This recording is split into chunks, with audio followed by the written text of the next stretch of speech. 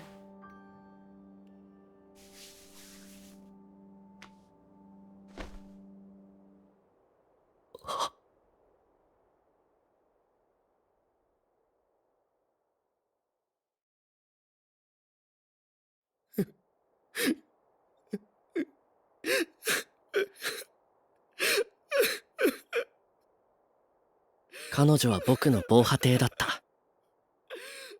彼女がいたから強くあれたし、彼女がいたから僕は無敵だった。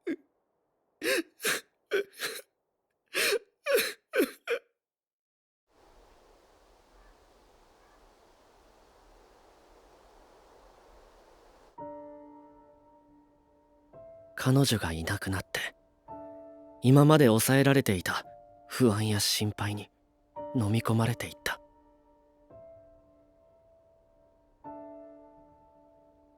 白髪が広がり、不眠に悩まされ、気づけば僕はかっこ悪い臆病者になってしまった。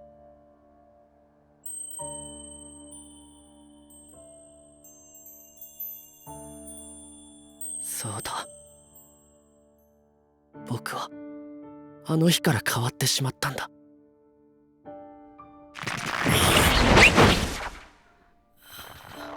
仕方ない。だって彼女がいないと僕は何もできない。ずっとかっこいいあなたでいてね。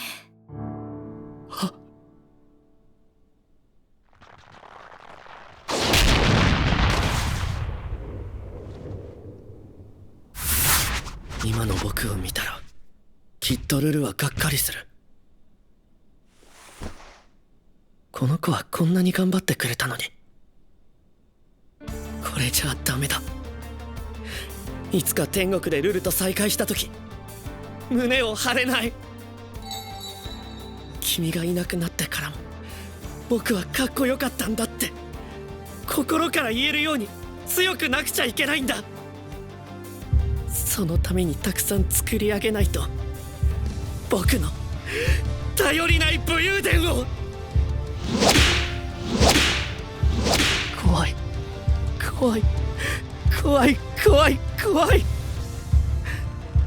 心臓が痛くて仕方ない。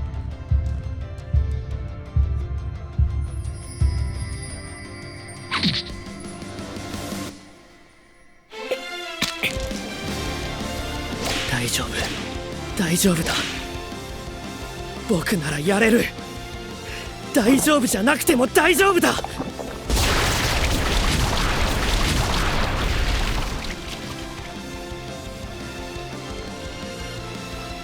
随分かっこ悪くなってしまったけど、僕のそばにいてくれないか。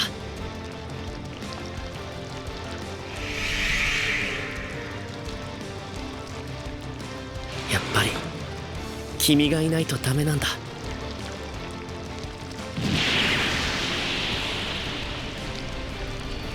おお、不安が薄れていく。血色解放。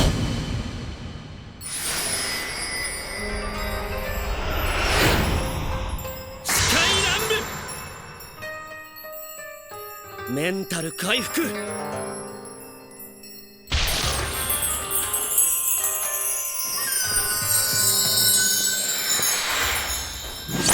マイル。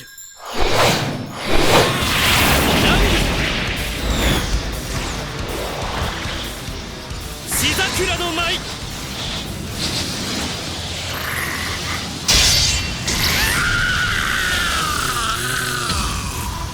視界乱舞。血の衣装をまとい踊る。自身の血を刃状の桜吹雪に変え舞い踊り、自由にかまいたちを起こす。舞い散る刃の切れ味はどうだい？来い！今の僕は無敵だ。体が軽い。不安は皆無だ。君がそばにいるだけなのに。すごいな、君は。君と踊っていると夏祭りを思い出す。僕は無敵なんかじゃなかった。無敵に見せかけていただけだ。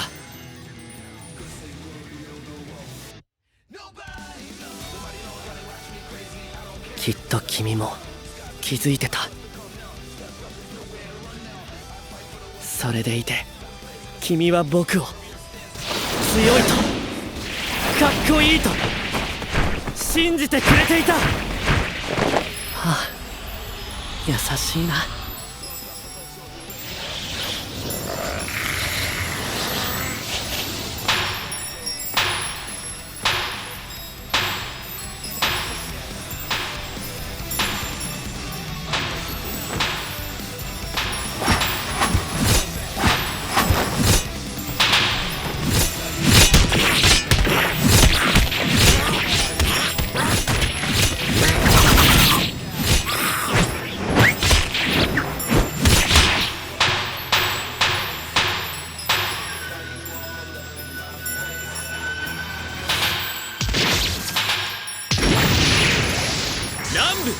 総裁の舞。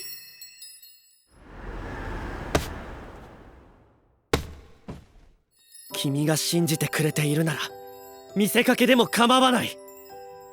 胸を張って言ってやる。どうだ、僕はかっこいいだろう。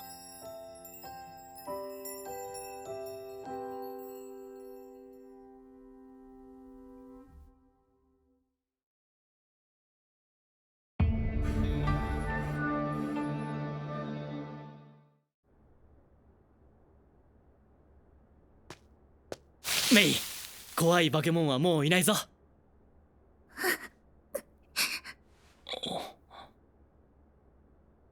大丈夫か？まだ怖いか？パパもママも死んじゃった。もう死んでもいい。死にたいか。それも一つの答えだわな。でも死ぬな。死んだらお前も父ちゃんも母ちゃんも負けたことになる。もしお前が笑顔でこの先の未来を生きられたら負けなかったことになる。生きろ。生きて戦え。戦う？そうだ、絶望と戦え。そのためにお前が今やることは応援してくれ。応援？俺も戦う。お前から家族を奪ったやつをぶっ飛ばしに行ってくれ。だからもしお前が生きたいと思えたらその時はさ、腹の底から頑張れって言ってくれ。ここにいろ。化け物も倒したしそう簡単に見つからないはずだ。でもなんかあったらさっきみたいにすぐ隠れろよ。行っちゃうの？無理だよ。負けるよ。負けない。根拠なんかねえけど俺の心が負けてたまるかって言ってるから問題ねえ。どんな絶望にも屈しない。今考えた俺の信念だ。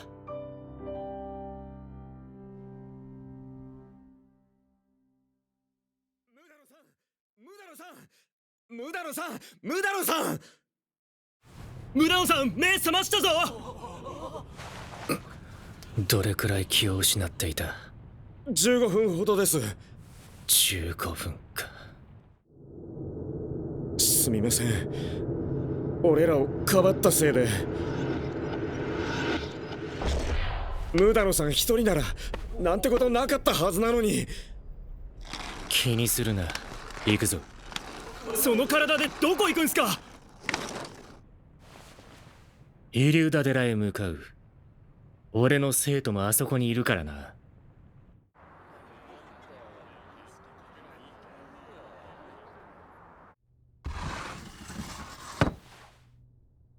誰かな？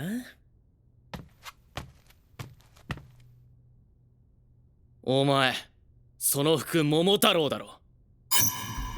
京都の桃太郎椿切は死体を操る能力がある。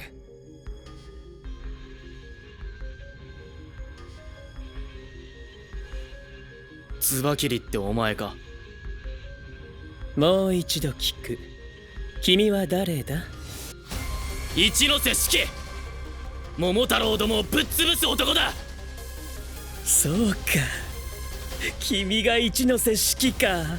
そうだよ、僕が椿切だ。やっぱそうか。なあ、なんであんなことできんだ。なんであんな死人に唾吐くようなことできんだよ。理解できねえ。なんなんだよ、どういう神経してんだよ。人間みたいなこと言うなよ。今のは人権がある桃太郎か人間が言うセリフじゃん。鬼に人権があると思うなよ。たまれかせ、ぶっ潰してやる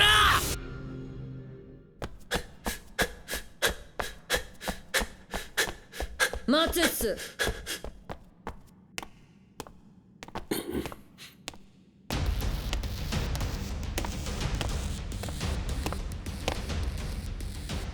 あのチャラい鬼の死体見に行くんすか？死体？椿切先輩が殺したっす。怒ってんすか？鬼の分際で仲間意識とかキモいっすね。別に仲間意識とかねえよ。俺は俺の目標以外興味ない。その割にはさっきすごいっすよ。桃太郎が目の前にいるからだろ。全員ぶっ殺す。自分の鬼は全員ぶっ殺すよ。血色解放、七つの断罪。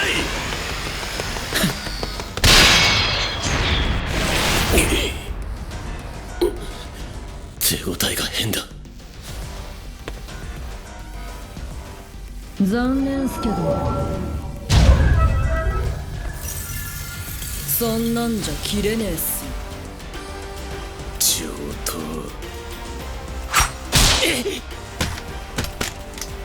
そんなもので僕とやり合うなんて冗談だろ。一ノ瀬四季、君の血はそんなもんじゃないはずだろ。うるせえよ。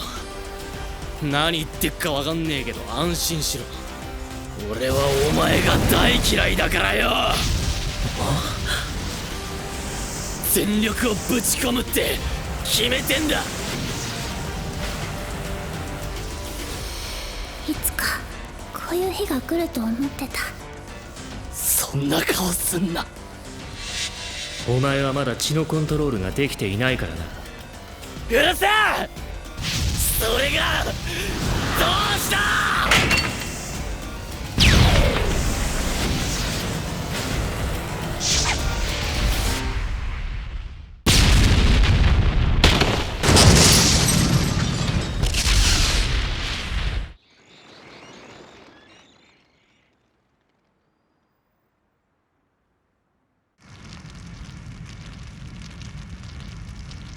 できないからなんだ。それで諦めるような覚悟じゃねえよ。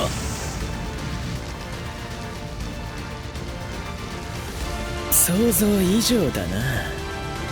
何避けてんだお前。俺にビビったのか。言うじゃないか。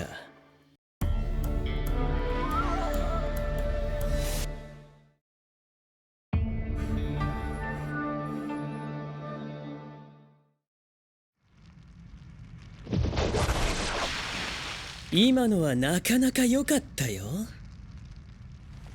そしてますます興味が湧いた。だから僕も本気で行くよ。監獄。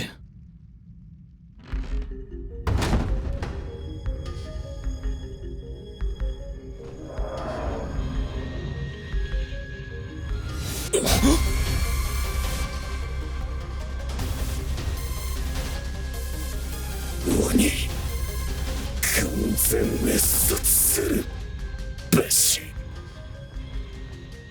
あの服、あれって桃太郎。てめえ、仲間の死体も人形にしてんのかよ。イカれてんのか。君バカだろう。はあ？バカは自分の物差しが正しいと信じて疑わない。ウイルスが流行した時、ただの風邪だと言ってデモを起こすやつ。動物性食品を一切食べず、家畜を勝手に逃がしたりするやつ。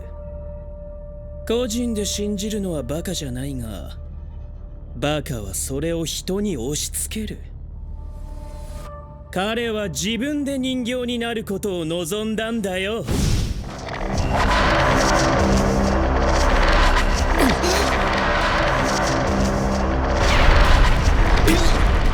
なんだ、体が重い。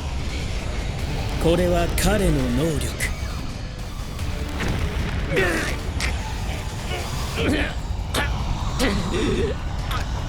操る対象が桃太郎の場合、その人の能力も操れるんだよ。彼は空気中の酸素に細菌を混ぜて重さを変えられるんだ。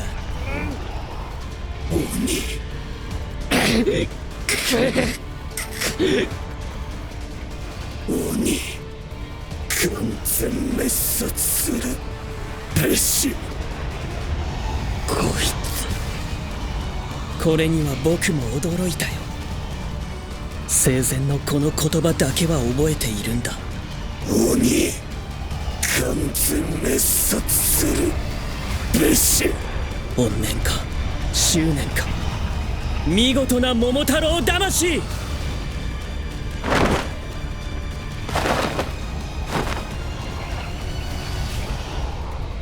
彼が魂なら僕は手となり足となる。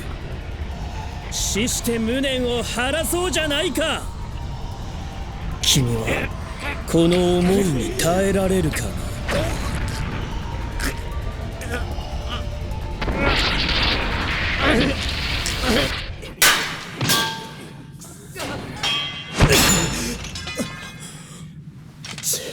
ダメだ。この黒い壁って女の桃太郎が作ったのか。他の入り口に回りましょう。いや、おそらく壁はここだけじゃない。全ての入り口が塞がれているだろう。ですがムダノさんなら壊せるんじゃ。この上はイリューダ寺で観光客が大勢いる。破壊したら大事故になりかねない。まさか観光客全員避難させる気ですか。無理っすよ。桃太郎機関と違って俺らは何の権限もないんすから。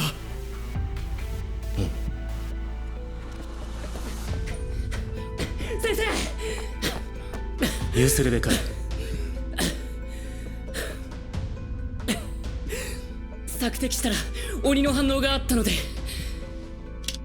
先ほど桃太郎が乗り込んできました。怪我人は全て地上に脱出しています。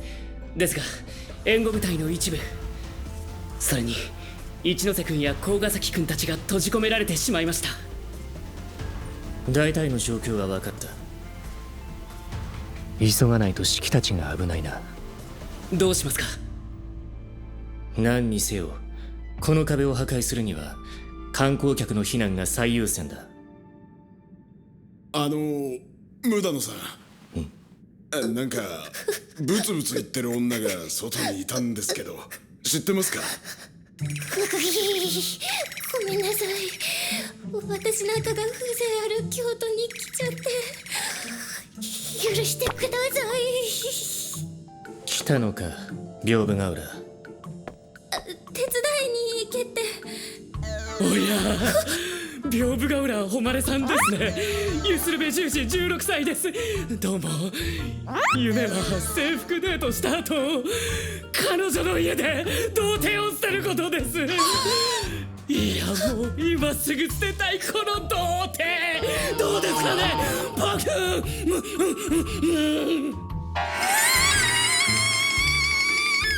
無駄話はするな。大事な話でしょうが、健全で有料な一般学生の夢と主教ですよ。先生なら生徒の夢をこいつはまともと思ったな。俺の目も未熟だな。屏風ヶ浦。はい。悪いが今お前が来たところで手伝えることは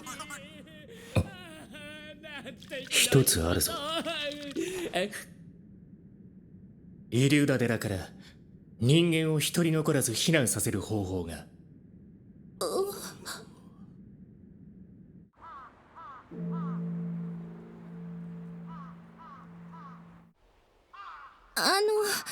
先生、ここは。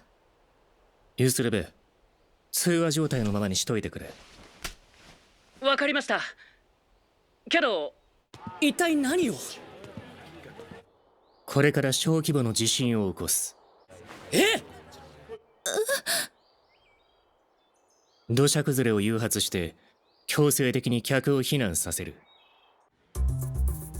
今俺と屏風ヶ浦がいるのはイリューダ寺の阿弥陀堂の裏山だ。土砂崩れはここで起こす。土砂崩れってそれ大丈夫なんですか。もちろん人は巻き込まない。小規模の地震くらいでは観光客もその場を動かないだろう。しかし土砂崩れとなればさすがにその場にはいられず避難する。土砂崩れが起きたら隊員全員で避難を促せ。その数が騒いだらみんな危険を感じて避難するだろう。了解です。ユスルベはその後本当に観光客が全員いなくなったか探査してくれ。でも土砂崩れなんてどうやって。屏風ヶ浦、以前出した巨人を出せ。あれを使って土砂崩れを起こす。いや、無理です。私。問題ない、俺がいる。また迷惑かけちゃうかもしれないし、全然操れないし、私が。ならいい。ユスレベ、計画は中止だ。どうするんですか。別の方法を考える。これ以上遅れると中の奴らが危ない。それと屏風ヶ浦、お前は退学だ。使えない奴はいらない。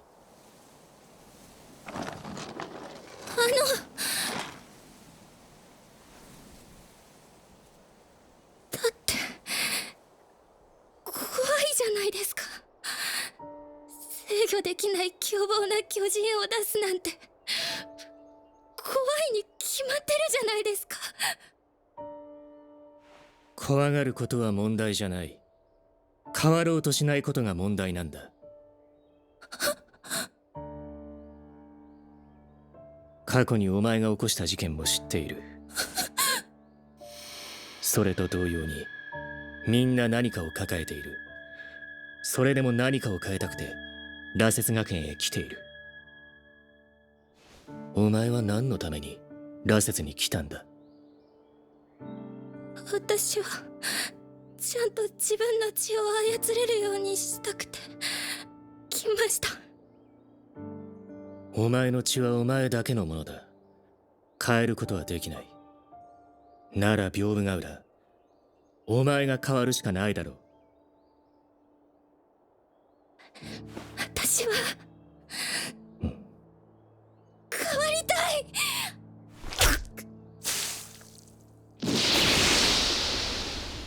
先生、計画は。続行だ。やっ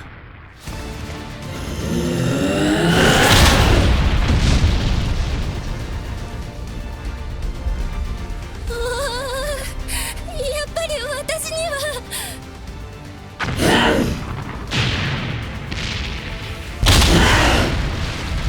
ごめんなさい、ごめんなさい、ごめんなさい。これでいい。おい地震だ。結構でかいぞ。おい土砂崩れが起きたぞ。全員避難しろ。土砂崩れだってやべえぞ。素早く安全に避難しろ。急げ遠くへ逃げろ。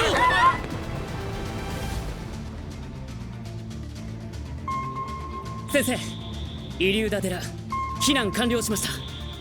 よくやった。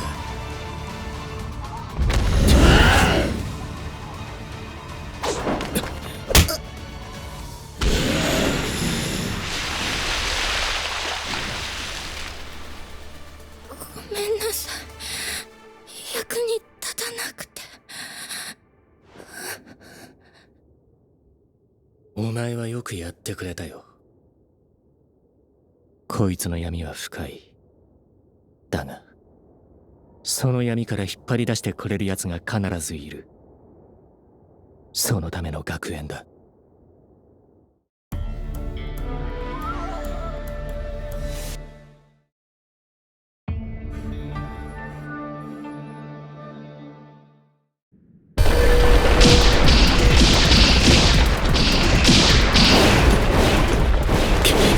下手に近づくのは危険だな。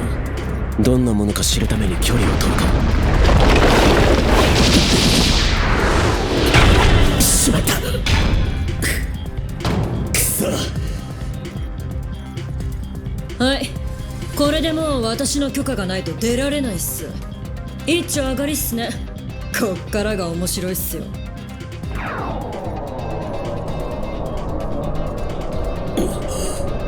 徐々に狭くなってる。体って結構小さくなるんす。圧死するまで体感してってくださいよ。ぶち破ってやるよ。無理っすよ。鬼の血って結構な集中力と精神力が必要っすよね。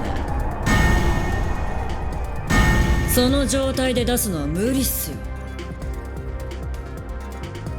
この感じ昔を思い出すぜ。兵所って自然と脳が拒否するんすよ。それがだんだん狭くなるならなおさらっす。頼りの血も使えず圧死確定っすね。ん？刃物が当たる音。血を使った。いや無理っしょ。迫り来る兵所で正常な精神を保つなんて。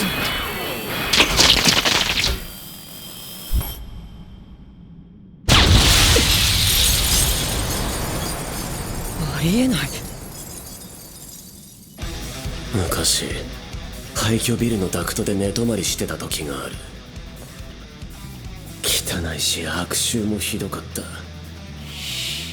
た。あそこと比べりゃ今のはまあまあいい物件だったぜ。ガキが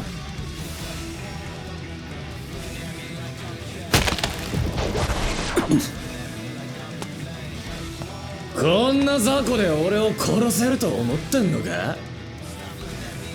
舐めすぎだろ。イラつくぜ。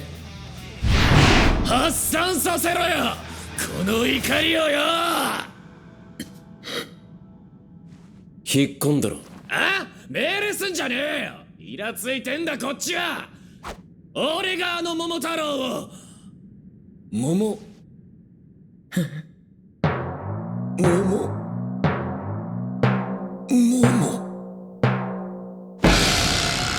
だその格好。むやみに露出しやがって。別にいいっしょ。 TP を考えろバカが。肌なんか出しやがって。イライラする。今日の怒りは何を生む。ガキ二人問題ねえっす。まとめてやってやれっす。押せ。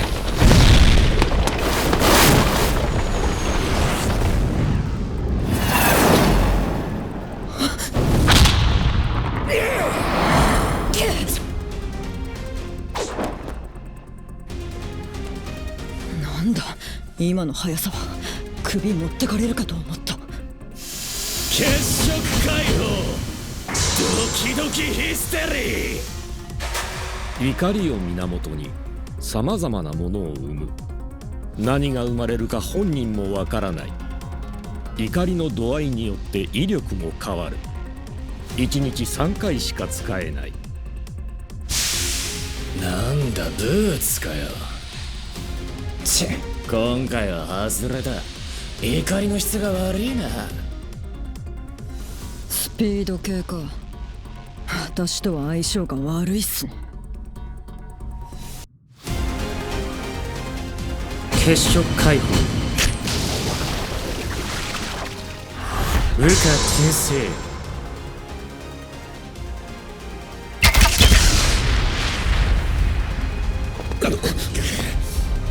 おい、なんだ揺れてんぞ。勝手に揺れんじゃね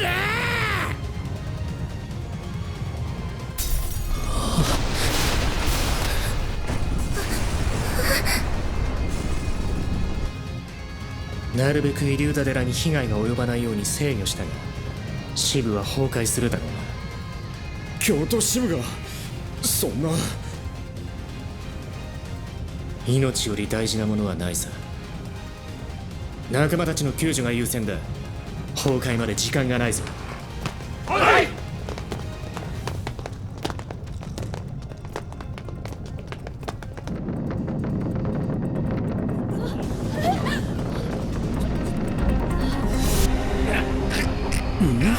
外が騒がしいな。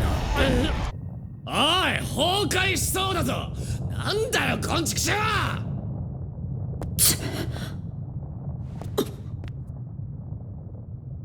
おとなしく投降しろ。無駄せん。来たか。今いいところだったんだよ。邪魔すんじゃねえよ。お前の能力はすでに分かってる。京都支部を封鎖し戦闘もしたんだろう。もう力は残ってないはずだ。逃げることはできない。逃げる？何言ってんすか。目の前にこんだけ鬼がいるんすよ。逃げるわけねえっすよ。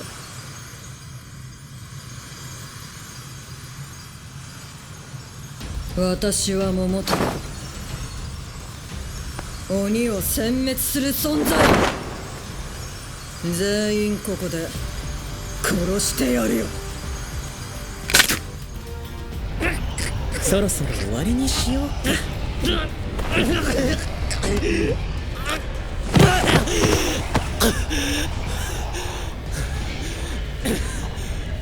受けられた。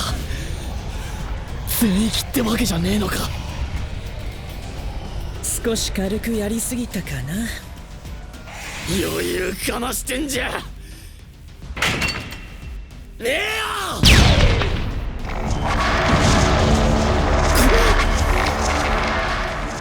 重力の前じゃ無力だよ。くそ。もうろくに動く力も残ってないかな。ちなみにこんなこともできるよ。この手の空間の酸素を通常の100倍の重さに変える。円をイメージして圧縮していく。するとほら、重さ数百トンの酸素の球体が出来上がる。いわば鉄球クレーン車みたいなものだよ。だけどこれは一味違うんだ。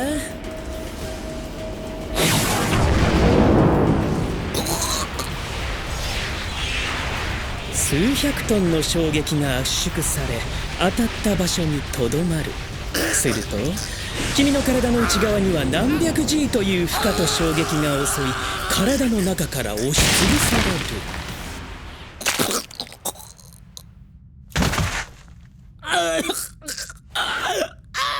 にしても拍子抜けだな。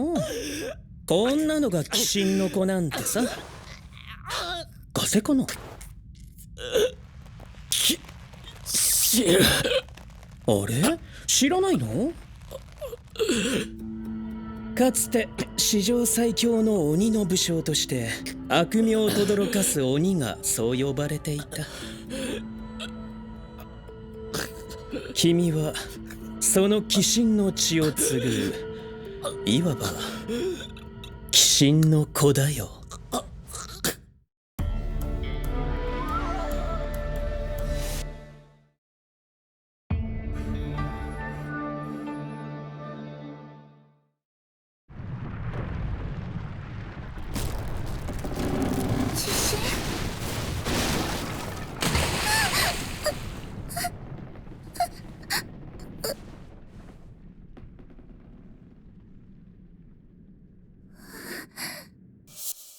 だからもしお前が行きたいと思えたら、その時はさ、腹の底から頑張れって言ってくれ。どんな絶望にも屈しない、今考えた俺の信念だ。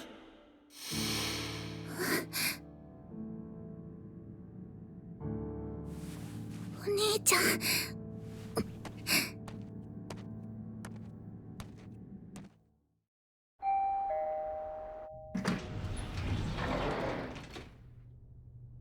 サミダレ様、お疲れ様です。お疲れ様です。お疲れ様です。今日から本部へ移動しました桃田ひなです。よろしくお願いします。サミダレ様とご一緒できるなんて光栄です。お世辞は結構だ。お世辞なんかじゃないですよ。にしてもすごいですね、本部って。どれだけの権力者がバックにいるのか。悪いが私は慣れ合わない。一人で動く。二人一組は規則ですよ、サミダレ様。今話が上がってる鬼神の子についてご存知ですか？私地方からの移動なのでわからなくて。何なんでしょうか、鬼神の子って。かつて桃太郎機関を壊滅寸前まで追い込んだ鬼が鬼神と呼ばれていた。鬼神は自分の力を宿した子を多くの女に身ごもらせたと言われている。あれ、でも変じゃないですか？鬼神がたくさん子供を作って、その子供もとなると、そこら中に鬼神の子がいることになりませんか？正確には鬼神の力を受け継いだ子を鬼神の子という。ということは力を受け継がない子もいたってことですか？むしろそちらの方がはるかに多い。ただ不思議なことに、ある時期になると鬼神の子が生まれてくることが分かっている。ある時期？桃が鬼を圧倒してる時に限って鬼神の力を持ったガキが生まれんだよ。いつの間に。21部隊隊長桃岩信也。新人だなてめえ、覚えとけよ。お疲れ様です。なんか怖そうな人。おい新人、何千年と続く桃と鬼の戦争がなんで決着つかねえかわかるか？さっと答えろ、ノルマ。この人パワハラ臭がする。最初の鬼神誕生も先祖が鬼を制圧しかけた時に突如現れやがった。以降同じタイミングで鬼神の力を継ぐ鬼が出るようになったんだ。だから戦争は終わらねえ。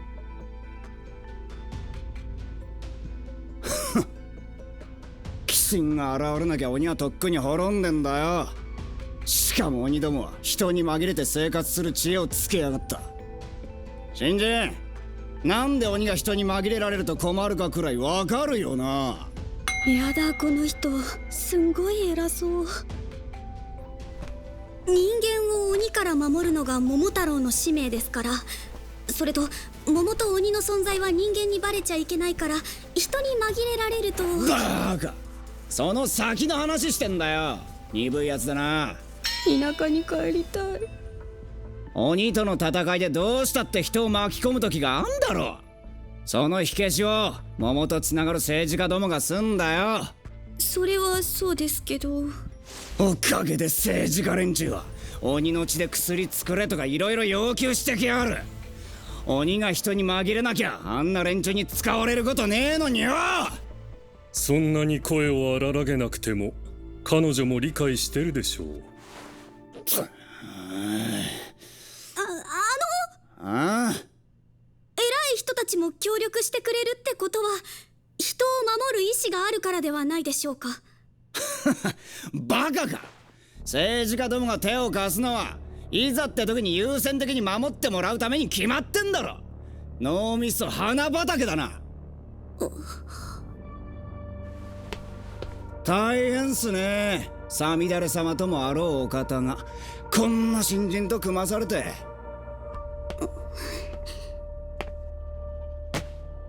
まあ鬼神のことはいえ、一ノ瀬式ってガキにやられて義手になるようじゃ仕方ないっすよね。現場離れて教育係に回れって上からの無言の提案じゃないっすか。いい加減その席譲ってくださいよ。わあ、なんだかドロドロだ。まあどうでもいいんですけどね。俺は鬼神の子殺して成り上がりますよ。一ノ瀬式だけは私が殺す。他の鬼神の子は好きにしなさい。それはその傷の復讐ですかい、それとも過去の清算ですか。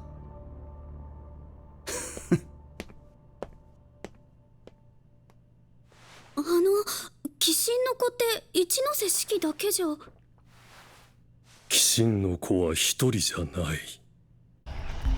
昔から必ず8人の鬼神の子供が生まれる。君はそのうちの1人ってことだ。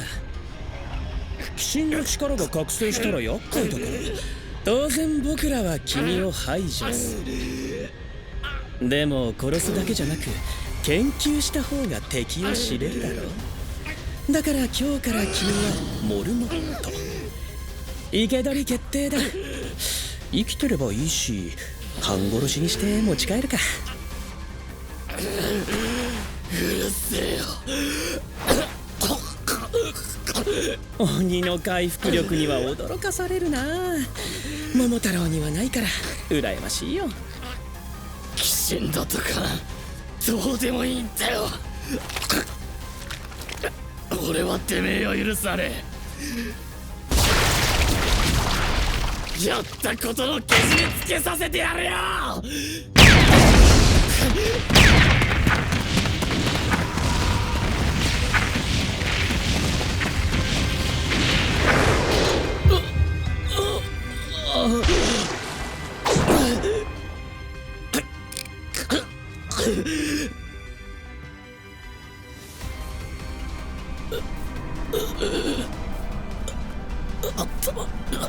あんな高濃度の血を連射したらそこつくでしょ。体が動かねえ。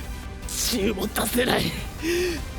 くそ。鬼神の子といっても血が使えないなら雑魚同然だね。ここも崩壊しそうだし終わりにしましょう。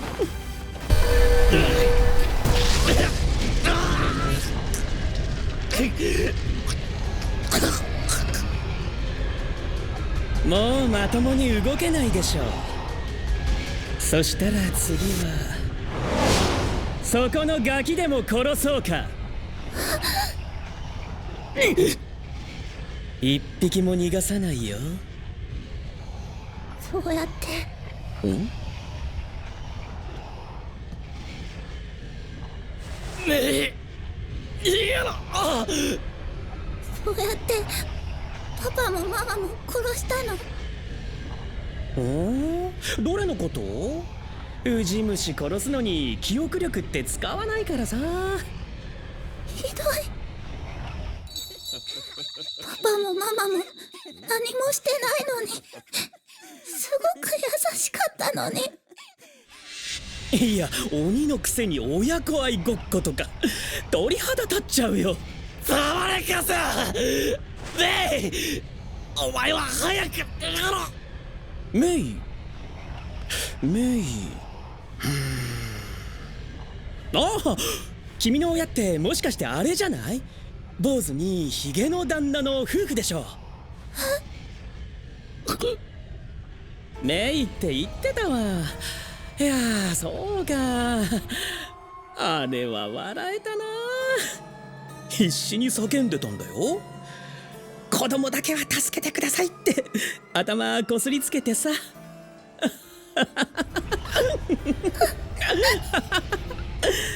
だからわざと逃がしてあげたのよ。安堵した顔してたからこう言ってやったらガラッと表情を変えたよ。お前ら殺した後ちゃんと同じように殺してやるって。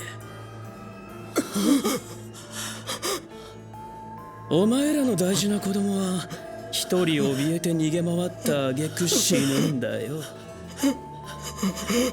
想像しろ、お前らの子供が死ぬ瞬間の表情。メイ、やめて。パパ、ママって泣きわめきながら死ぬ瞬間を。その時お前らは手を握ってやることもできない。鬼がまともに死ねると思うなよ。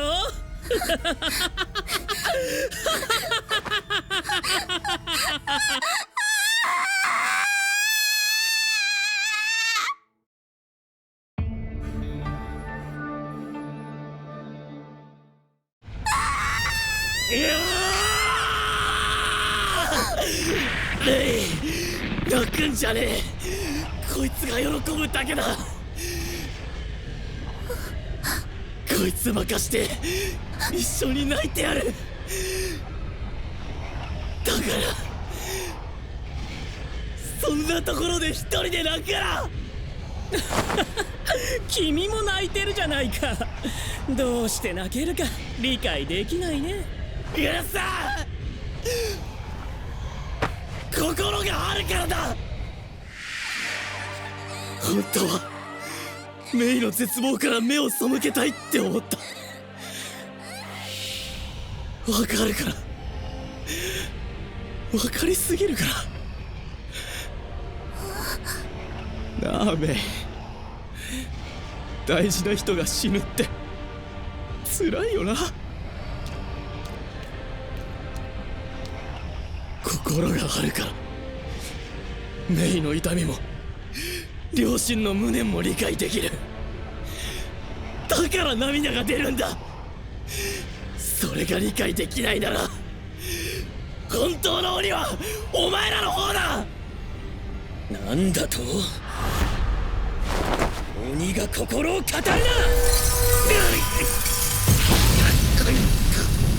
その薄汚れた心ごと潰れろ。お似合いだ。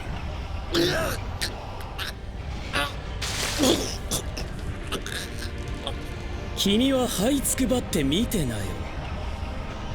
あのガキが潰れていく姿を。やめろ俺はあの時親父を守れなかったことを後悔している。俺の心も体も弱かったばかりにやっと戦えるようになったと思ったのに。空っぽだから頼みの血も使えないだろう。もう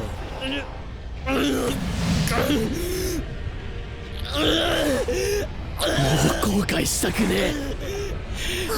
空っぽなのは分かってる。それでも頼む。俺に守る力を。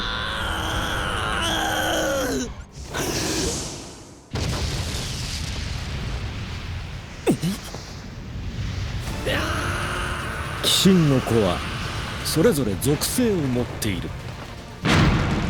炎、水、雷、土、風、氷、闇、光。この8つの属性を1人ずつ受け継いでいるのが大きな特徴。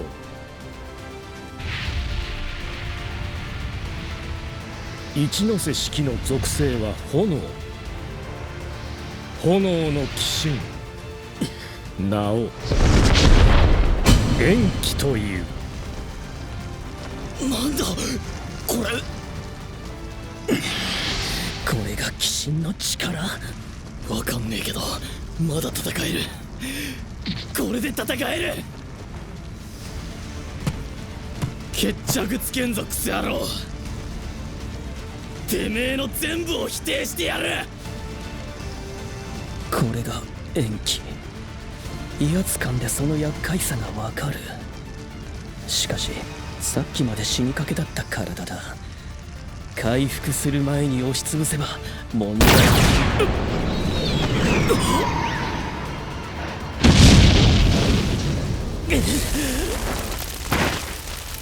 う空っぽのはずなのに、わずかな血でこの威力だとしたら危険すぎる。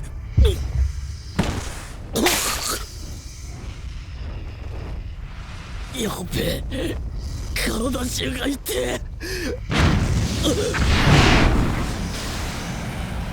血も炎も制御できねえ。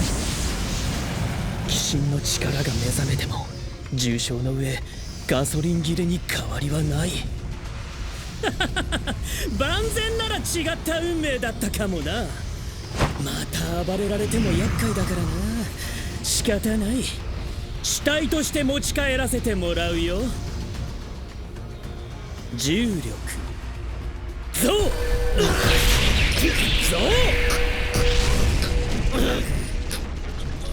あのガキといい迷惑な存在だ。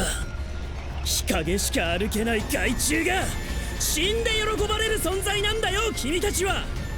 君の両親は本当にみっともない死に方だった。君も同じように殺してやるよ。黙れ。メイの家族が何かしたかよ。メイたちは静かに暮らしていたはずだ。鬼だからってそんな寂しい生き方しなきゃいけねえのかよ。幸せを望んじゃいけねえのかよ。鬼に幸せになる資格はない。幸せに資格なんかいらねえだろ。ねえ、私たちって幸せになったらあかんの？メイ、お前は笑顔で生きていい。好きな場所に行っていい。見たい景色を見ればいい。幸せになったらあかん生き物なんかおらんよ。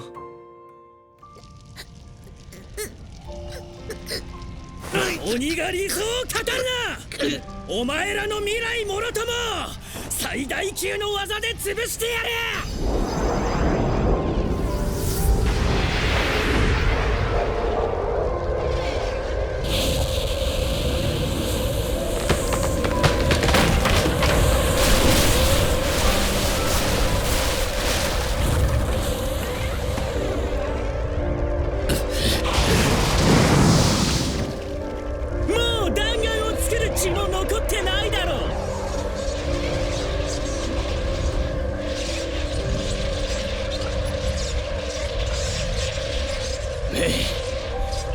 お前の人生はこれから絶対最高になる。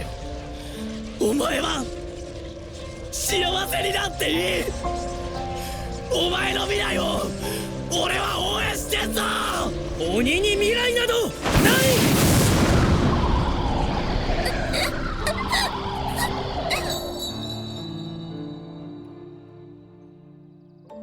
大丈夫よメイ。これから先のたくさんの出会いできっと現れるわ。メイの幸せを応援してくれる人がきっと。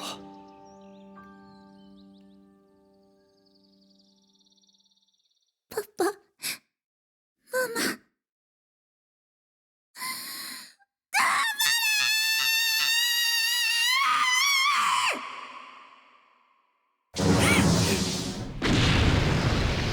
炎が息を吹き返した。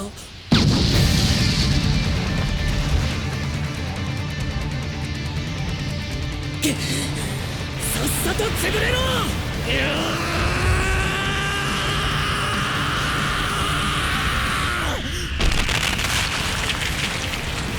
ありえない。メイ、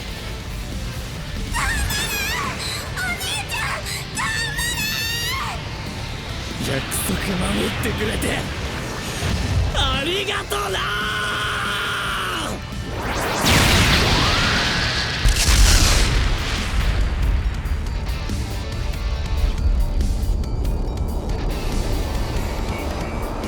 そんなバカな。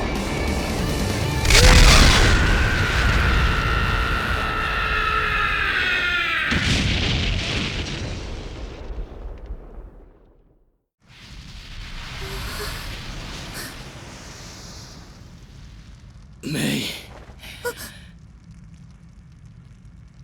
お前でかい声出せんじゃん。届いたぜ、お前の声。心にしっかりよ。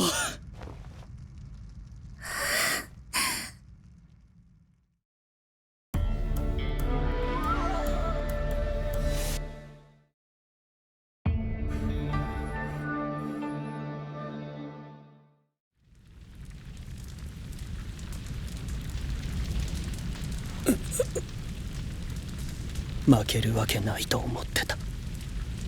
負けるわけ。くそ、侮った。もう熱さすら感じない。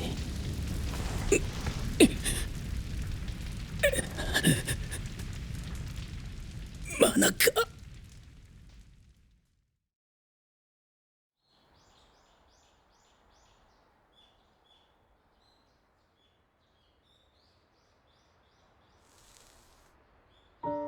桃太郎機関の研究員でいたかった。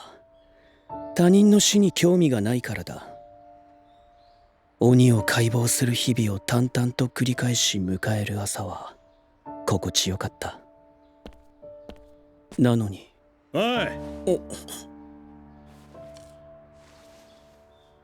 お前、俺の下に来い。桃部真中。この男が嫌いだ。人の人生を唐突にへし曲げる。断る。そう言った翌日、真中の隊へ移動となった。上の命令は絶対だ。真中は豪快で熱く、仲間からの信頼も厚かった。殺した鬼に祈りを捧げる情も持ち合わせていた。自分には理解不能だ。幼い頃両親を鬼に殺された時から自分の中の何かが体温を失ったのを明確に感じた。敵討ちに燃えるような心のろうそくは持ち合わせていない。気にかける存在がなくなって身軽になったとすら思っていた。両親とも桃太郎機関で多忙を極めて家にはほぼいなかったし、死んだ時にもそうかとしか思わなかった。いらっしゃい。自慢の嫁と娘だ。家族について話した次の日から連日家に連れて行かれてご飯を食べさせられた。真中に連れ回されるたびに自分の人生が迷路のように複雑化していった。人は生きて死ぬ。本来はシンプルな一本道だ。人との関わり合いで人生は複雑な迷路になっていく。窮屈だと思ったけど、久しぶりに食事に味を感じた。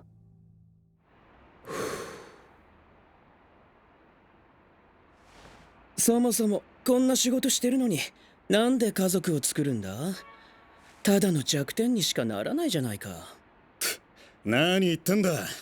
絶対生きて帰ってやるって気合入んだろ。つうかタバコやめろ。断る。大事なものは自分の弱点になる。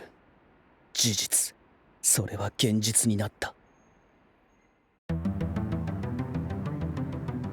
鬼が生活している家に踏み込んだ時、そこに子供の鬼もいた。マナカは一瞬娘と重ねてしまい、その隙に外へ逃げられてしまった。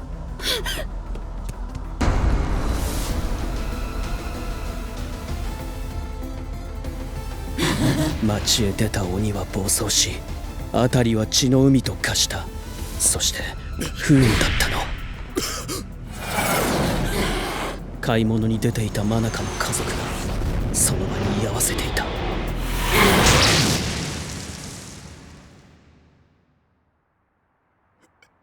マナカは鬼を殺したが、かばいきれず奥さんと子供は絶命した。俺が間違っていた。鬼に情を持つなんて間違ってた。もっと常に冷酷でいれば家族も死なずに済んだ。鬼は即滅殺すべきだ。子供でも容赦しちゃダメだ。このまま終わるのはあまりに無念だ。椿に俺の死体を使ってくれ。そうしてマナカの死体を操り、気づけば体長まで上り詰めた。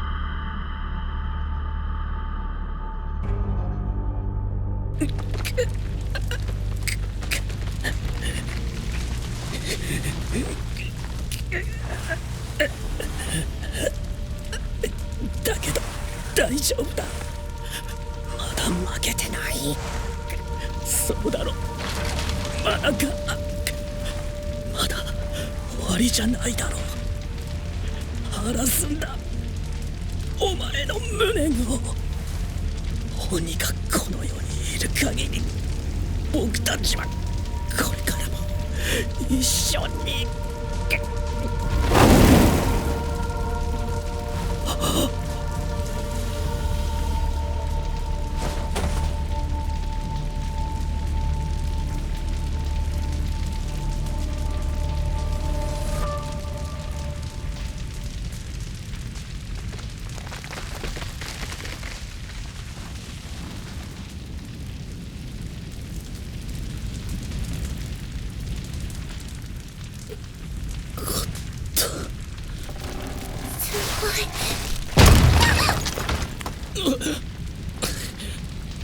メイ、ここもやばい。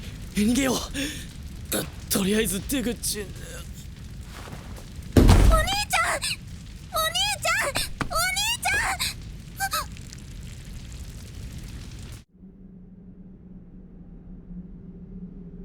ゃん。無駄野さん、どうしますこれ。閉じこもっちゃってますよ。人数が多い上、無駄のが厄介だ。もう壁を塞ぐ力も残ってない。放っておこう。いいんすか？崩壊も近い。優先すべきは内部の救助だ。急ぐぞ。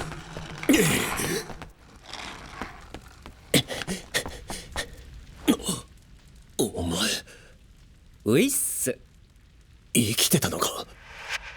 頸動脈切られて死にかけたよ。ま、自分の血飲んで復活したって感じ。ぶっちゃけ復活できたのはラッキーだったよ。こっそりこっち来て治療をしてたわけ。他の子は避難準備してるよ。無様だな。自分でもそう思うよ。最後に一ノ瀬式の鬼神の力はどうだった？凄まじかったよ。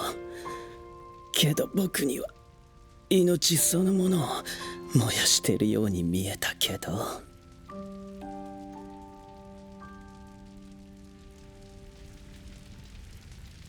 おい、鬼神の力って一体。ちゃんと説明するよ。その前にとりあえずここでよ。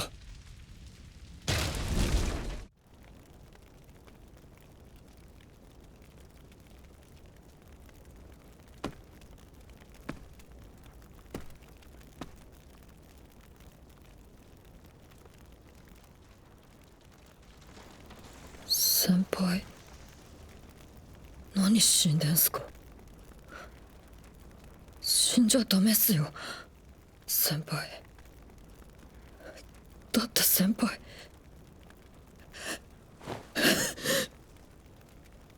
娘さん生まれたばっかじゃないっすか。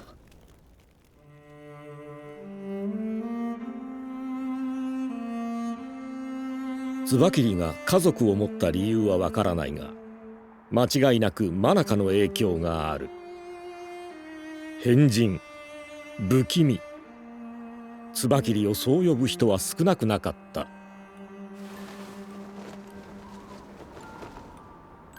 しかし彼は貫いたのだ、自分の生き様を。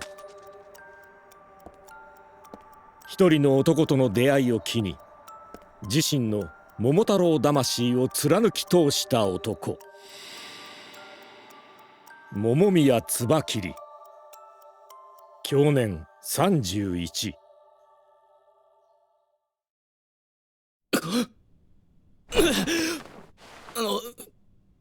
ここ起きた。チョロス？鬼が経営してる旅館借りてんのよ。もう朝の5時過ぎだから他の生徒は部屋で休んでるよ。先生、よくあの椿を倒したな。そっか、俺勝ったんだ。でもメイの父ちゃん母ちゃんは帰ってこないんだよな。そうだ。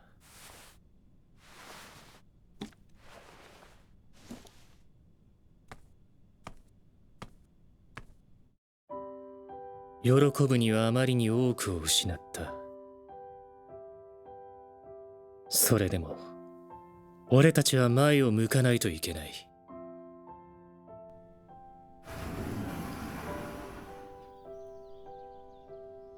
今はただ生きて朝を迎えられたことを喜ぼう。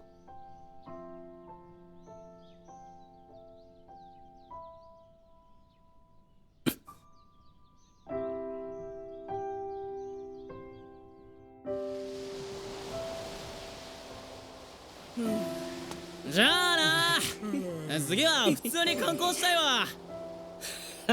マジで来なよ。姉ちゃんはこっちで引き取るからたまには会いにおいで。おい、出発するぞ。ちゃんとおしっこしたか？お兄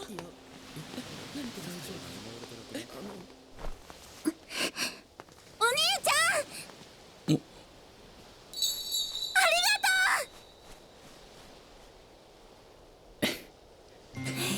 う。またな。またね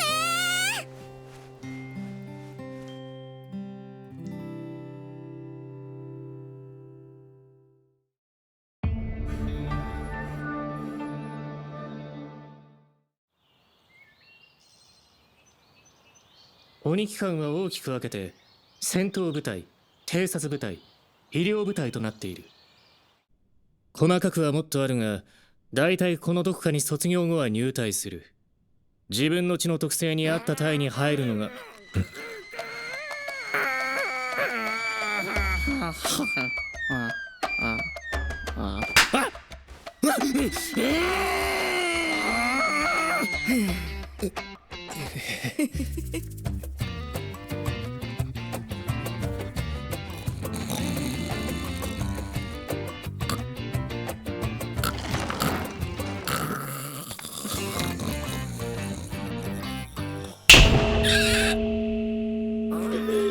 やる気ないなら帰っていいぞ。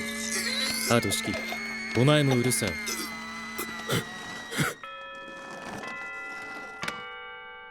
今日の授業はここまでだな。ホームルームではお前らの寮の部屋決めをしてもらう。部屋決め？全寮制だからな。二人部屋だ。パパッとペアを作れ。何それ、修学旅行見ておもろ。他人と生活とか勘弁しろよ。先生、一人余りますけど。余った一人は俺と同室だ。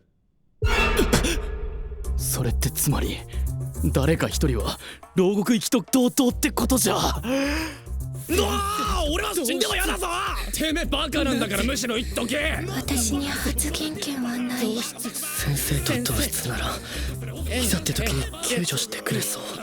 なぜそんなことをなんできるかも。いや、うちはこいつと一緒だから。何それ、どういうことどういうこと？こいつらそういう感じの。話しかけんなカス。殺すとてめいや、僕は君はこっち側だと思ってたよ。どっち側？ダメだ。男女は別れてもらう。じゃあ誰がこいつの面倒見んだよ。なんだよ面倒見るって。まず起きてセッして朝飯食べさせた後歯を磨いてやって、着替えさせた後弁当を作ってあげて、トイレの手伝いをして出発前にセッして帰宅後は夜飯を準備して一緒に風呂入って飯を食わせてやった後歯磨いてやって寝る前にセッした後寝かしつけてやる。なんか羨ましいというかムカつくな。ほう、気が合いますな。お前あんま調子乗んなよ。で、どこまで行ったんですか？男と女が同じ部屋で暮らしていいわけねえだろ。そういうの20歳超えてからやんのが常識だ。クソバカどもが。汚え言葉で常識語ってる。あいつ絶対童貞だよな。俺もだけど。だね。僕もだけど。屏風がおらさざ波を説得してくれ。じゃなきゃ桐山がいい思いしちまうわ。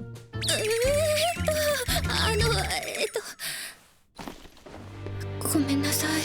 私がいなくなれば偶数になりますよね。気が利かなくてすみません。私外でいいです。なんで？野宿でもします。あ、段ボールいただいてもいいですかね。心が痛えよ。高ヶ崎、もうお前先生と同室でいいべ。俺は一人でいい。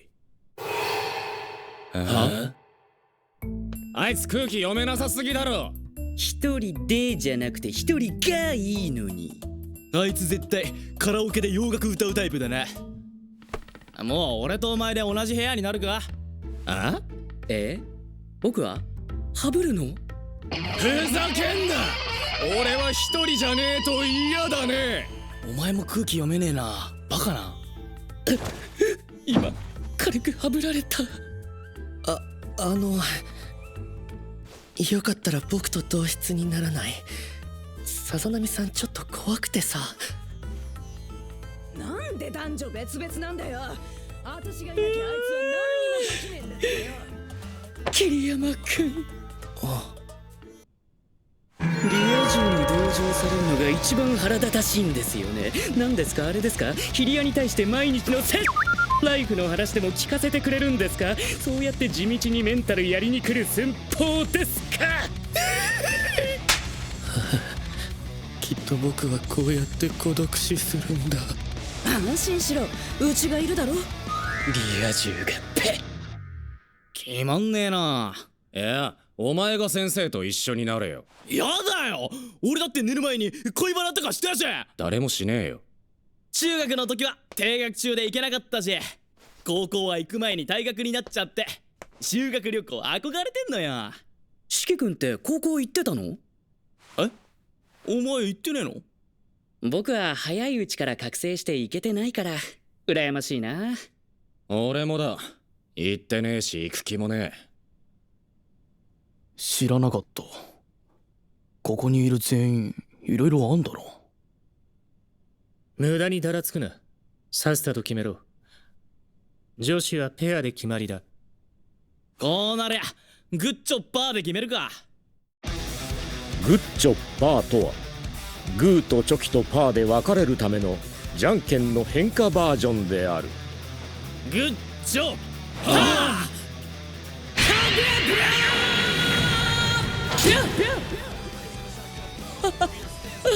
いいさ、先生と一緒ってことはもう一人遊びも不可能。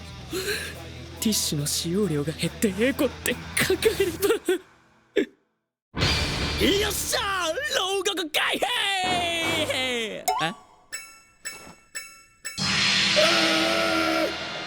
最悪だー、こいつと一緒とか全然楽しくなー。なんだよ、グーってなんで四季君は鬼神の力を継ぐ鬼神の子だよ。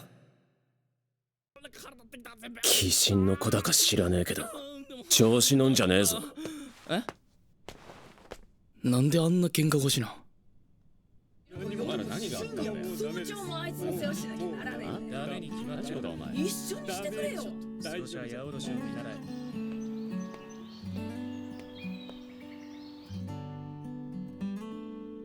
メイのやつどうしてっかな。頑張ってんだろうな。未来は変えられるって、幸せになろうって。未来の希望のために今を必死に生きることを決めたんだ。俺だって未来のために今頑張ろう。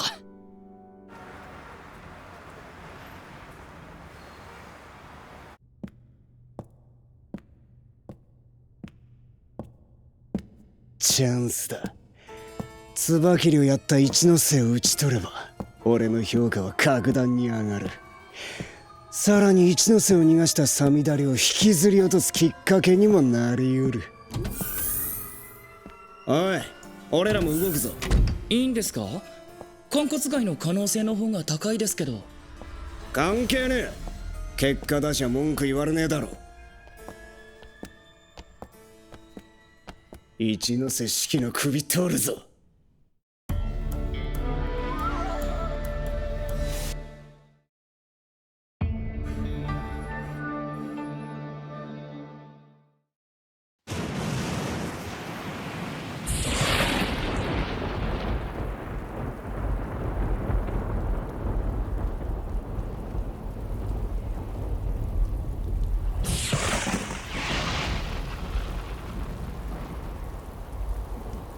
こんな結果になるとはな。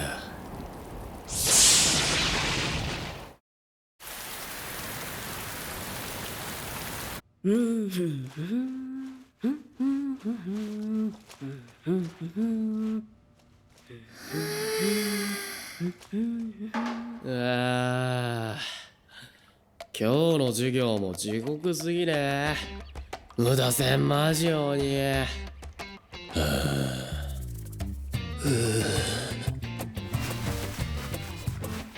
鬼だよな。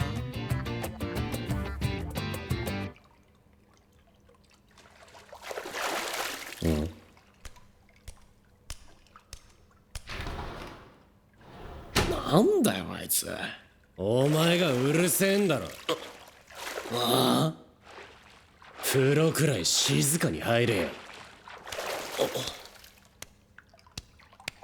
つまんねえの。今更なので無駄の先生鬼ですしとは突っ込みませんよ。お前いいやつ。漂う空気がかわいそうだったので。絶対さざ波さんが外で。僕ら牛乳飲むか？こび乾かしてやろうか？耳掃除してやるよ。ちょっと怖い。自慢かよ。だね。違うって。ロクラおい、早く出てこいよロクラ。おい、ふざけんな。女が男風呂に入ってくんな。てめえらの裸なんざ興味ねえよ。じゃまだそういう問題じゃねえんだよ。おいおいロクロ、なんとかしろ。女子と一緒にお風呂。これから避難訓練を行う。全員10分以内に体育館に集合しろ。避難訓練？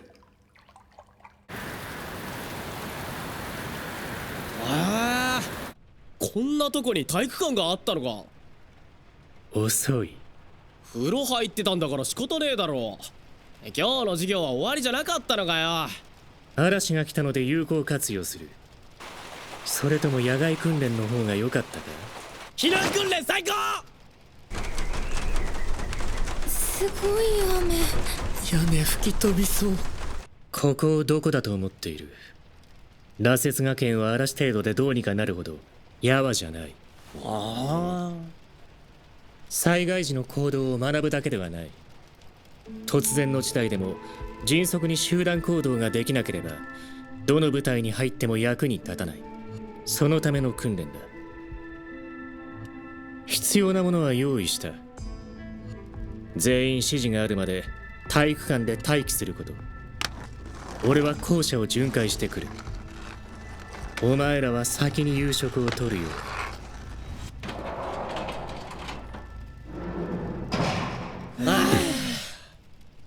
ダリー、訓練だぜ。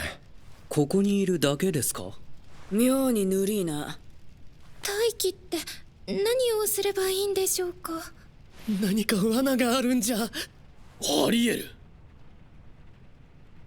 あれは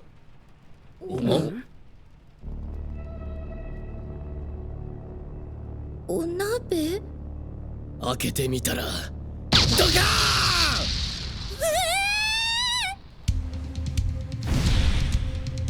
爆発物を処理する道具がないときは近寄らずに撃っちまった方がやめろボケ。すみません、どうかご飯を吹っ飛ばすのは。いや冗談だって。お前バカか？バカにバカとか言われたくねえよ。ビーグ。すみません、決して一ノ瀬さんをバカと思ったわけではなく、すみません。何気にそっちの方が傷つく。たくバカばっかだな。ちんたらしていたらろくろが腹減らすだろうが。僕？そこで座って待ってろ。私が全部やってやるからよ。なんだ、カレーじゃん。どっかのバカに飯吹っ飛ばされなくてよかったぜ。あ？俺が怪しんだんじゃないからだ。甲ヶ崎はお前だろ。別に。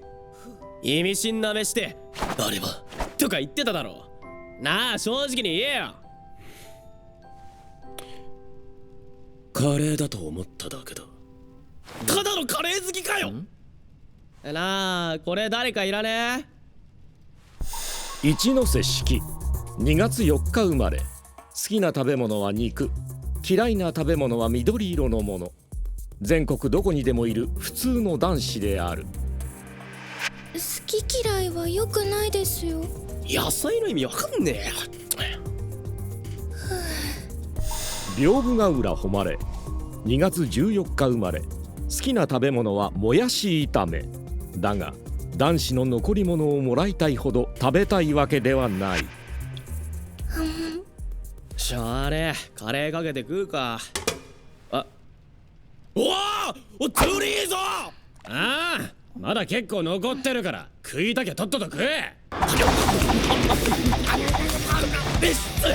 俺おかわり大盛り。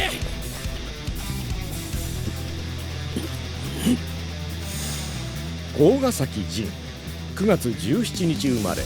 嫌いな食べ物は辛いものである。だが甲ヶ崎がそれを明かす日は決して来ないだろう。おい、もうおかわりなくなんぞ。みんな胃が丈夫でいいな。お前のおかわり取ってきてやろうか。いいよ。食べ過ぎると気持ち悪くなっちゃうし。でもプリンまであるなんて最高。なんだ、プリン好きなのか？一番好き。一番？私とプリンどっちが好きなんだ？一番ってちょっと揺らさないで。気持ち悪くなる。桐山六郎、6月6日生まれ。好きなものはプリン、極度の不安症ですぐに具合が悪くなる。さざ波クイナ、8月21日生まれ。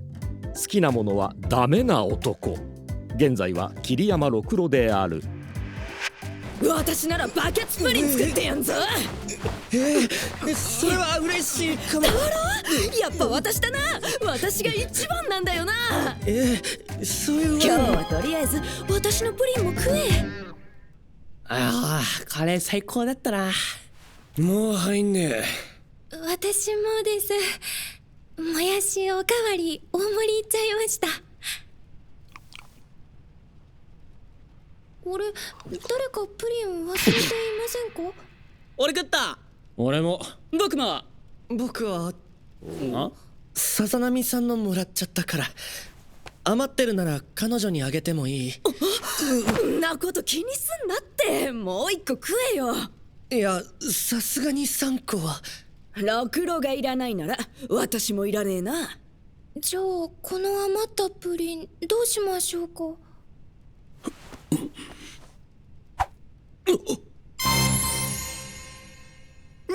うれい。誰もいらねえなら俺もらうぞ。あ、なんだ高ヶ崎、まだ腹減ってんのか？まあな。だったらさっさと言えよ。ほら、最後のカレー譲ってやんよ。同室のよしみだ。遠慮はいらねえ。殺す。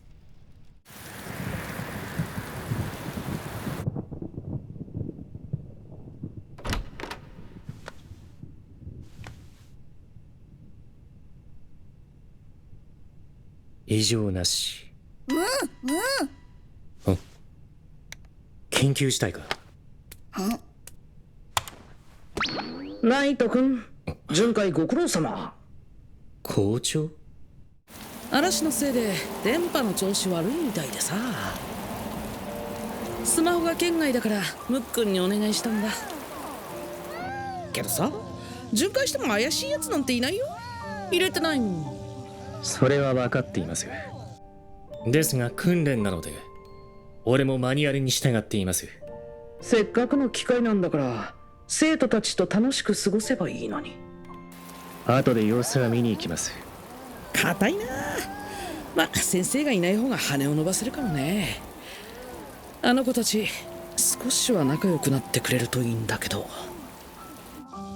仲間がいればこそ鬼は強くなれるんだから。すぐには難しいでしょう。あいつらはそれぞれ何かを背負ってこの学園に来たんですから、いろいろ不満は言いますが、今のあいつらには友達と遊ぶ余裕なんてありませんよ。それはそうだね。まあ少しは協力しようかな。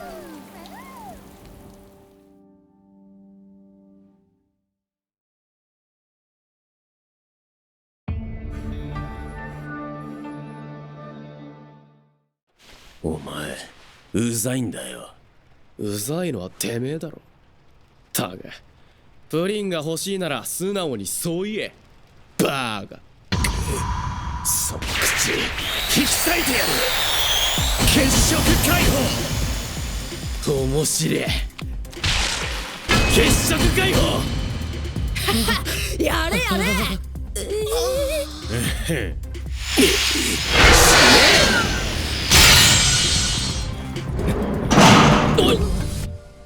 何をやっている？そうか、お前らはプリンに命を懸けて戦っていたのか。違う、俺はこいつがムカつくから消そうとしただけだ。だからって血色解放すんな。俺は正当防衛ってやつ。無罪。俺の食事がないのはまあ構わない。すみ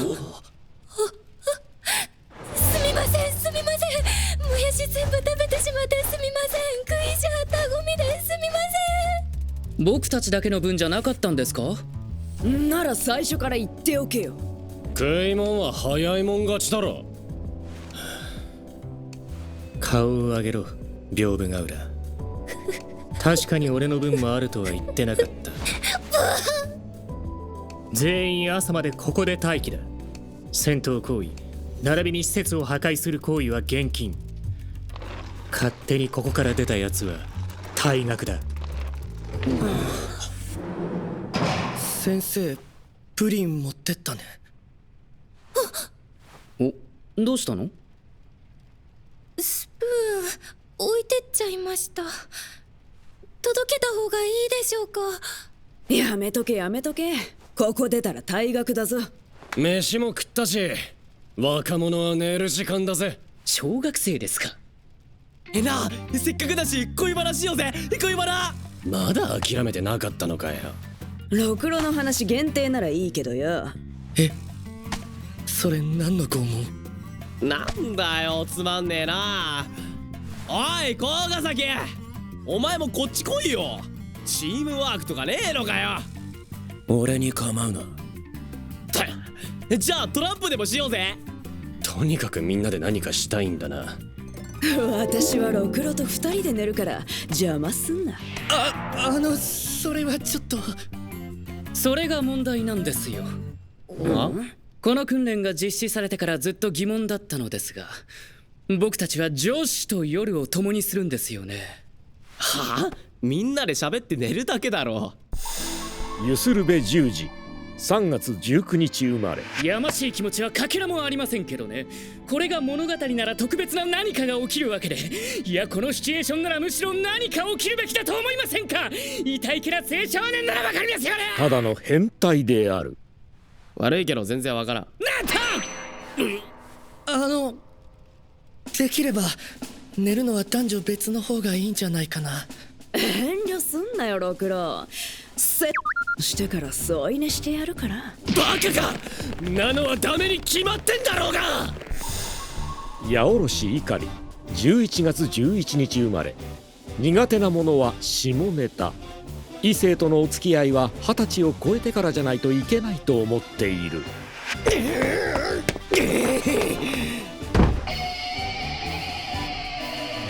女子はこの中。野郎はあっちだ。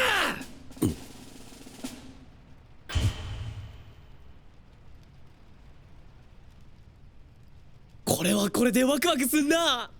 男だけの空間でどんな楽しいことがあるのでしょうか。修学旅行っぽくね。修学旅行だ。こんなに安心して寝られるのは久しぶり。おい、まだ寝るなって。せっかく男が集まってダベんなら階段だろ。階段なんて流行らなくね？僕は構わないけど。賛成。何かテーマがあった方が話しやすいですね。女子高生とかどうでしょうか。これは甲ヶ崎、お前も話すまで寝かせねえからな。音楽室に吹奏楽部の部長が一人で残っていると。嫌そうな顔すんなよ。俺はいいんだけどさ。甲ヶ崎も怖がってるし、階段はやめとこうぜ。俺は構わない。内面が逆に彼女のミステリアスな魅力を随分と急な話だな。でしょ？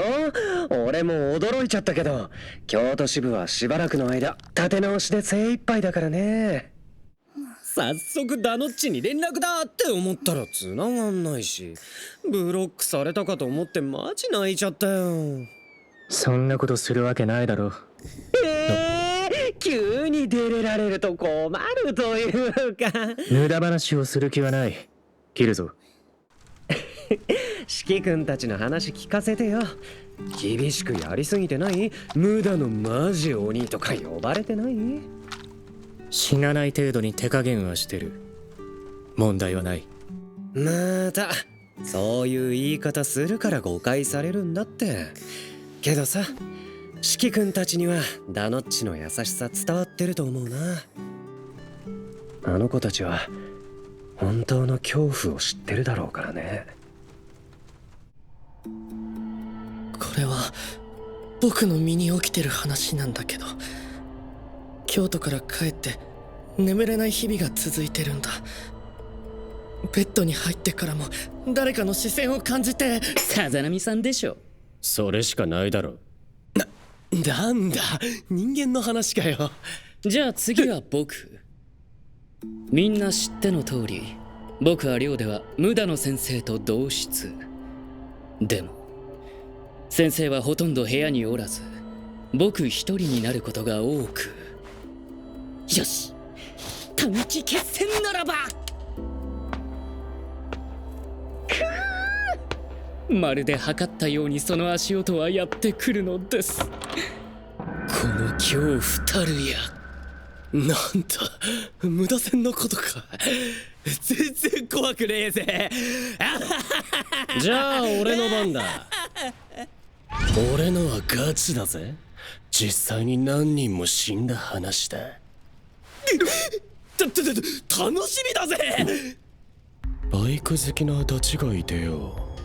そいつがよく攻めてた峠には曰く付きのカーブがあんだよ。そこでは女の声がしたら一ノ瀬四季。振り向いちゃいけねえんだ。苦手なものは心霊系である。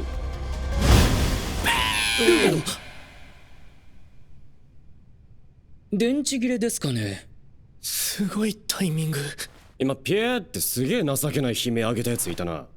誰だよ、かっこ悪い。俗説は本当だったんだな。お、どうしたの？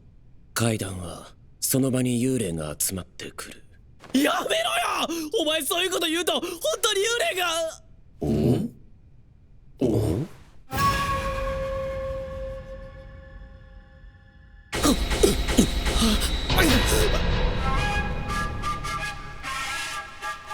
マジかよ。幽霊っているんだな。初めて見た。捕まえてやるぜ。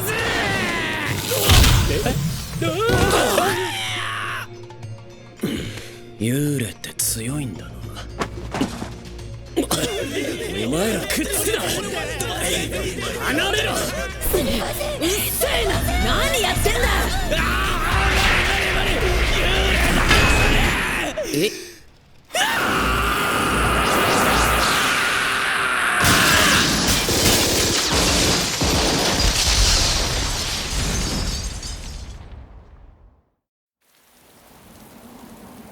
いくらなんでもやりすぎじゃないですか。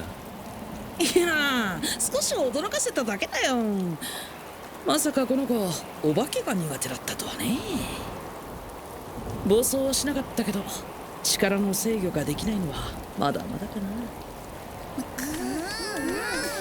そうだね。みんなにはおかしな夢を見たと思ってもらおうか。誰にだって秘密の一つや二つはあるもんだから。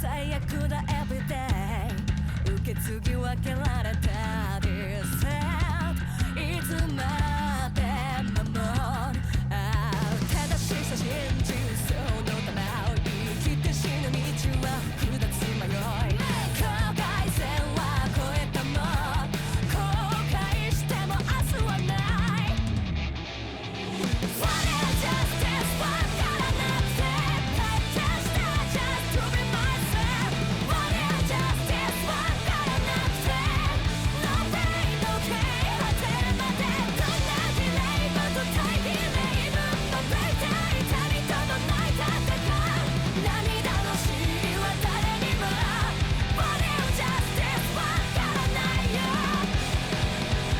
No choice but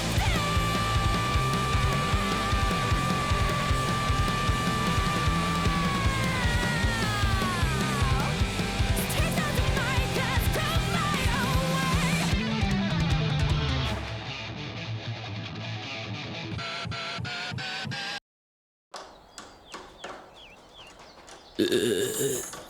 なんかひでえ夢見た気がする。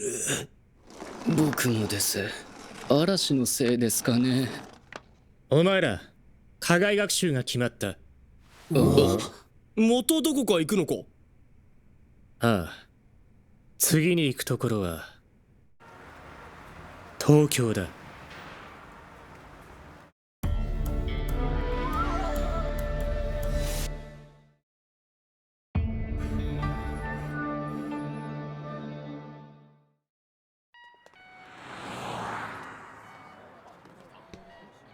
なんだよ、東京でも光が丘かよ。埼玉に片足突っ込んでるギリ東京じゃん。新宿とかならブラッと買い物できんのね。おい、お前は遊びに来たのか？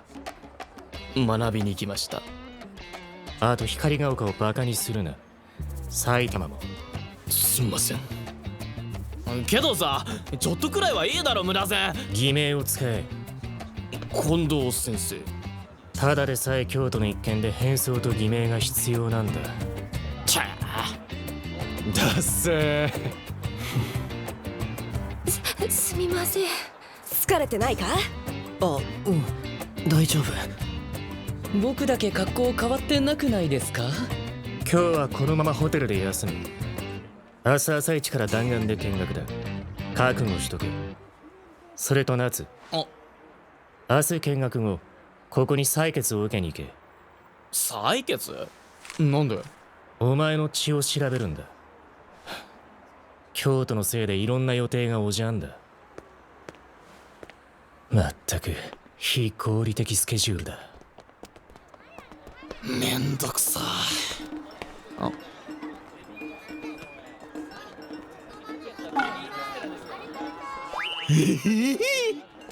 どうせもう休むだけだし、少しくらい行ってもいいだろ。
これぞ愛すべき人生。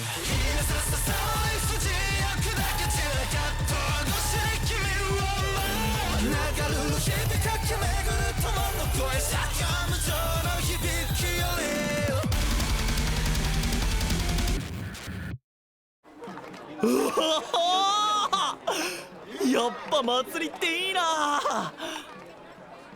お、射的か。お姉ちゃん取れない。一番の景品小さすぎるよ。ちびっこ、俺が取ってやるよ。お兄ちゃんできるの？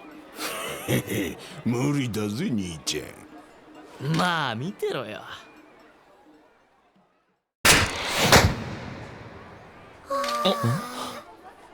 お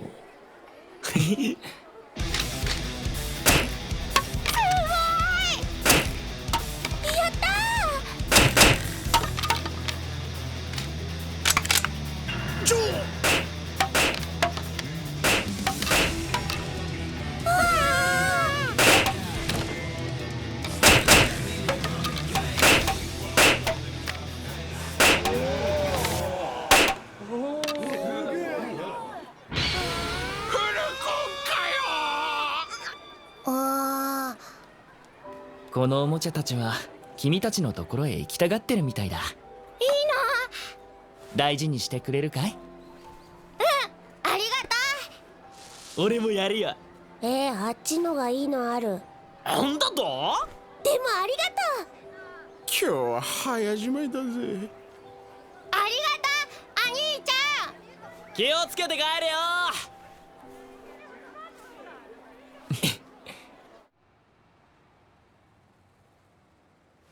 どうぞ。あ、サンキュー。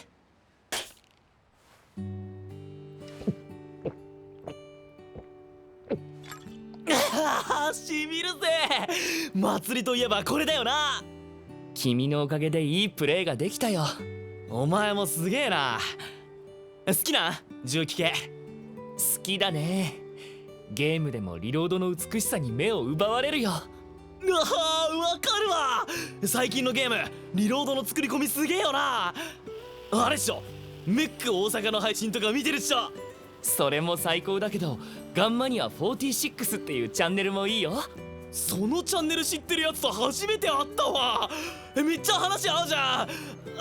ああ、つい名乗るの忘れてた。僕は帝。神の門で帝。君は？俺は偽名を使え。夏は8月生まれかい？おや、2月。君の両親は独特な感性を持ってるね。呼び捨てでいい？多分ためくらいっしょ。うん、僕は19歳だよ。マジかよ、年上かよ。大きくくくれば同じ10代だ。器でかいな。じゃああれか、大学生とか？うん、おまわりさんやってる。でこすけ？マジかよ、苦手だわおまわり。なんで警官なんかになったんだ？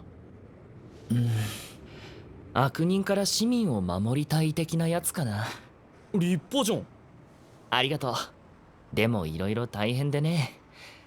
あの人を見てごらん。お、めっちゃ悪そうなやつだな。見た目は少し近寄りがたいよね。でもさっき金魚すくいで取った金魚、子供に笑顔であげてたよ。見た目に反していいやつだな。そこなんだ。僕は悪かどうか自分で見て判断したいんだ。あくまで法にのっとってね。いいんじゃね、そうすりゃ。ただ上司が真逆でね、ガンガンしょっぴく上昇志向タイプなんだ。芯は間違ってないから価値観の違いだね。そういう感じか。俺の担任も少し似てるわ。夏も苦労してるんだ。まあでも帝は帝なんじゃね。上司関係なくさ、誰かに言われて曲げるとかもったいねえじゃん。むしろ俺は帝の考えに1票。そっか、すごいね夏は。あ？人の素晴らしさに年齢関係ないのがよくわかるよ。やめろよ、はずいな。おっと、もう行かないと怒られちゃう。せっかくだし連絡先教えてくれないかい？今度ゆっくり出かけよう。ああ、いいけど俺こっちに住んでねえんだよね。そうなんだ。どこなの？上の方。本当に面白いな。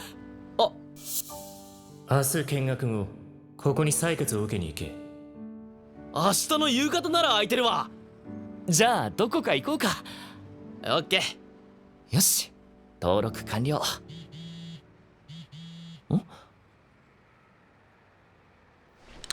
じゃあありがとう。楽しかったよ。おい、しっかり働け香木。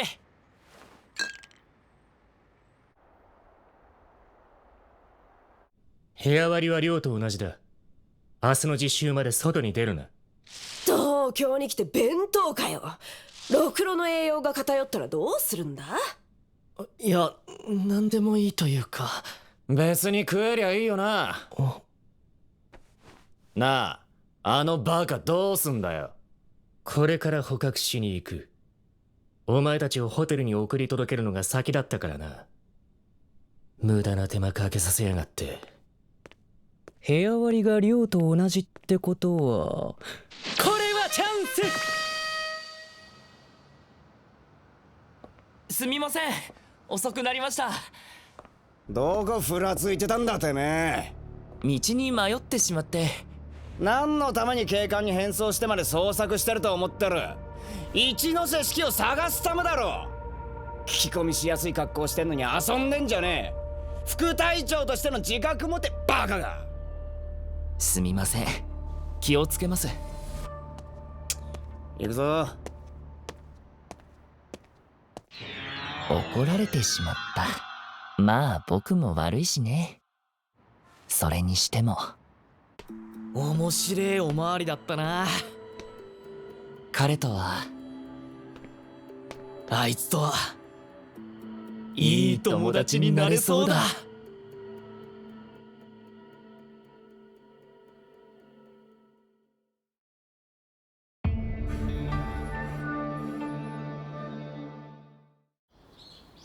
まず最初に練馬区の偵察部隊で話を聞かせてもらおう。つってもここ古本屋じゃん。いいから行くぞ。誰かみたいに勝手にどっか行くなよ。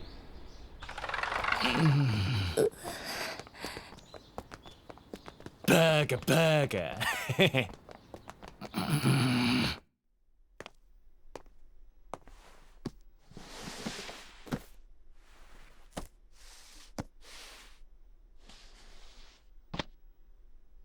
これをくれ。お包みは間に合っている。無駄のさんご一行ですね。練馬に入った時点で情報は入っています。皆さん、本を物色しながら聞いてください。通りがかりの人に怪しまれるのは避けたいので。京都みてえにすげえ感じかと思った。あそこは特別ですよ。歴史も古いし、広いエリアをカバーしていますからね。うちはみんな偵察に出ているし、これくらいの広さで十分なんですよ。まあ練馬支部も重要な情報や施設は地下に隠していますけどね。お、なんだ練馬にもあるんじゃん。今日はそこを見学か。申し訳ないけどそれはできません。ああ、僕は並木戸薫、偵察部隊所属です。まず簡単に説明すると、鬼機関に入った者は基本的に戦闘部隊、医療部隊、偵察部隊のどれかに所属します。それ知ってるぜ。俺は断然戦闘部隊だな。黙って聞け。本を選んでいるふりをしろ。質問は随時受け付けますよ。戦闘部隊は桃機関と最前線で戦います。俺はここだな。医療部隊は戦闘で負傷した者の治療だけではなく、隠れて生活している鬼の診察なども行います。できれば誰かを助ける仕事がいいな。そして偵察部隊の主な仕事は隠密。僕たちは敵に悟られることなく情報収集や追跡、時には接触します。僕はここかな。私はろくろが入る部隊だな。どこも自信ないな。一ついいですか？はい、どうぞ。今日っていろんな話を聞くんでしょうけど、ノートとか取らなくていいんですか？逆に聞きたいんですけど、敵の前でもノートを広げられますか？もちろん記録を取ることは重要です。だけど僕たち偵察部隊は主にここに大事な情報を収める。それが命がけで得る情報ならなおさらね。さっき僕は練馬の隠れ家を君たちには教えませんでした。もうその理由はわかりますよね。もし誰かが桃太郎に捕まって拷問されたりしたら困るでしょ。んなことされたって喋らねえよ。その気持ちは素晴らしいと思います。でも桃太郎はそんな甘い存在ではありません。それに桃太郎が鬼と同様に様々な能力を持っているのは知ってますよね。それって人の心を読んだりできるのもいるんですか？その可能性がないとは言えません。特殊な能力を持つ桃太郎は仲間内でもその詳細を秘密にしているらしいです。でももしその情報を手に入れられればだから情報って重要なんですよ。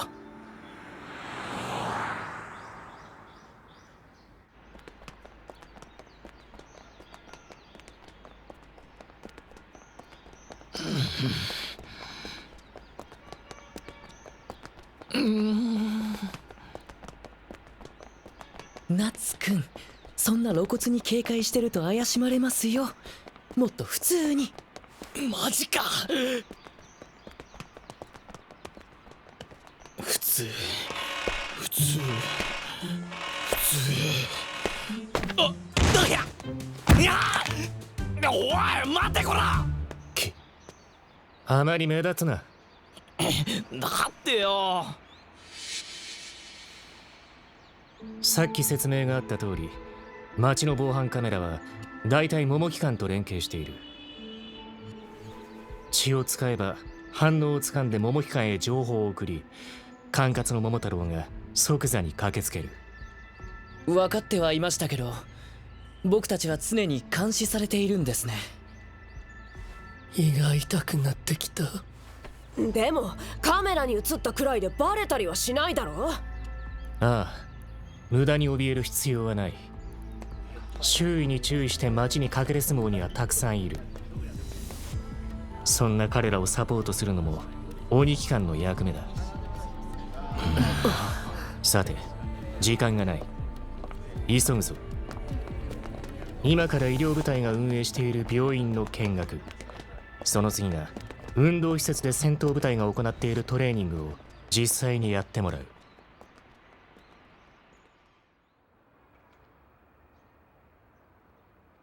今日の見学は以上だ。やばい、頭に入りきらねえ。すみません、筋肉がなくてすみません。めまいがする。もしかして何かの病気かもしれない。大丈夫か？私の膝で休んでいいぞ。この程度でへばるな。明日はそれぞれ気になったところへばらけてさらに細かい見学だ。夏、お前はこれから採血へ行け。終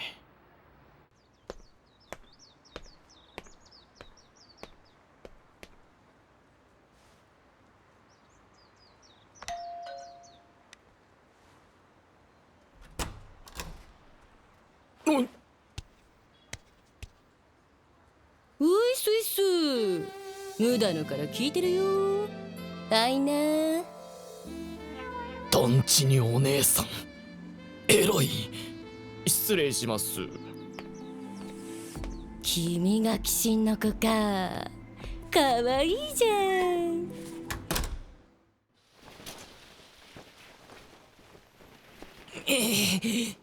はい、終了。あ、終わり？まあ採血だけだしね。これだけかよ。でもまあエロいしいいか。見たいなら見ていいぞ。ほれ。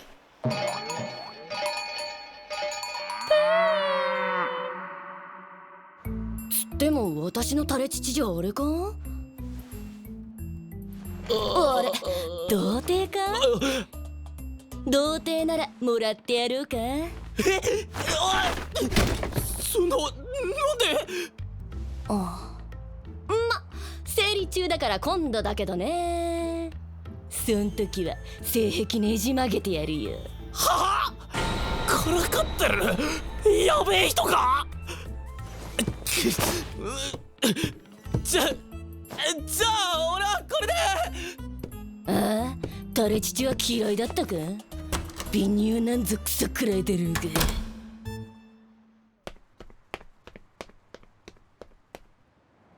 なんでか、痛いけな少年には言いにくいな。少しくらいいい思いしたっていいんだぜ、少年よ。君は人より短命なんだから。当分おかずには困らねえな。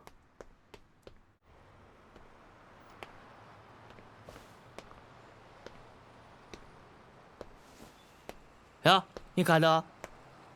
早いね、夏くん。大丈夫？目飛んでない？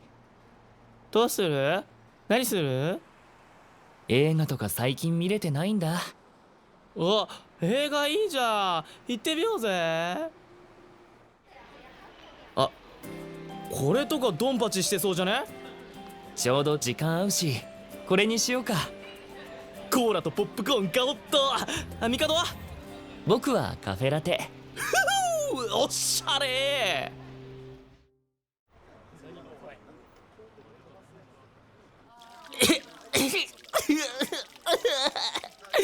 なんだあの到着素晴らしい映画。かつての幼なじみと再会したのは敵同士の戦場。友達同士殺し合うとか切なすぎんだろ。ポスター詐欺だぜ、あんなの。もし僕と夏が敵同士で戦場で会ったらどうする？僕を撃つ。あんま好きじゃねえな、こういう話は。まあただの空想だよ。俺だったら誰も知らせず戦争を仕切ってるやつのところ行って戦争を止めるね。それは夢物語すぎない？いいんだよ。質問自体空想だし答えも空想で問題ねえよ。でももしその中にどうしても許せないやつがいたら、そいつはやる。あ、ちょっとごめん。まずい、上司から呼び出しだ。マジ？大変だな、おまわりって。ごめんね、今日はありがとう。あ、仕事頑張れよ。俺も戻るかな。お、やべ。はい、今戻ってる最中で。至急戻れ。アクシデント発生だ。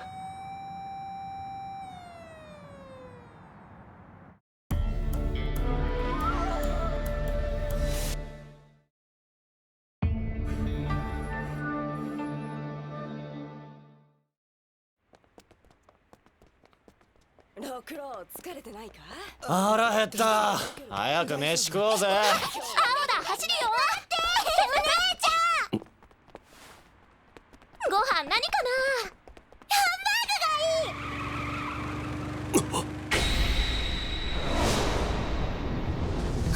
危ない。血色解放。間に合え。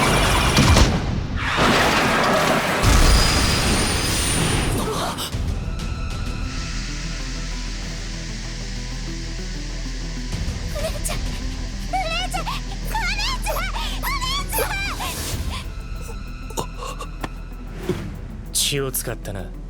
すぐに逃げるぞ。桃が動く。練馬区光が丘7丁目付近で鬼の血液反応を感知しました。お、バカな鬼が釣れた。至急付近の桃太郎へ位置情報と映像送信。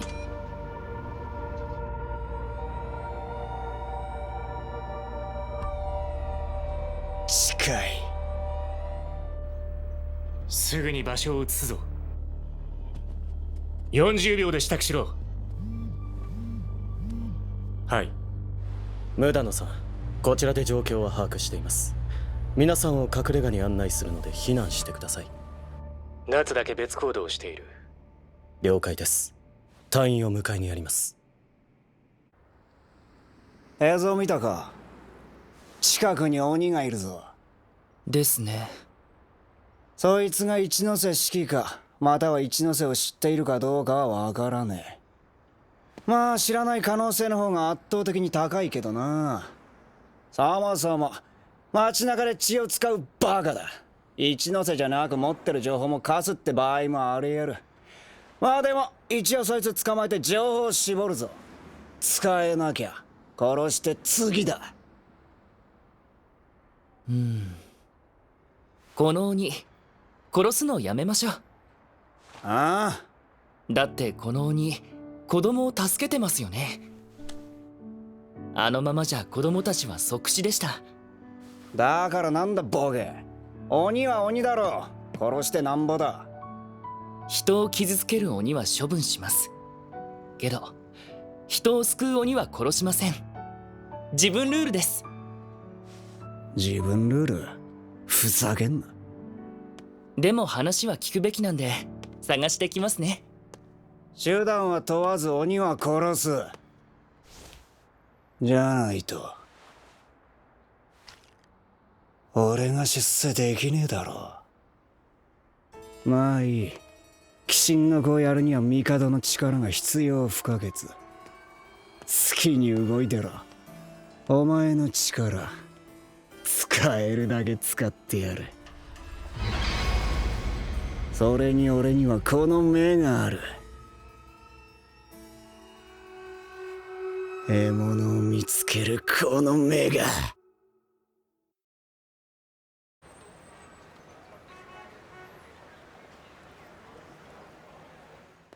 ここは普段練馬区周辺の偵察部隊が使っているアジトです。直接情報を共有したり会議したり機密情報を保管したり。あの古本屋じゃねえの？あそこは生活に紛れて情報を仕入れるところ。ああいうところがたくさんあるといざって時敵の目を散らせるしね。夏くんは別の隊員が迎えに行ってます。何から何まで悪いな。この後の予定は？学園に戻る。わかりました。出発までいられる部屋を用意してきます。よかった、帰るんだ。ああ、また何もせず終わりかよ。こっちは京都から不満溜まってんだぞ。あいつ何言ってんだ。あ？危険な状況にした奴らが何言ってんだよ。街中で堂々と血使うとか素人。ああ、何こそこそ言ってんだ。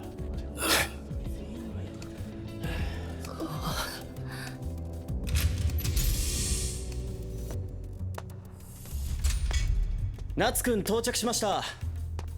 戻ってきたか。あ、どういう状況？マジで？子供助けたろ。超かっこいいな。なんだアクシデントって言うから何事かと思った。あれでもなんでこんな殺伐としてんの？お前空気読めねえな。あ、褒めたたえる空気だろ。本来夏くんの反応が正しいよね。この空気で言えるのもすごいけど。サンキュー。甲ヶ崎、お前がやったことは間違いじゃないが正解でもない。体術のスキルを磨け。次から血を使わず対処できるようにな。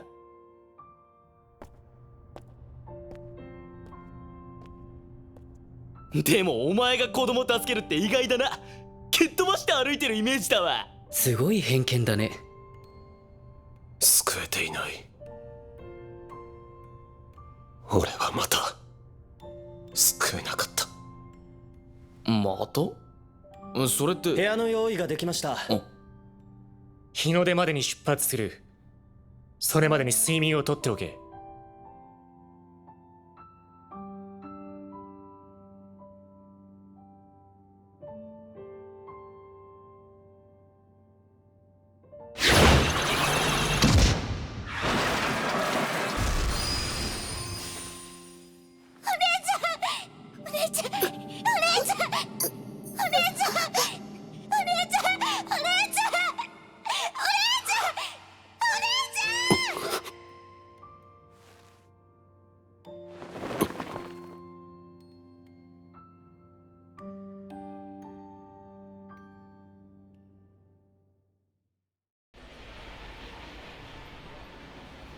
今日は関東ナッツ連合創設5周年パーティーだ。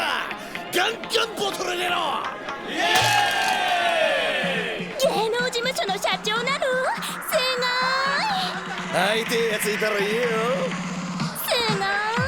私今超推してるグループがあって。あれ来てくれたっすか、深夜さん。潤ってんな。マジで深夜さんのおかげっすよ。今日はじゃんじゃん飲んでってください。祝いに来たんじゃねえ。仕事の話だ。女どかせ。マジっすか。今日は勘弁してくださいよ。パーティーですし。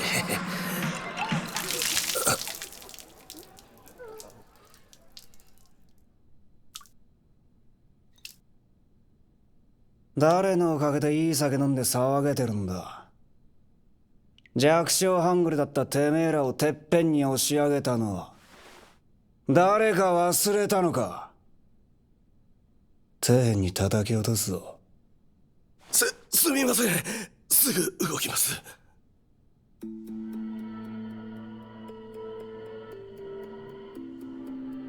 こいつを探せ。誰っすかこいつ。てめえらが知る必要ねえよ。しっかり目を凝らして探せ。いいな。もちろん。そしたら行く前のケーキ近すんぞ。いい酒持ってきてやった。いいんですか、こんな高いの。出世のためだ。これがうまくいったらもっと稼がせてやる。お前らのさらなる成功を願って乾杯。乾杯。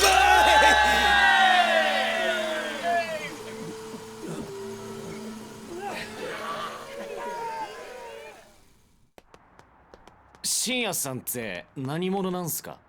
俺も素性は知らねえけど、あの人のおかげで俺らはでかくなれた。すごい人っすね。すごいっつうか見透かされてる感じがすんだよ、あの人には全部。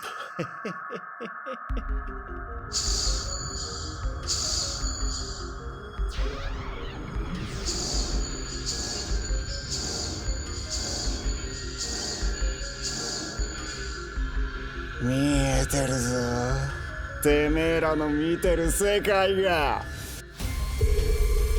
桃岩深夜、彼の細菌を体内に取り込んだものの視界を覗くことができる。24時間有効で一度に36人の視界を覗ける。あ、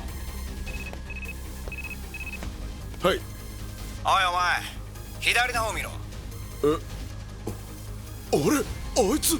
そこに男が立ってんだろ。なんでわかったんだ。ラッチリます。いや待て、鬼相手じゃこんなクズでも相手にならねえ。確実に連れてこれる方法は。そもそもなんでこいつはうろついてんだ。ここはトラックが事故った場所。この鬼の行動的にもしかしたら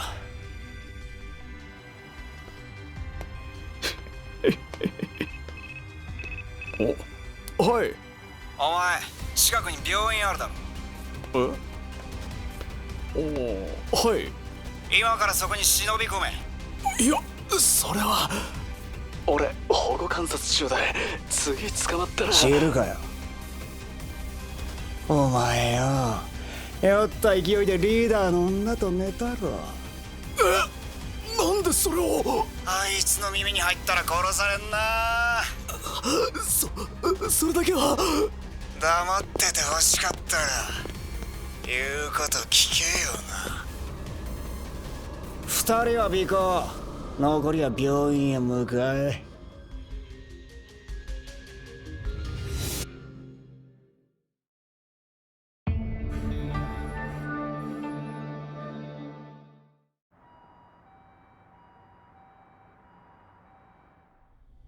さっき運ばれてきた女の子ね。ごめんなさい、面会時間過ぎてるから入れないのよ。そうですよね。身内の方？いえ、あの場にいたので気になって。居眠り運転だったんでしょ。最近いろいろ物騒よね。お手数をおかけしてすみません。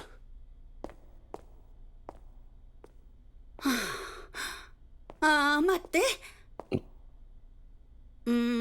本当は言っちゃダメなんだけど、大丈夫よ。あの子ただの検査入院だから。妹さんかばって倒れた時に頭打ったみたいだけど、異常なしだって。よかった。お姉さんってすごいよね。とっさに妹をかばえるんだもの。ええ。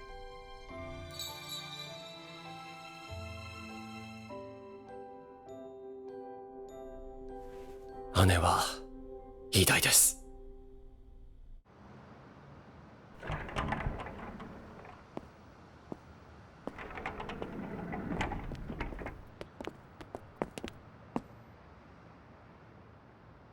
誰だお前ら。ああ、逆に教えてもらいてえわ。俺らもお前のこと1ミリも知らねえし。桃太郎じゃない。まあよくわかんねえけど一緒に来いよ。車用意してっから。断る。いいのか？知らねえけどこのガキ気にしてんだろ。すぐさせる状況だぞ。刺したら無所行きじゃねえか。分かったら車乗れよ。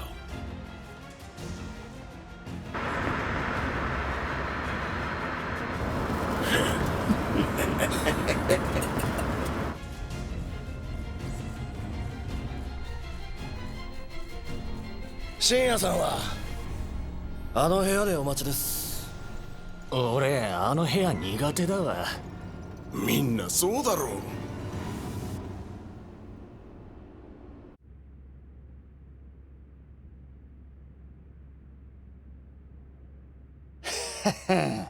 運が向いてきたな。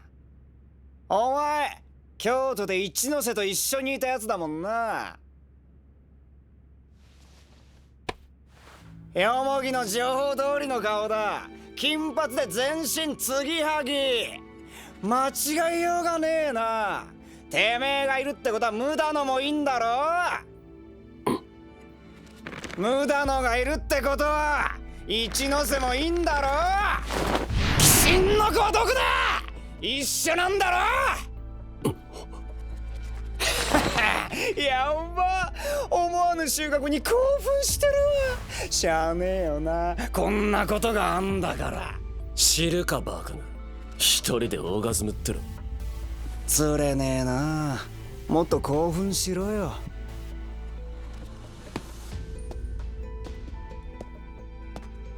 入院してるガキのこと気にならないか？何する気だ。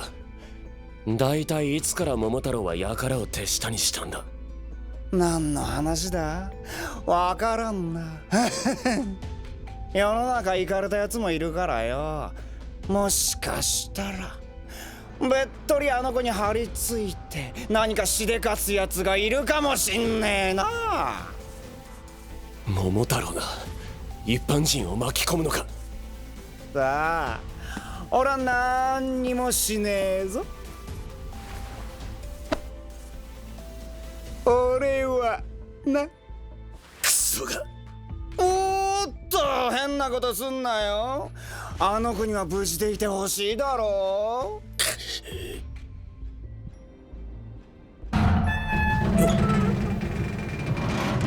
こいつ見張ってろ。少し出る。おい、しっかり見とけよ。待て、どこ行くだおい。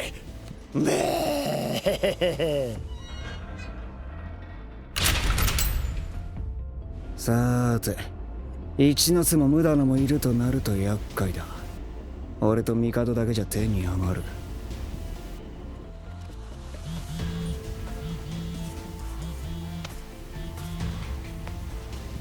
もしもし、深夜さん、どこにいるんですか？ちょっとな。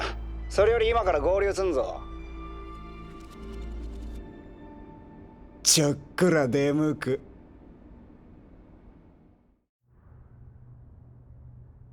これだけ浮いて甲ヶ崎が消えた。あいつ何やってんだよ。どこに行ったんですかね。でもあいつ様子おかしかったな。少し変だったぜ。なんからしくねえっつうか。最悪のケースを見越して動いた方がいいかもですね。さっきの件で桃も警戒しているだろうしな。桃太郎も本格的に動くぞ。あいつらが動くか。あいつらが厄介なことになったな。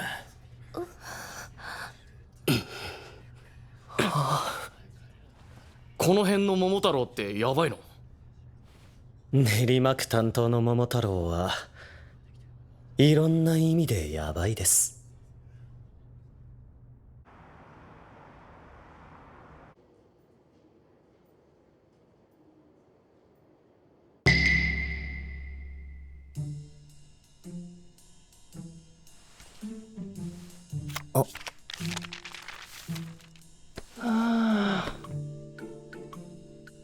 本部で何回か見たことあるけど、向かい合うのは初めてかな。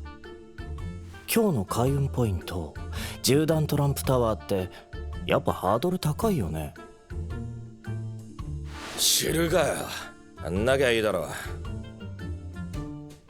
バカ言うな。ミョリンパ若子の占いは絶対だ。ミョリンパ先生の1年の運勢通りに生きれば幸せになれるんだ。占いとかくだらねえ。オスケは今月運勢最悪だね。死ぬかも。上々だ。ミョリンパ先生の占いは怖いくらい当たる。実際この本の通り稀有な訪問者ありと書かれてる。で、何の用？いや、僕も何しに来たのか知りたいです。うまい話があんだよ。うまい話？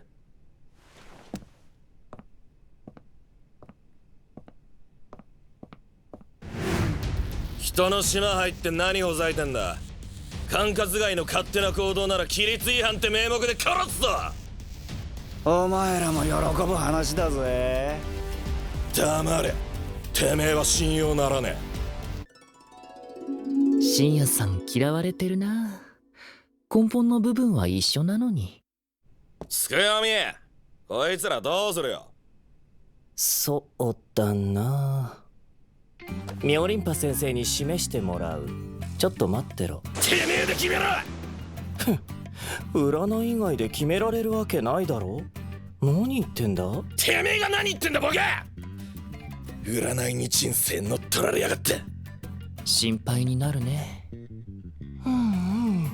おお、なるほど。ああ、やっぱりミョリンパ先生の占いは絶対だ。いつだって俺の道を示す。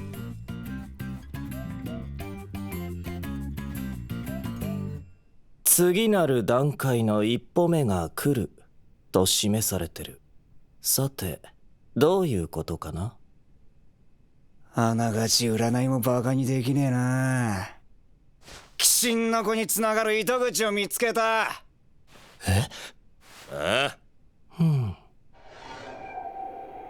聞く気になったか。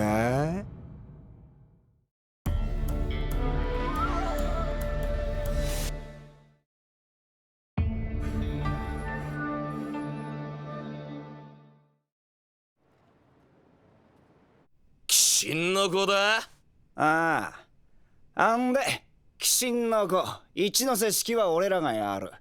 お前らそれを手伝ってくれ。なんでてめえの手柄の手伝いを俺らがやんだ。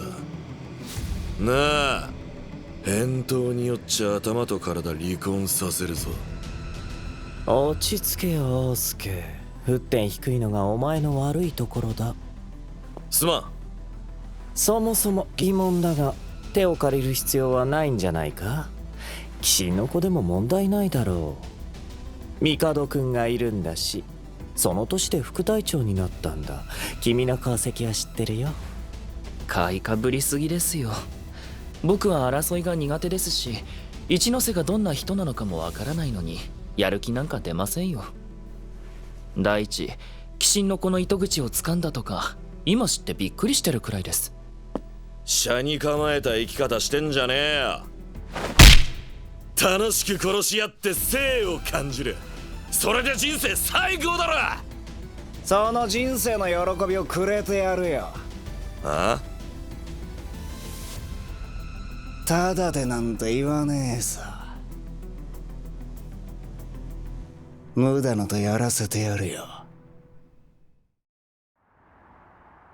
なあ、いい加減高ヶ崎探しに行こうぜ。確かに時間経過的に動くべきですね。戦闘部隊に応援要請しましょう。戦闘部隊は動かねえぞ。お疲れ様です、真澄隊長。だいたい書き置きしてんだろ。どうなろうと自己責任だ。ありえねえ。なんで戦闘部隊動かさねえんだよ。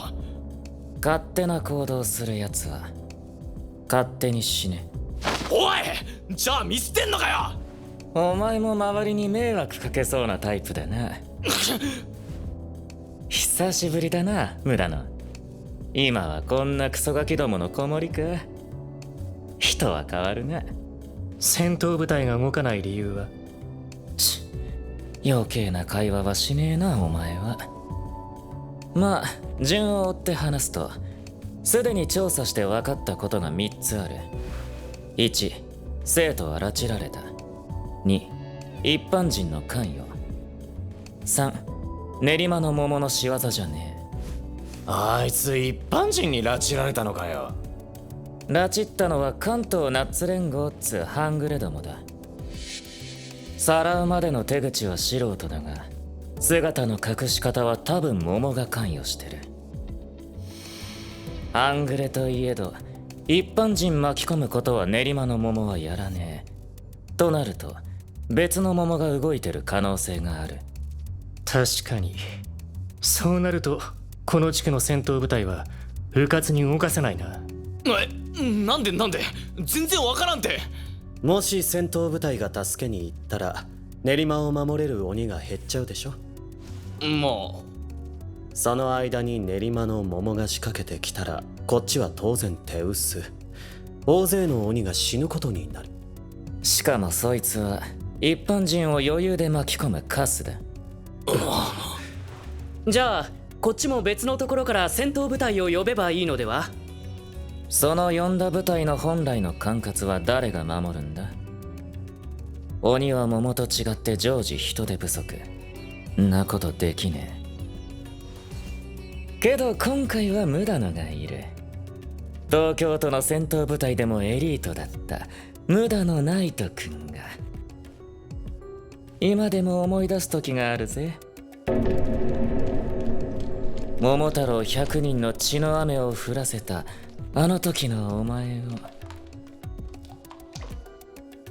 先生ってすごかったんだ。好きだぜそういう話は。まあ元エリートか。教員なんかなりやがって。その半グレについても調査済みだろ。そいつらのたまり場なら特定済み。あとは踏み込むだけだ。なんだよ、ちゃんとやってんじゃん。怒っちゃったよ、ごめん。仕事してるだけだバカが。戦闘部隊は動けないが無駄のに動いてもらう。カオル、お前が一緒につけ。わかりました。待てよ、俺らも行かせてくれよ。ここで留守番なんかする気ねえぞ。それじゃマジで何しに来たかわかんねえだろ。はあ？何言ってんだ？現状留守番もできてねえじゃねえか。引っ込んでろ。いや、やらせよう。お前も冗談言うようになったのか？うちは普通の学校じゃない。実践を積ませた方が効率的だ。効率？知るかよ。自分は索敵ができます。役に立てるかと思います。偵察部隊志望か？はい。自分の能力に合うと思って。僕は戦闘能力がないですし、それくらいしか役に立たないかと思いまして。それくらい？戦わないからやれると思ってんのか？そんな覚悟でやってねえんだよ、こっちは。最前線で戦ってるのは偵察部隊だ。戦闘が始まりゃ確かに俺らはサポートだ。けど最初に敵に接近して時には接触して情報を得るのも俺らの仕事。一歩ミスればよくてその場で殺されるか、最悪情報を絞り取られて殺されるかだ。そして俺たちは絶対に情報を吐いちゃいけねえ。吐くくらいなら死を選ぶ。なのになんだお前は。医療部隊も戦闘部隊も全ての隊員がそうだ。俺ら鬼に安全地帯なんかねえ。鬼機関は全員命がけだ。その覚悟てめえらにあんのか？すみません。でも役に立ちたくて羅刹学園に入りました。死ぬ覚悟はずっと前からできてます。つーか覚悟がなきゃ入学しねえだろ。かっこ悪い死に方はしたくない。愛する人と死ねりゃいいわ。私は死ぬのは怖いです。ただやれることをやりたいです。俺は死ぬ覚悟はできてるけど死なないために成長したい。だからやらせてくれ。断られても勝手にやるぞ。いいのか？育成は大事な仕事の一つだ。鬼はいつも人手不足なんだろう。分かったよ。その代わりにガキだからって言い訳はねえぞ。2つの隊に分ける。ユスルベと屏風ガールは偵察部隊、マスミとカオルのサポートをしろ。他は戦闘部隊、俺の指示に従え。優先すべきは甲ヶ崎の救助だ。戦闘はできるだけ避けろ。変装はしねえの？敵地に行く以上必要ない。いざという時混乱を招く。服を用意する。すぐ着替えろ。役職付きの隊員だけが本来着られる正装だ。気合い入れろよ。はい。無駄のってあの無駄の？無駄のって誰でしたっけ？昔桃100人対無駄の一人で無双した戦闘部隊のエースだ。今は一線を退いたって噂だけどな。今日と同様一ノ瀬と無駄のはセットだ。いっぺんに相手すんのは骨が折れる。そこでお前らに無駄の相手をしてもらいたい。俺らは一ノ瀬、そっちは無駄の。利害は一致。ガセじゃねえだろうな。重要な場面で下手な嘘は使わねえ。断言するぜ。100% 無駄のとやらせてやる。確かにお前はその情報力で隊長になったと言っても過言じゃない。どうするよ、決まってるよな。こいつらは話に乗る。俺が占いにすがるのはこの世には運というものがあるからだ。若くして死ぬやつもいれば100歳まで元気なやつもいる。全て運だ。だから占いで俺が思う幸せを極限まで近づけたいんだ。だってもし病気や怪我で自由が奪われたら戦えなくなるだろ。こいつら生粋の戦闘狂だ。こう見えて好きなんだよ、命のやり取りが。その話乗ってあげるよ。ありがとよ。どうだ、景気づけに2人の運勢見ようか。断る。生年月日も血液型も俺にしたら大事な情報。うかつに教えねえ。だから信用できねえんだよ。僕10月21日大型ですけどどうですか？ベラベラ喋んなよ。ったく。俺はトイレ行ってくるわ。帝くんの運勢は悪くないね。長い付き合いになる人と巡り合うだって。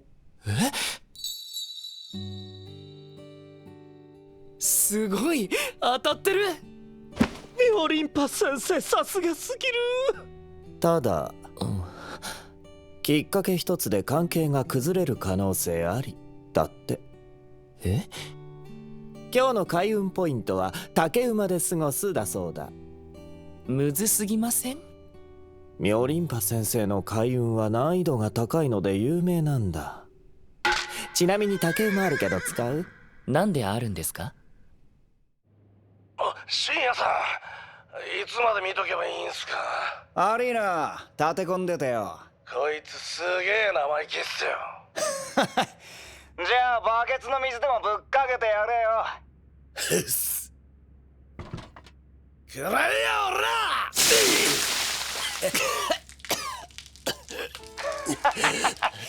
たっぷりぶっかけてやれ。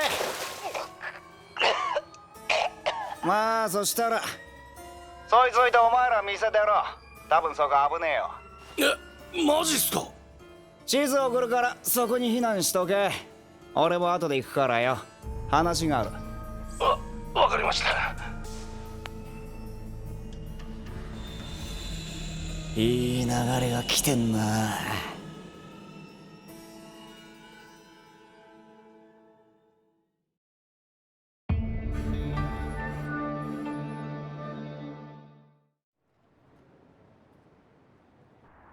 あのキャバクラが半グレのたまり場だ。じゃあさっさと乗り込もうぜ。バカかお前は。頭使え。まずは状況の確認と整理だ。メガネ。はい。索敵ができんだろ。やってみろ。ここならカメラの死角だ。血を使っても問題ない。わかりました。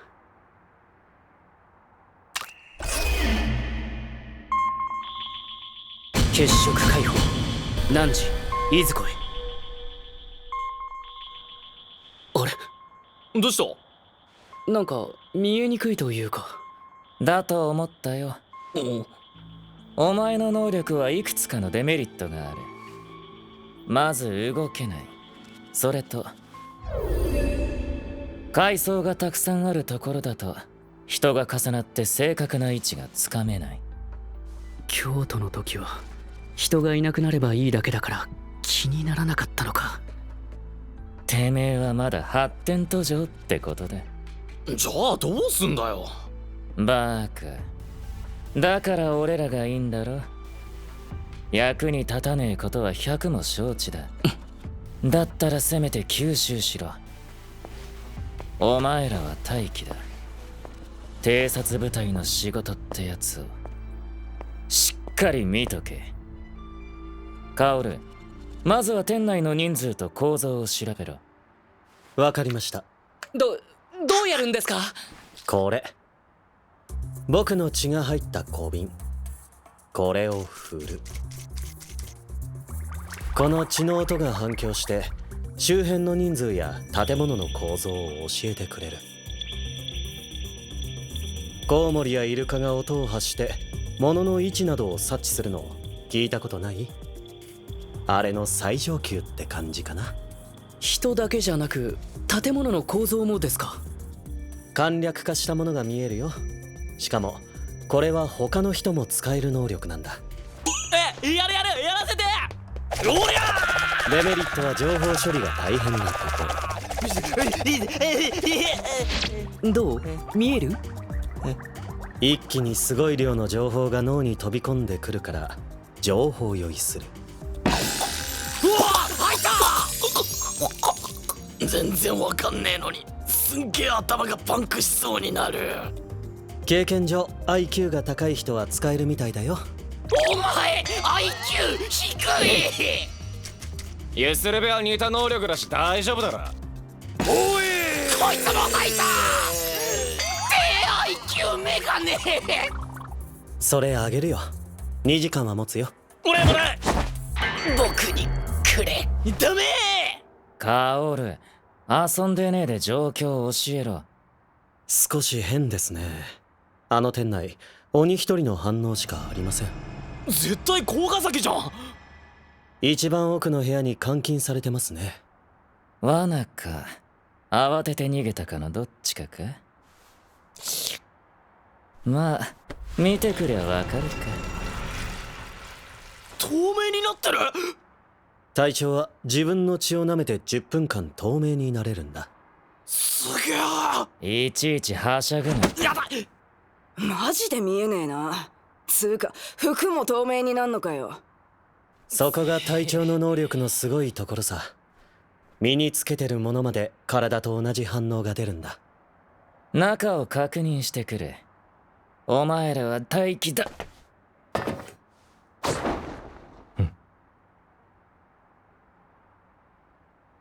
隊長も副隊長も能力がすごすぎる。何が役に立てるだ。上位互換どころかはるか上の人たちだ。落ち込むのは勝手だが、その時間に意味はないぞ。先生、正直すごいへこみます。あの二人がすごすぎて自分はいらないんじゃないかって。マスミたちの能力は確かにすごい。でもあいつの投下能力も最初は30秒しか続かなかった。必死に努力して経験を積んで自力で能力を伸ばしたんだ。落ち込むのは経験と努力を重ねてからにしろ。お前の能力も捨てたもんじゃない。が、腐らすか伸ばすかは好きにしろ。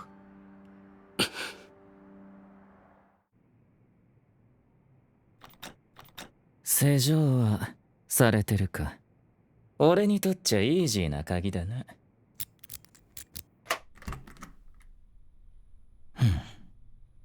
靴跡もそのまま。大勢で慌てて出た感じか。この辺は素人感満載だな。罠の一つもない。本当に急いで逃げただけなのか。じゃあこの違和感は何だ。残るはあのドアだが、やっぱり罠はねえな。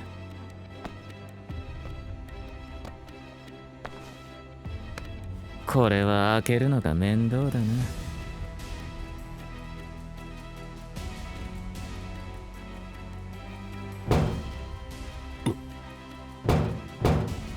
無駄のところのガキだな。誰だ。説明は後だ。部屋の中に罠はあるか。いや、ない。十分だ。ここにいんのか。どうやってあげんだ。俺にやらせろよ。せっかく暴れられると思ったのに、やることがドア破りとか。本当にムカつくぜ。血色解放、ドキドキヒステリー。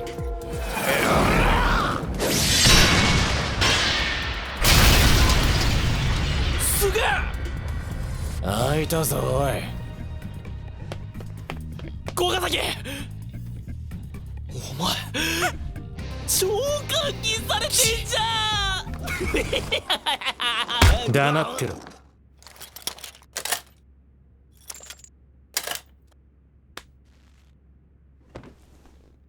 手間取らせやがって。おい、どこへ行く。時間がねえ。子供が人質にされてんだ。すぐ行かねえとやばい。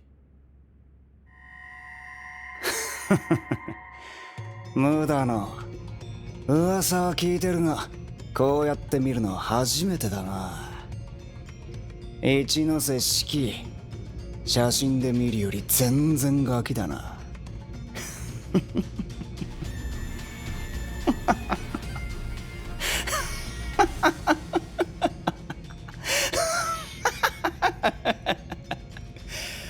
お前ら全員見つけた。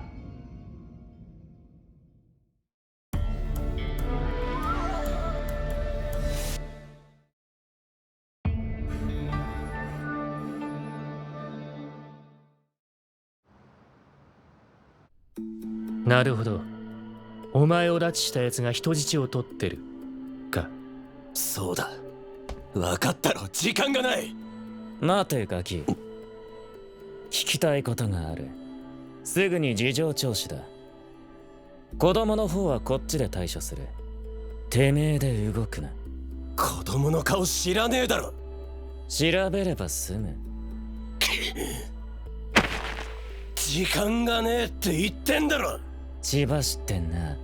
冷静さを保てない奴はすぐ死ぬぜ。なあ先生、あいつがあんなにテンパるの珍しくね？なんか理由があるんじゃねえの？行かせてやった方がよくね？止めても俺は行くからな。甲ヶ崎、戻り次第必ず話を聞かせろ。約束できるなら俺と一緒に行くことを許す。許してんじゃねえよ。甘すぎやしねえか。こいつのことだ。行かせるまで話をしない。行かせた方が効率がいい。いいな。戻ったら全て話せ。分かった。どうしますか？残りの奴らは落ちてる情報を全て拾え。髪の毛から何までだ。はい。甲ヶ崎くん、その格好じゃ目立ちすぎるよ。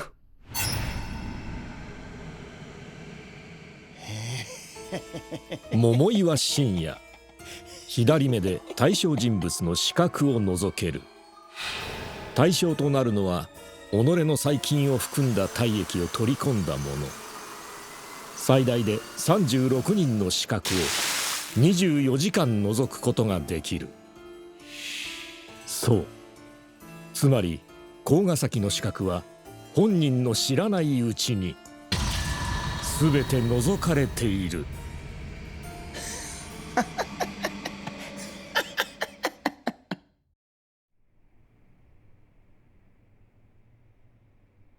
あちったやつが鬼神の子の仲間だったとは。顔をさらすミスをしたが、まあどうとでもなる。一番大事なのは視覚を共有後、どうやって仲間の元へ返すかだ。最も自然なのは仲間に救出させる。鬼もバカじゃない。さらった半グレのたまり場はすぐ見つけるはずだ。だからあえて場所を変えなかった。助けに来てもらうためにな。これからお前らの動きは24時間筒抜けだ。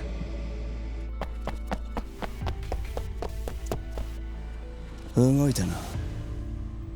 目的地は病院だろ。つくよみたちに報告する前にいくつか手を打っておくか。帝にやる気を出してもらわねえとな。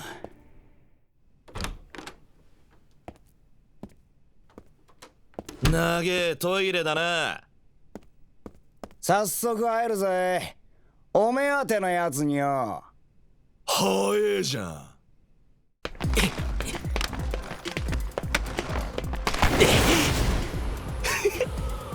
この調子ならすぐ着くよな。甲ヶ崎、指揮先に行け。先生は？招かざる客が来た。行っちゃったよ。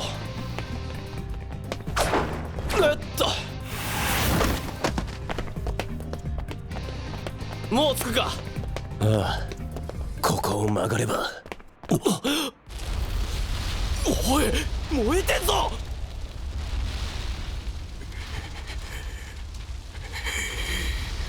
消防車バカか。これヤバくね？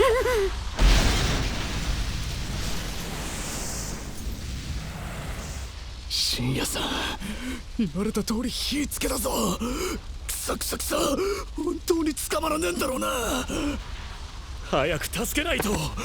ダメです、危険すぎます。消防を待つんだ。中にはまだ人が残ってるんだぞ。冷静になれ。くそ。おいバカ。なんでこんなことに。待ちなさい。戻ってくるんだ。おい。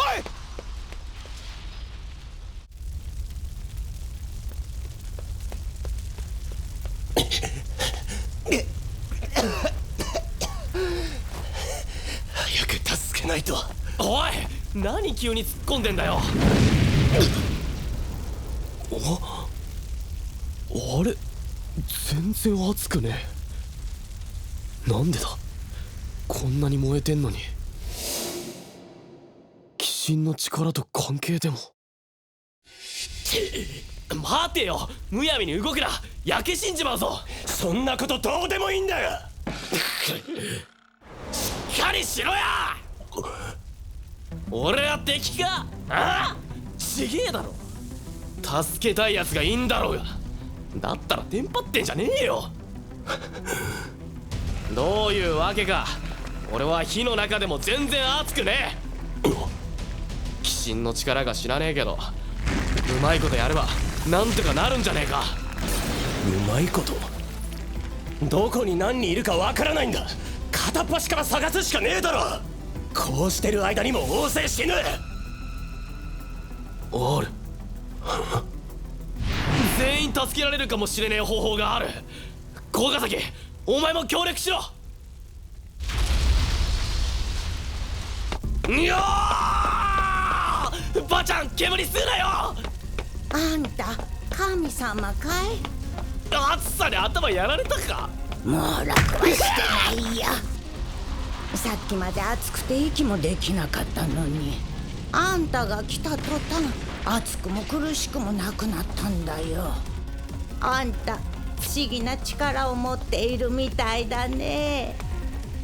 きっとその力は誰かを守るために神様がくれたんじゃないかね。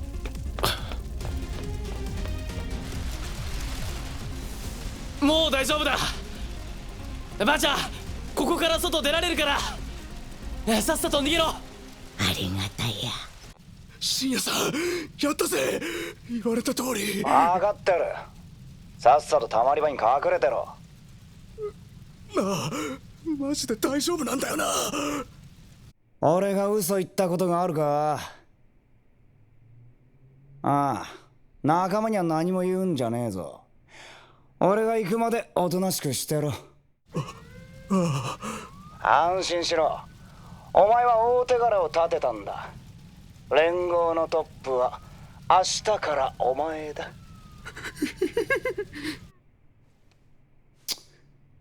雑魚がビビりやがって。ああ、予想以上に燃えてんな。鬼のくせに人命救助かよ。バカどもが。せいぜい俺のために役立ってくれよ。高ヶ崎、あとどんぐらいだ。時間ねえぞ、急げ。うるせえ、頭に響く。大体なんだこれ。頭が割れそうだ。偵察の兄ちゃんがくれたんだよ。この血の音が反響して周辺の人数や建物の構造を教えてくれる。これでお前が場所を見つけて俺が助けに行くってわけだ。お前が普通に使えんのはムカつくんだけど、IQ 高くないと使えないって言ってたし。普通じゃねえよ。頭がガンガンしやがる。吐きそうだし長く使ってらんねえわ。だから早く行け、ノロマ。メールすんのバーカバーカ。はげろ。2階の南側だ、急げ。怖かったな、よく頑張った。次は4階の西側、奥のフロアだ。ごめん、僕決めた。痩せる。3秒で痩せろ。急げ、ペース落ちてるぞ。高ヶ崎がスマホ持ってりゃ楽なのに。そんなのない、走れ。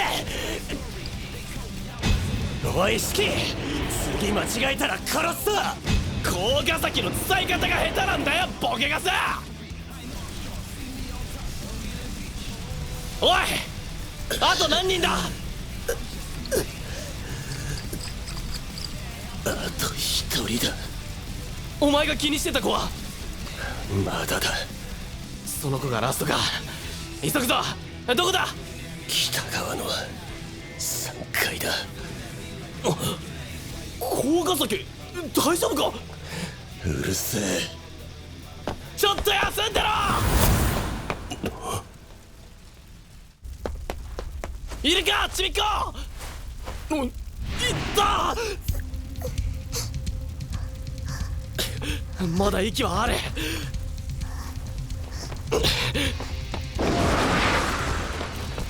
大丈夫だ、死ぬなよ。大丈夫、大丈夫だ、絶対大丈夫。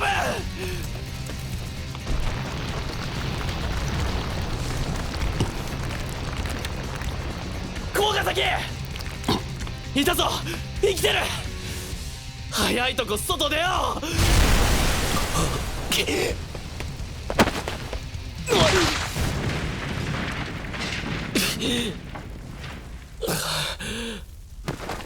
おい！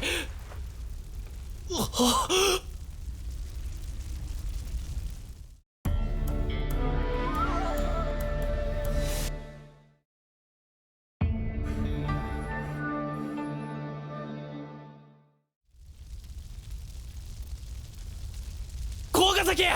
マジかよ、おい！生きてるか！うるせえな。高ヶ崎！ああ、生きてるよ。足が挟まってやがる。お前は早くその子外に連れて行け。この建物自体ヤバいんだよ。いつ崩落してもおかしくねえ。分かった、すぐ戻る。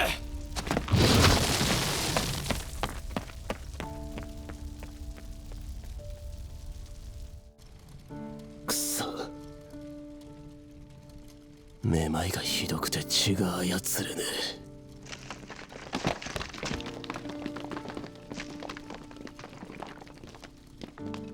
え。すぐ戻るか。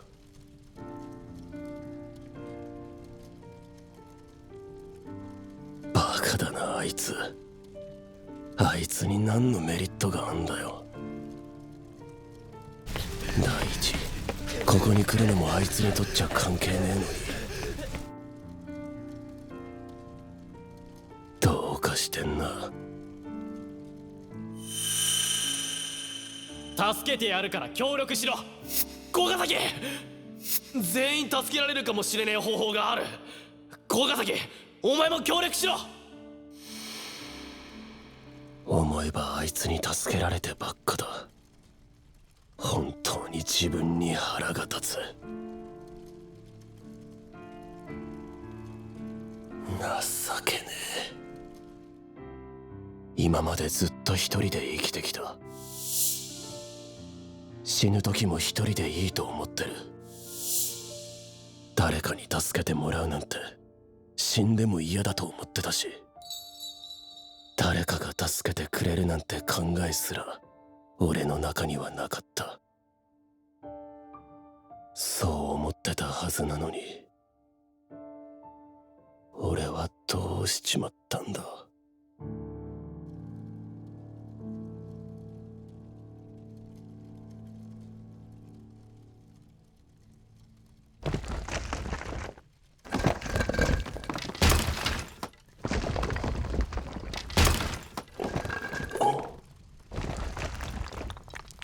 なんだよクソ、生きてんのか。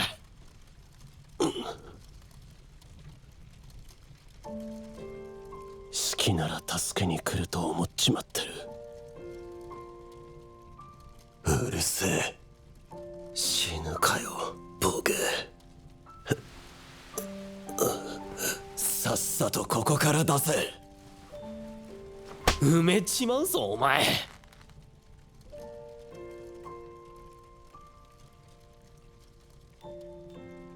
誰かに頼るなんて死んでも嫌だと思ってた。外、消防車とか野獣まですげえからささっと逃げるぞ。けど頼れるやつがいるってのも悪くない。ありがとな。あ、何ハキハキ喋れ、聞こえねえから。ちゃんと支えろボケ。はあ、叩きつけんぞクソが。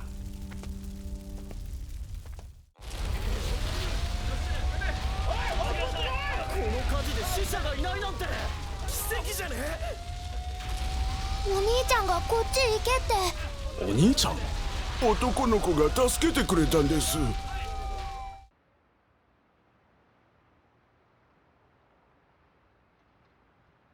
腕パンパン。男に肩貸すとか最悪だぜ。別に頼んでねえけどな。お前ほんとムカつくな。だいたいあの子は何なんだ。手貸したんだから教えろよ。あの子はどうした？病院に火をつけたのは俺を拉致った桃で間違いない。でもなんで燃やした？あの子は俺を拉致るために人質にされた。人質なら殺しちゃダメだろ。念のための口封じ。まだ利用価値はあるはずなのに。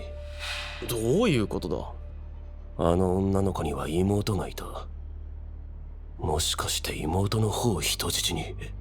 でもなんで人質なんか取るんだよ。シキ、お前だよ。俺？あの桃は鬼神の子であるお前が目当てだ。お前を殺すための交渉材料にする気なんじゃ。まだ疑問はあるけど、妹が危ないかもしれない。けど妹の居場所なんて知らねえだろ。偵察部隊に頼もうぜ。無駄だ。俺が病院に行く時も止めたくらいだ。妹が危ないかもしれないなんて曖昧な情報じゃ動かない。どうにか自分たちで探さないと。アホかよ。人探しとか簡単じゃねえ。おおい、四季様と呼べ。なんだよ気持ち悪い。見つけられるやつに心当たりがある。何？誰だ？おまわりさん。こいつら何の会話してんだ。会話が聞こえないのがこの能力の弱点だな。つくよみさんと大輔さん遅いですね。何かあったのかな。さあな。無駄なやってくれりゃなんでも。あ、なんだ、電話か？もしもし、夏くん。なんちゅうタイミングだよ。そっか。うん。頼み？何？何？聞こえないけど。もしもし？サイレン鳴ってるけど外にいるの？うん。あ、大丈夫。まるで一ノ瀬と会話してる。おい、誰と電話してんだ？最近知り合った夏くんです。あ、前言ってた上司と一緒なんだ。俺を知ってんのか？なら挨拶しとくか。代われ。なんだ、悪口でも言ってたのか？いやいや、ごめん夏くん、代わるね。もしもし、はじめまして。帝の上司です。ああ、どうも、夏っす。マジで申し訳ないんすけど、今急いでて、挨拶とか大丈夫なんで、そりゃ。そうなんですね。すみません。ちなみに外にいるみたいですけど、雨とか降ってませんか？雨？降ってないっすよ。帝と一ノ瀬が知り合いなんて、運は俺に向いてる。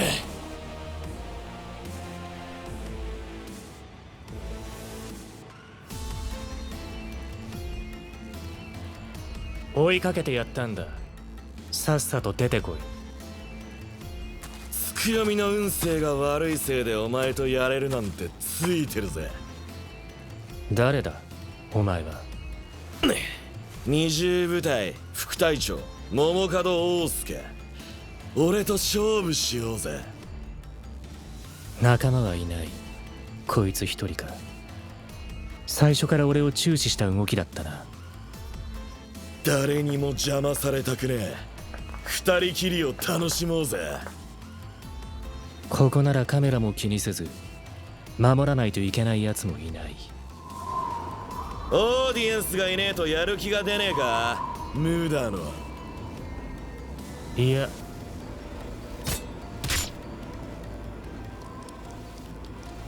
久しぶりにのびのびやれる。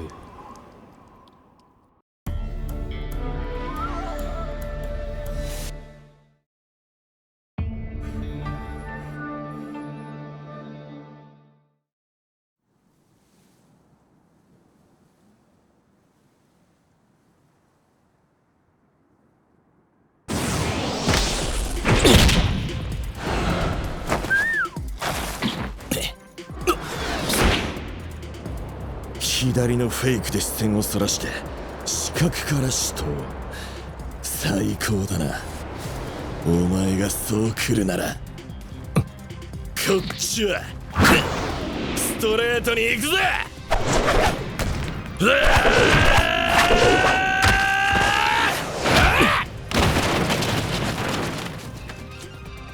肉弾戦で様子見か。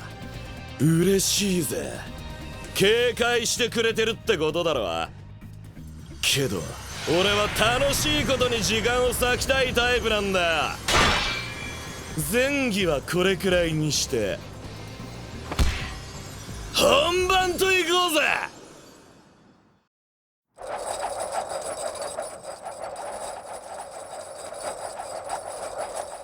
鎖釜か。血色解放。両乱しぐれ。無駄のナイトの能力両乱しぐれ。血で傘を作り血の雨を操る。傘を開いていないと操れない。羽化転生。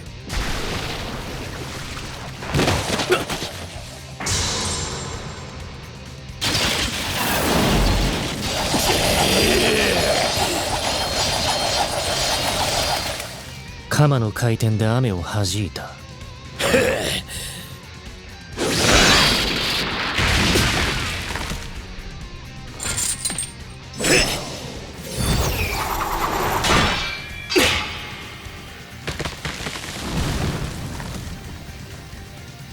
見た目の長さで判断すると痛い目見るぜ。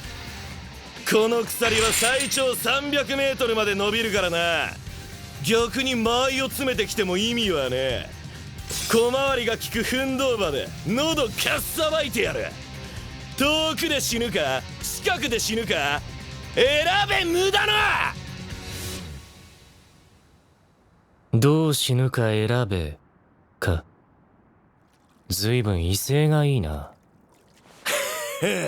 だがそんなに吠えられるほどお前は強くない。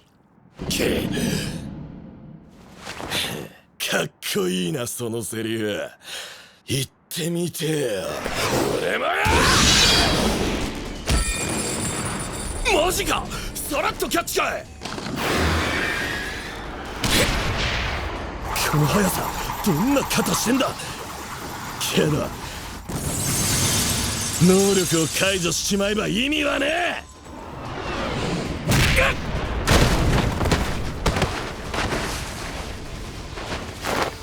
ぶねえ。首吹っ飛ぶかと思っ。一辺倒だな無駄の。それはもう見切ってんだ。マジか。こいつ傘をぶん投げてきた。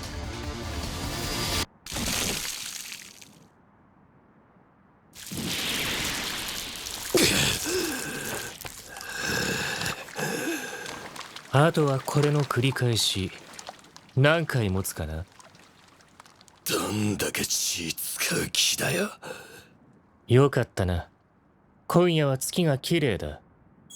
月光がお前の死を受け入れてくれる。これじゃ勝てねえな。ああ、王助死ぬかもな。え？どう占っても最悪だもん。加勢しに行きますか？加勢はしないかな。王助は変態なんだよ。どんな喧嘩好きでも追い込まれると命が惜しくなる。こんなはずではと絶望する。いいな。王助にとって勝敗はただの結果に過ぎない。大事なのは結果ではなく過程。殺し合いという過程こそ全て。最高だな、無駄のは。まだまだやろうぜ。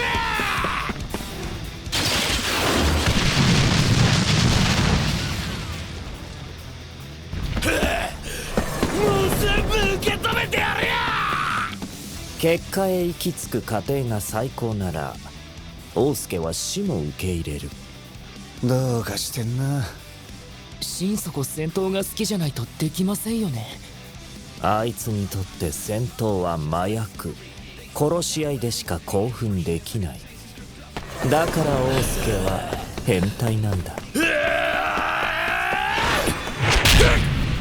誰よりも自分の命を雑に扱う男だよ。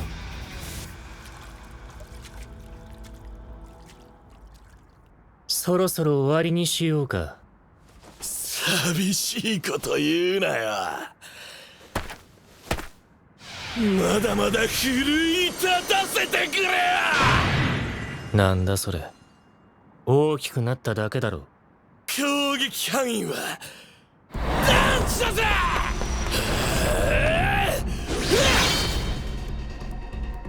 お前にも弱点がある。上からしか攻撃できないって弱点がな。そうか。滴る雨粒が天からの贈り物とは限らない。ああ？なんだ？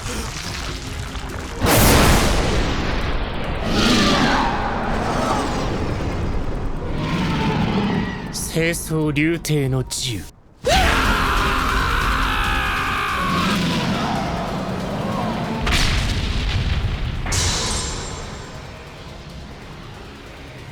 そうか。今まで使った血はそのまま血だまりになってたんだ。その血を操ったのか。それだけじゃない。あいつは同じ技を繰り返し上からしか攻撃できないと思い込ませた。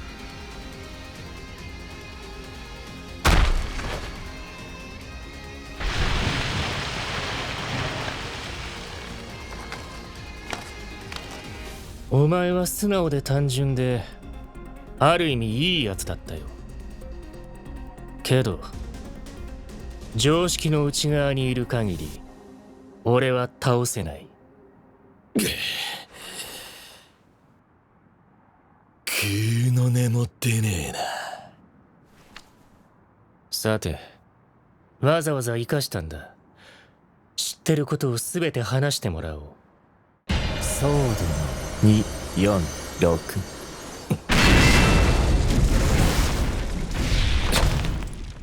新手か。安心しなよ。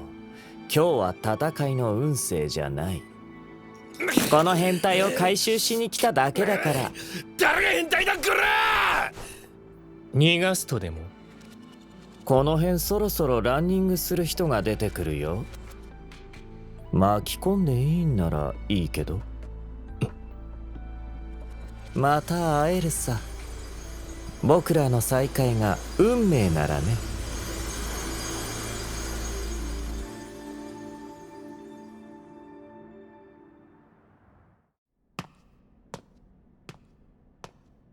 やっぱ負けたね。あの能力弱いもんね。うっせえ。気に入ってたんだよ。次またやったらどう？ 100% 勝てる。まあ次は僕だけどね。バーカ、まだ俺だよ。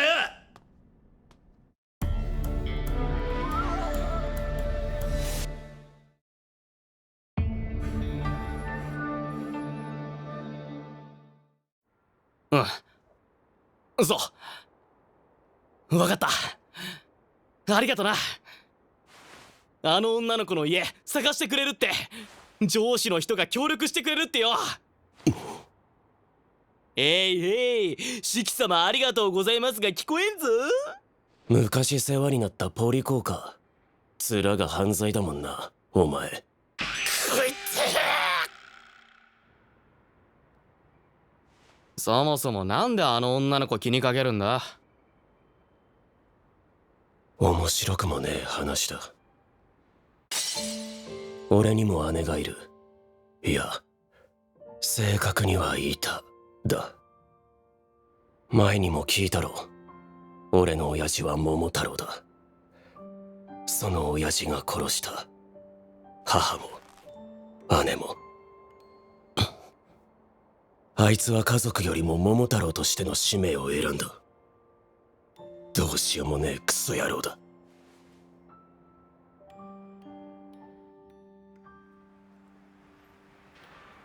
ダメ。信号を渡るときはお姉ちゃんと手をつなぐの。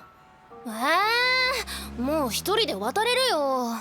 そう、ジーンは大丈夫。お姉ちゃんがつないでほしいの。もし車が来たらお姉ちゃん驚いて動けないと思うの。その時ジンが手をつないでてくれたら助けてくれるでしょ。姉は人を言いくるめるのが上手だった。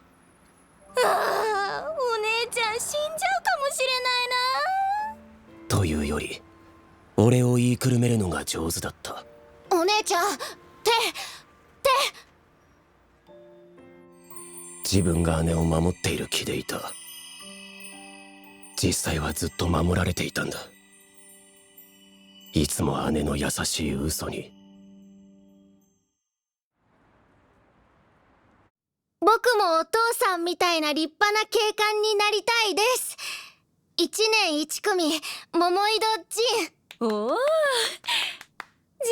スラスラ読めててすごいじゃん。明日ね、学校で発表するんだ。明日パパの誕生日だから、夜ご飯の後読んであげたら喜ぶよ絶対。でもな、本当はパパみたいな桃太郎になるって言いたよ。ダメよ絶対に。パパが桃太郎ってことは秘密なんだから。だってさ、鬼と戦うってかっこいいじゃん。ジンが喋ったらもう一生会えなくなっちゃう。ママとお姉ちゃんは怖い人に連れて行かれちゃうんだ。怖いよ。言わないよ。でもパパはジンが桃太郎になりたいって知ったら喜ぶよきっと。パパ、明日は帰ってくるよね。パパの誕生日だもん。帰ってくるよ。早く明日になんないかな。パパが帰る前にケーキ作ろっか。作る。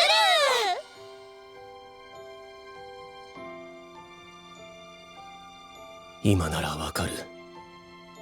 あれを幸せと呼ばずに何という。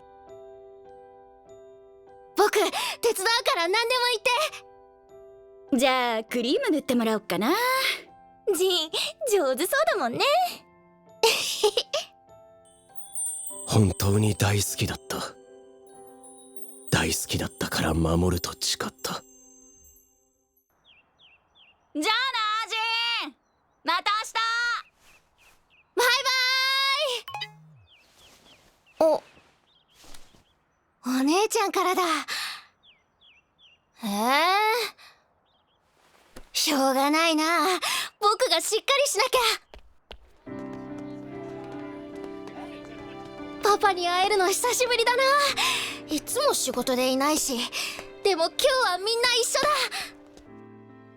自分にとっての家族とは守るものだった。一番前にパパがいて、真ん中にママとお姉ちゃんがいて、一番後ろに僕がいる。パパが前を守って、僕が後ろを守るんだ。ただいまー。牛乳買ってきたよ。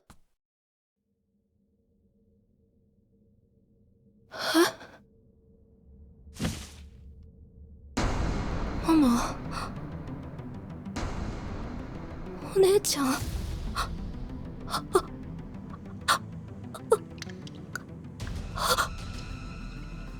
俺が殺した。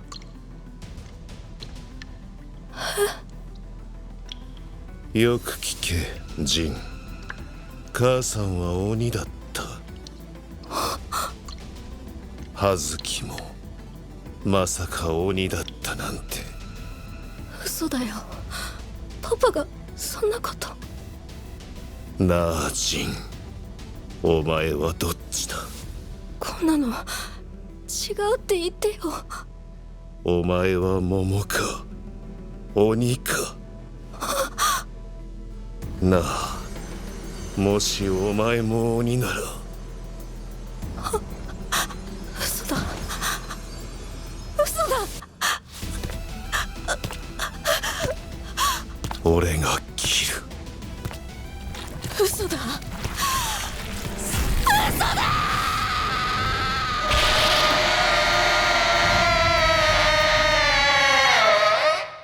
お前も鬼か。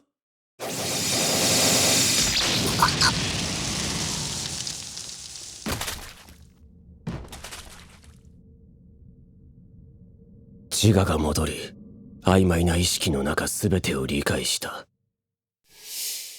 姉が牛乳を買いに行かせたのは時間稼ぎ。守ってくれたんだ。死の淵に立ちながらも命を懸けて俺を守ろうとしたんだ。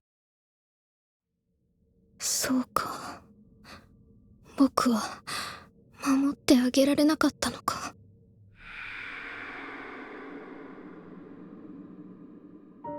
親父は追ってこなかった。この傷で助かるわけないと思ったんだろう。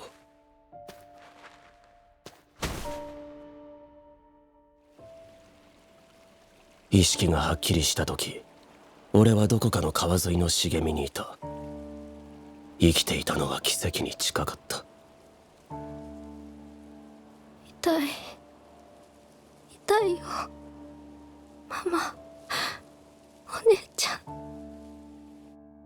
それでも自分が逃げてきた道を振り返ることはしなかった。振り返っても誰もいないし、受け入れてくれる人もいない。あるのはこの傷と恨みだけ。俺が鬼だというならば、恨みの鬼として生きていく。そう決めた。ママ、お姉ちゃん、天国でゆっくり休んでてね。僕が2人の平穏を守るから。パパを、あのクソ親父を2人のところへは行かせない。天国なんかに行かせない。親父を地獄の底へ叩き落として2人を守るんだ。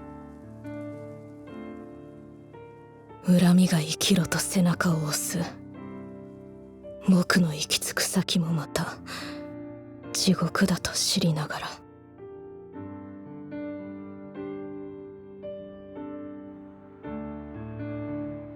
母と姉がなぜ鬼と判明したのかはわからない。角の出現には個人差がある。幼い時に出現する者もいれば、死亡した際に初めて出現する者もいる。桃同士の子は 100% 桃の血を継ぎ、桃と人の場合は 50%。鬼と桃、人と鬼の場合も確率に変わりはない。姉も俺も桃じゃなく鬼の血を継いでいたってわけだ。なるほどね。ああ、新規くせえ話のせいで膀胱パンパン。しょんべんしてくれ。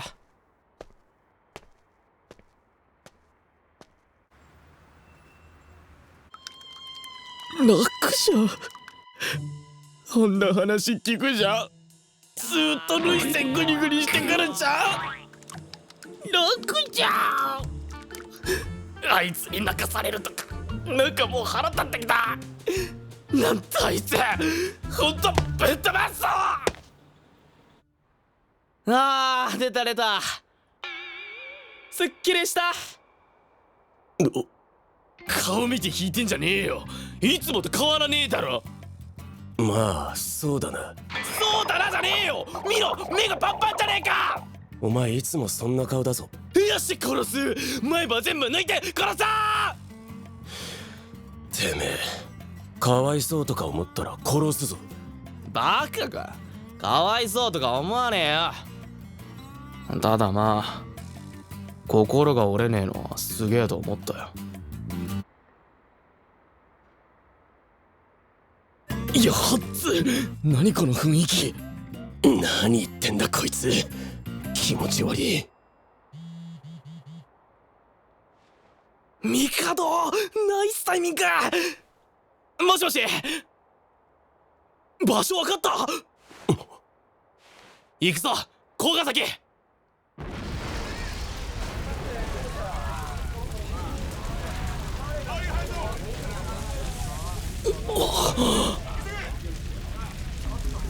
なんでここも燃えてんだよ。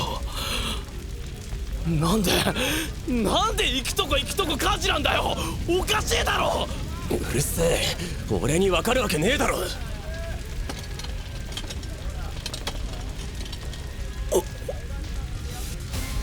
なあ甲ヶ崎、俺たちは何に振り回されてんだ。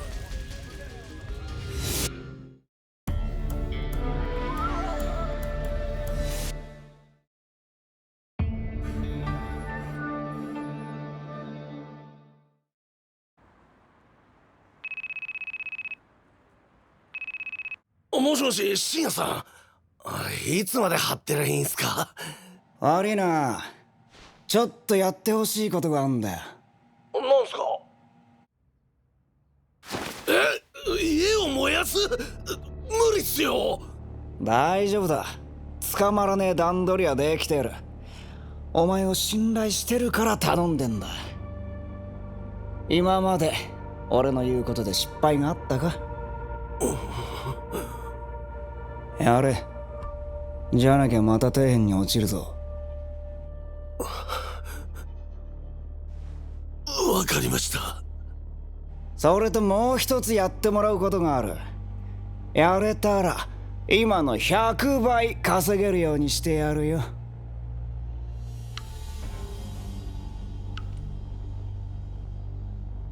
都合よく使うには金に貪欲なバカに限る。金をちらつかせれば目の色を変えてせっせと働いてくれる。自分が使い捨ての駒だと知らずにバカみてえに働いてくれる。まさか帝と一ノ瀬もつながってたとはな。確実についてる。ちなみに外にいるみたいですけど、雨とか降ってませんか？雨？降ってないっすよ。返すぜ。ごめんね、夏くん。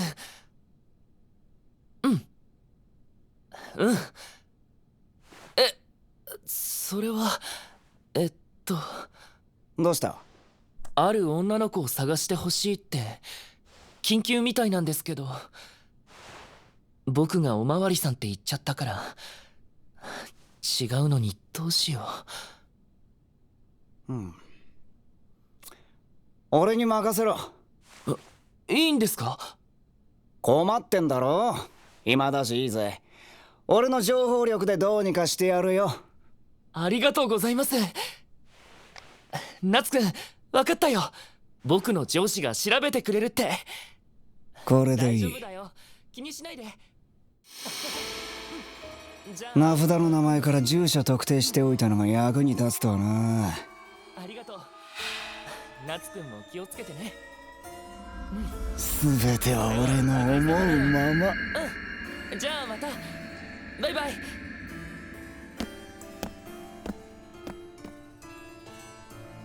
これで間違いなく帝は一ノ瀬を殺す気になる。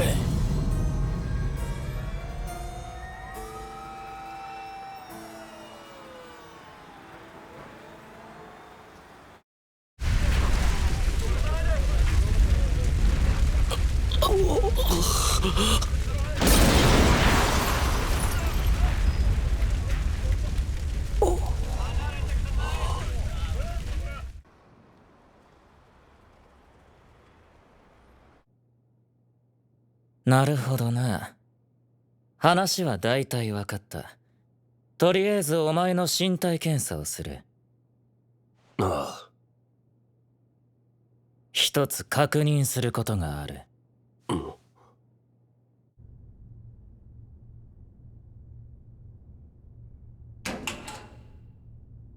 どうでした？体に気になるところはねえな。話聞く限り行く先々で先手を打たれてるってことは何らかの能力で盗撮か盗聴されてる可能性が高いな。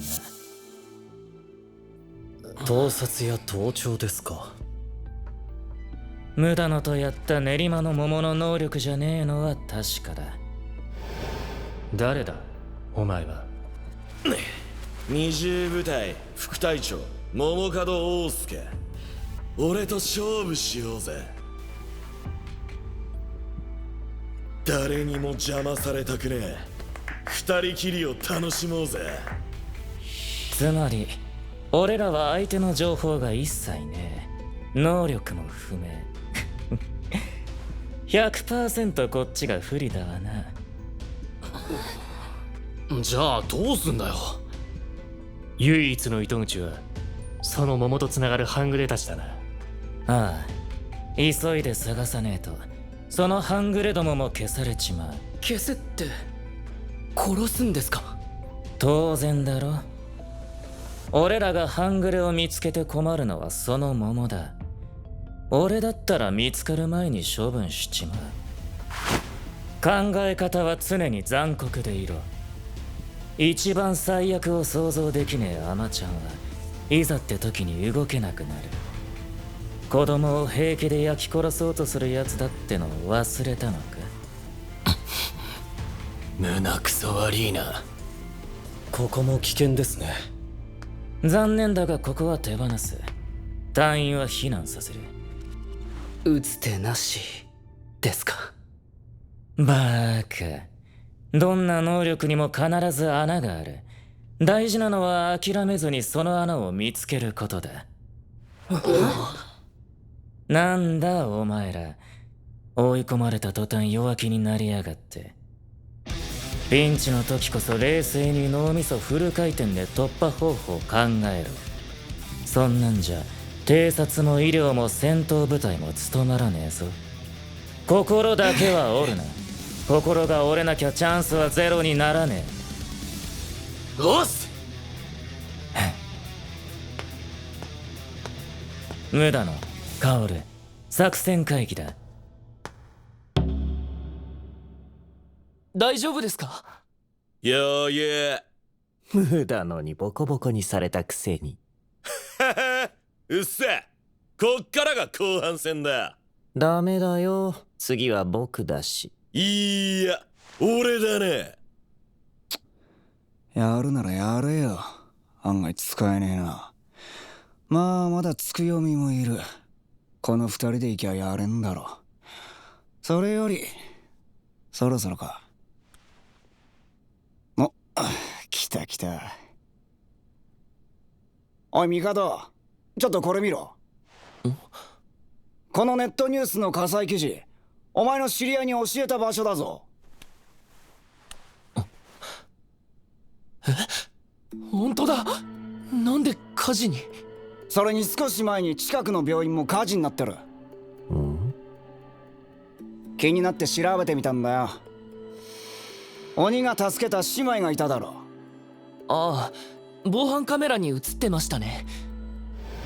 この2つの火災、その2人が巻き込まれてるみたいだ。姉が入院してる病院が火事になって、妹がいる家の方も火事になった。明らかにその姉妹を狙ってる。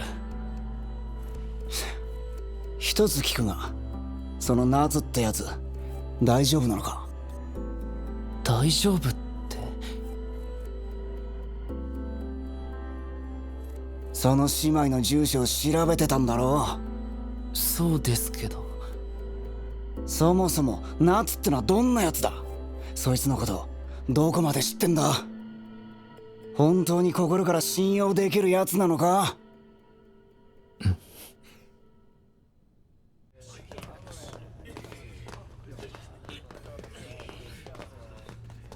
真澄隊長、最低限持っていける資料はまとめ終わりました。したら残りは処分してお前ら隊員は別アジトに移動しろ。はい。それと一つ頼みがある。はい。俺らも移動か。つまんねえな。お前らには働いてもらう。糸口になる半グレを探す仕事だ。桃とつながる関東ナッツ連合はいくつかの店を経営してる。どっかに溜まってる可能性が高いけど、こっちは人手が足りねえ。だから2人ずつばらけて半グレどもを探すんだ。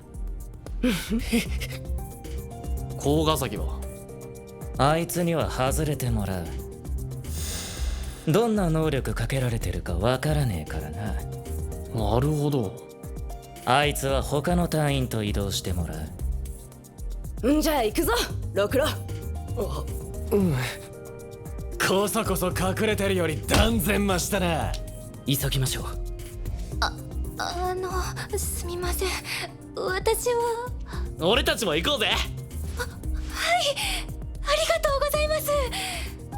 もし足を引っ張ってると思ったら、その瞬間いないものとしてください。なんて無駄のない土下座。よろしくな、屏風ヶ浦。夏くんを信用できるかって？当たり前じゃないですか。あったら絶対納得しますよ。さっきから何の話してんだよ。まあまあ邪魔しちゃダメだよ。ああ、すみません。ちょっと友達の話で。そうだよな。お前はそういうやつだよな。だから俺がいるんだ。お前はピュアでまっすぐすぎる信念を持ってる。だけどまっすぐすぎることが必ずしも正しいとは言えない。刀に反りがあるように時に曲がることが必要になる。安心しろ、俺がお前を曲げてやる。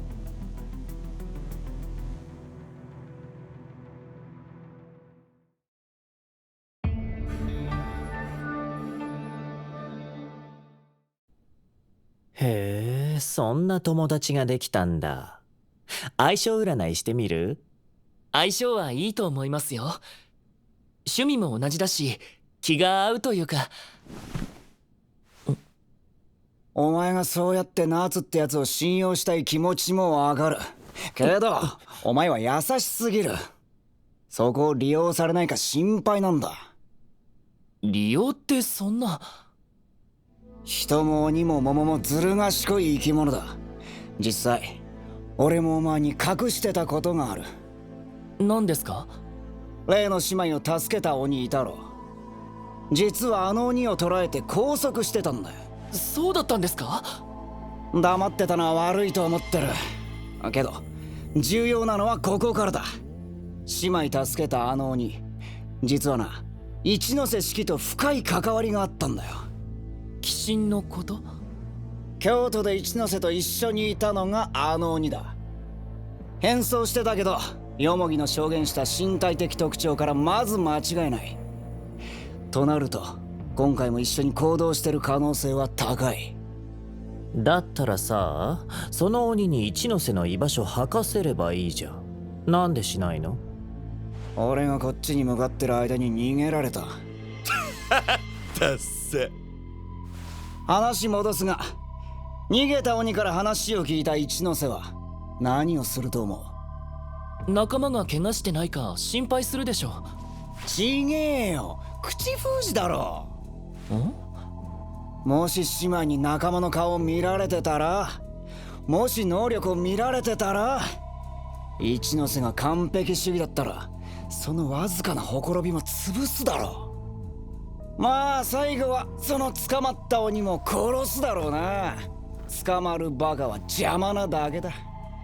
そんな仲間を殺すなんて。あと一つ、一ノ瀬の鬼神の属性は炎、炎気だ。そして今回は全て火災による被害。その夏ってやつが一ノ瀬だとしたら。あ、夏くんが？炎気の力で口封じをしていて、お前が桃とは知らずに都合よく利用している。憶測だが割と筋は通ってるだろう。いや、でもなんだ。本当に怪しいと思わないのか。この状況下で姉妹の住所聞いてきて、その直後火事が起きたことにわずかな疑心も持たないのか、てめえは。そっちの方が異常だってわかるよな。確かに夏くんと会って間もないですけど、その人の持つ空気感ってあるでしょ。夏くんは本当に自然体でいてくれる。だから僕は夏くんを信じたい。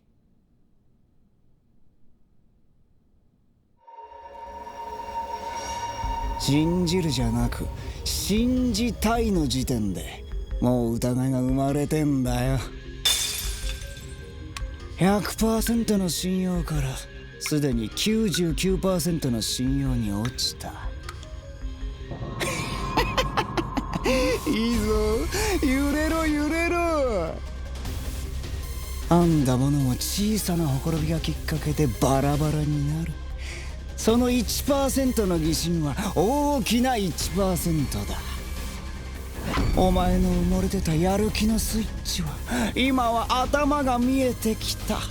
あとはそこをほじくり出して、ここぞって時にこの俺がやる気のスイッチを押してやる。それまでは欠けた 99% の信用にすがりつけばいい。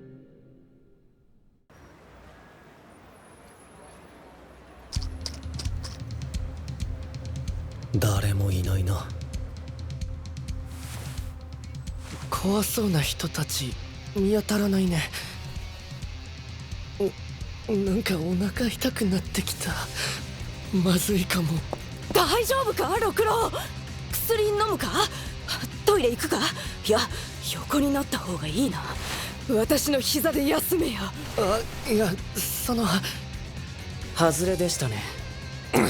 またかよ。とっとと見つけてぶちのめそうぜ。目的は捕獲ですよ。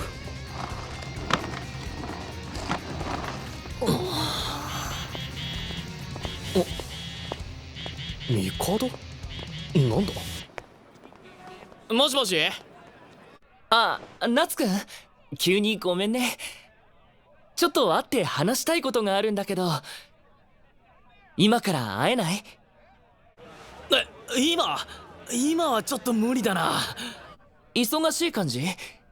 何してんの？あれ、今外？どこにいるの？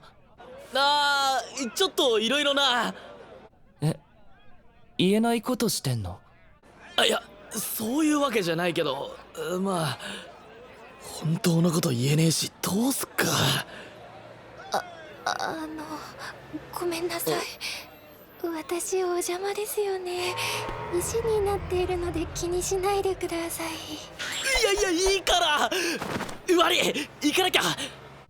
また連絡するよ。夏くん、もしもし。お前は信用してるみたいだけど、あっちはなんか隠してんな。そりゃそうだ。自分は鬼神の子で今いろいろ大変なんて言えるわけねえもんな。だけどおかげで疑心貯金がまた増えた。帝のやつ何の用だったんだ。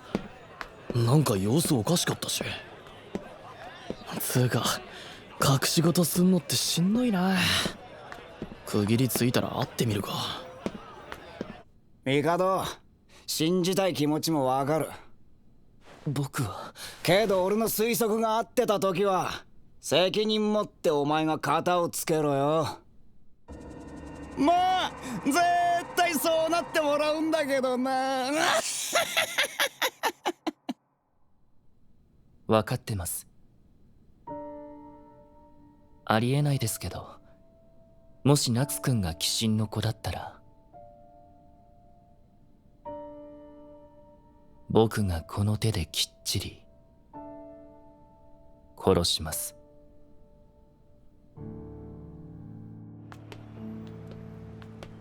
帝のさっきの話って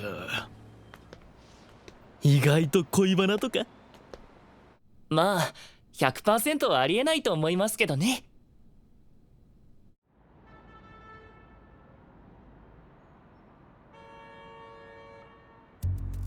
ハングレどもはあらゆる店や土地を持ってる。どこにいるかは謎だが、総当たりして必ず見つけろ。ハングレどもが甲ヶ崎を襲った桃への重要な糸口になる。探せ。ダメだ、どこにもいねえじゃん。もらったリストはほとんど当たったんだろ。偵察部隊が情報を掴んでないところにいるかもですね。ああ、口出してすみません。じゃあ探しようがねえじゃん。はい、クソです。すみません、死にます。屏風ヶ浦に行ったんじゃねえぞ。これじゃあ時間だけ過ぎちまう。めっちゃ申し訳ねえけど、また頼るしかねえな。関東ナッツ連合？本当に悪いけど、どこにいるか調べられねえ。夏くんひどいよ。さっき急に電話が切れたと思ったらまた頼み事？マジでごめん、頼んでばっかで。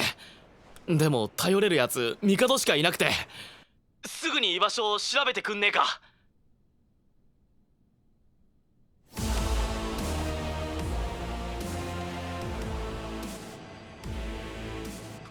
いいよ、探してみる。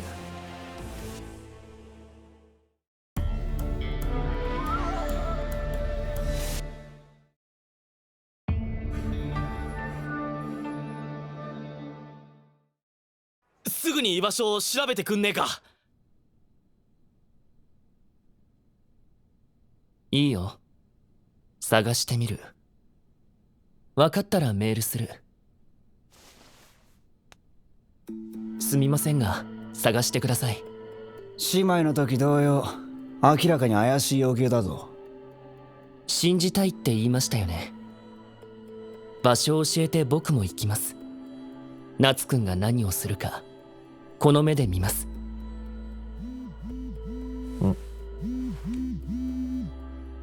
本部から連絡だ。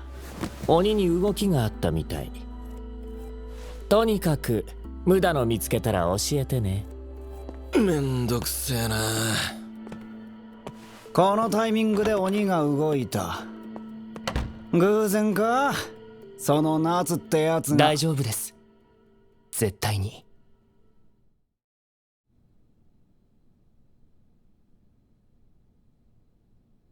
関東ナッツ連合ってタチの悪い半グレ集団のようだな。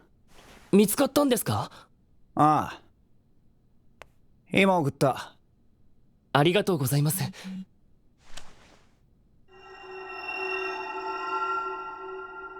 夏くんに場所を送信しました。行きましょうか。まだ夏ってやつ信じてんのか？この目で全てを見るまでは。なら俺も駒を動かすとするか。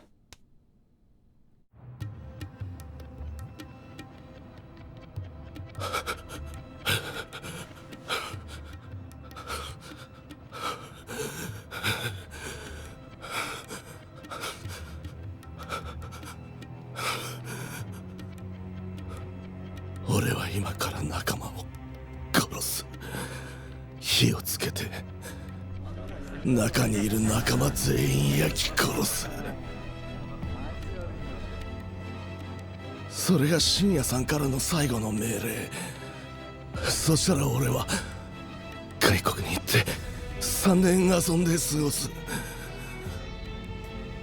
金も場所も深夜さんが用意してくれてる。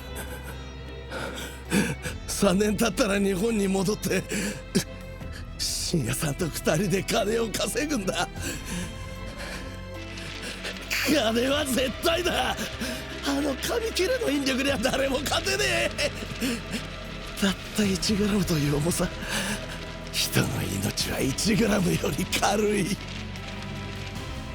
あいつらとは絆だってある。だけど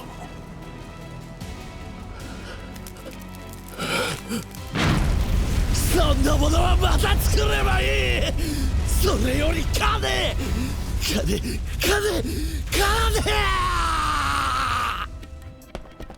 教えてもらったところまで近いぞ。このまま走れるか。大丈夫です。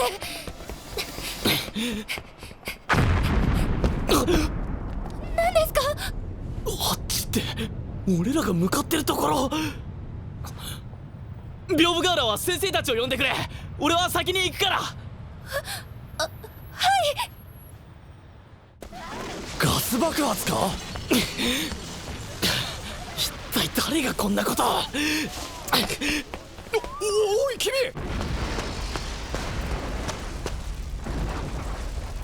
またかよ。おい大丈夫か。おい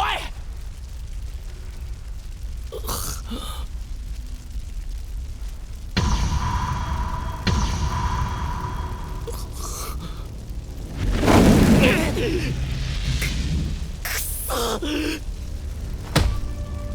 誰か生きてるやついねえのかよ。夏くん。帝。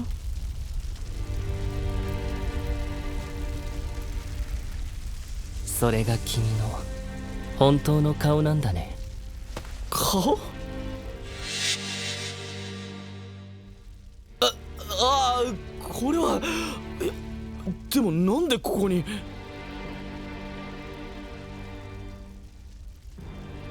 帝？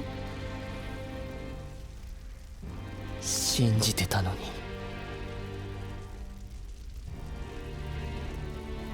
僕の友達だって。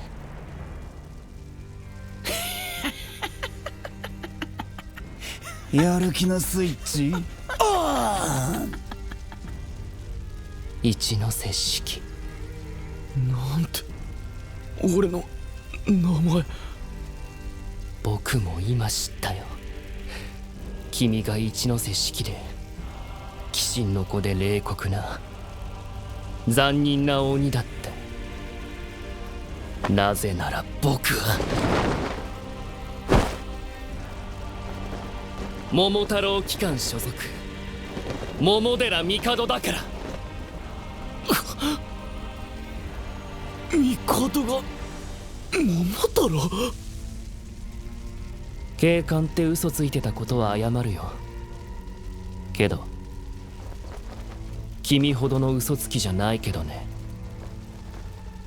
こんな多くの人の命を奪って子供まで手にかけようとするなんて。は？君を危険対象として処分する。ちょっと待て、俺じゃねえよ。もう君の言葉に耳を貸さない。人を殺すために僕を利用した君を絶対に許さない。だからちげえって。待て帝、ここでやり合うのは得策じゃねえ。消防車がそろそろ到着する。ここは引くぞ。大丈夫だ、こいつらのアジトは見当ついてる。次は邪魔が入らずきっちり蹴りをつけられるからよ。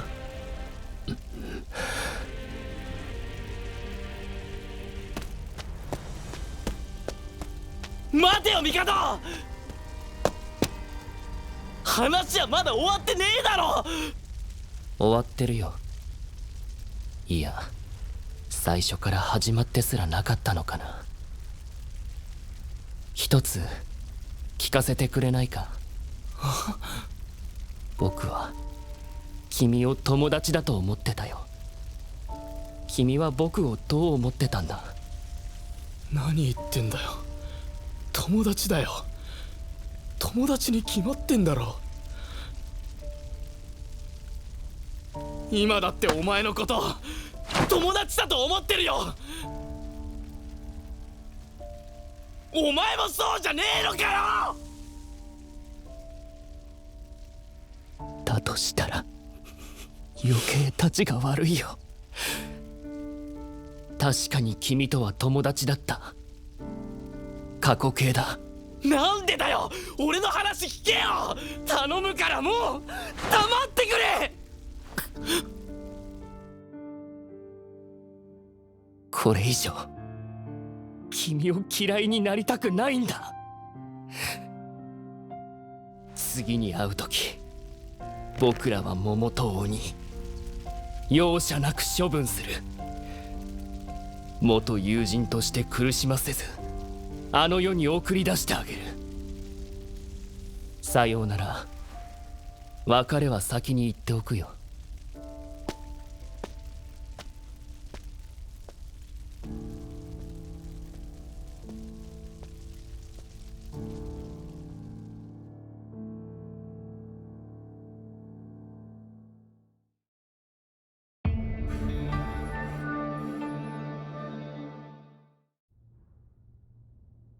半グレは全滅。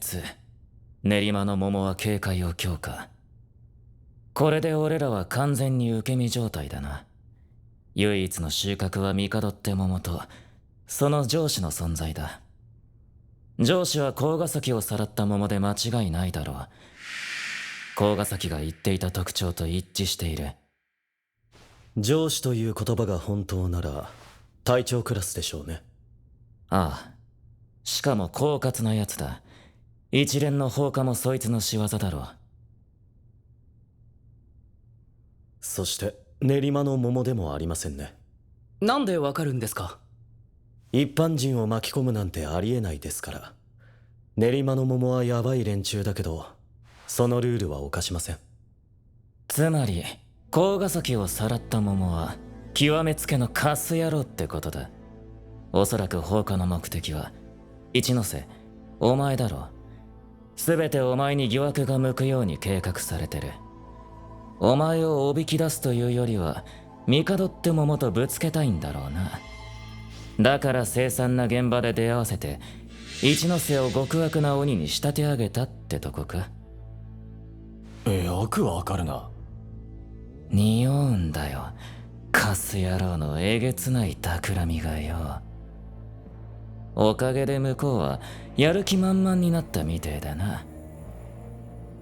すでに何らかの方法で甲ヶ崎からアジトの情報が漏れていると思って間違いない。じゃあ僕たちがここにいるのは危ないのでは？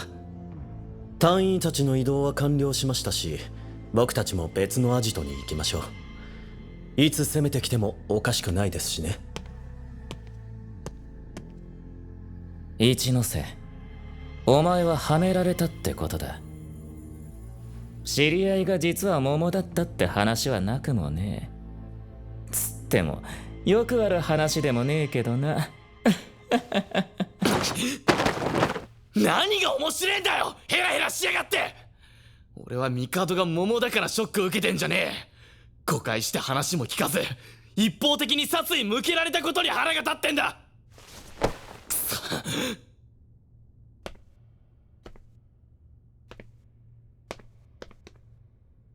なんで話聞いてくれねえんだ。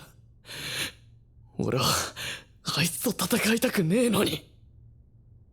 戦いたくねえけど話は聞いてほしい？バカかお前。なんでかわかるか？お前が弱いからだ。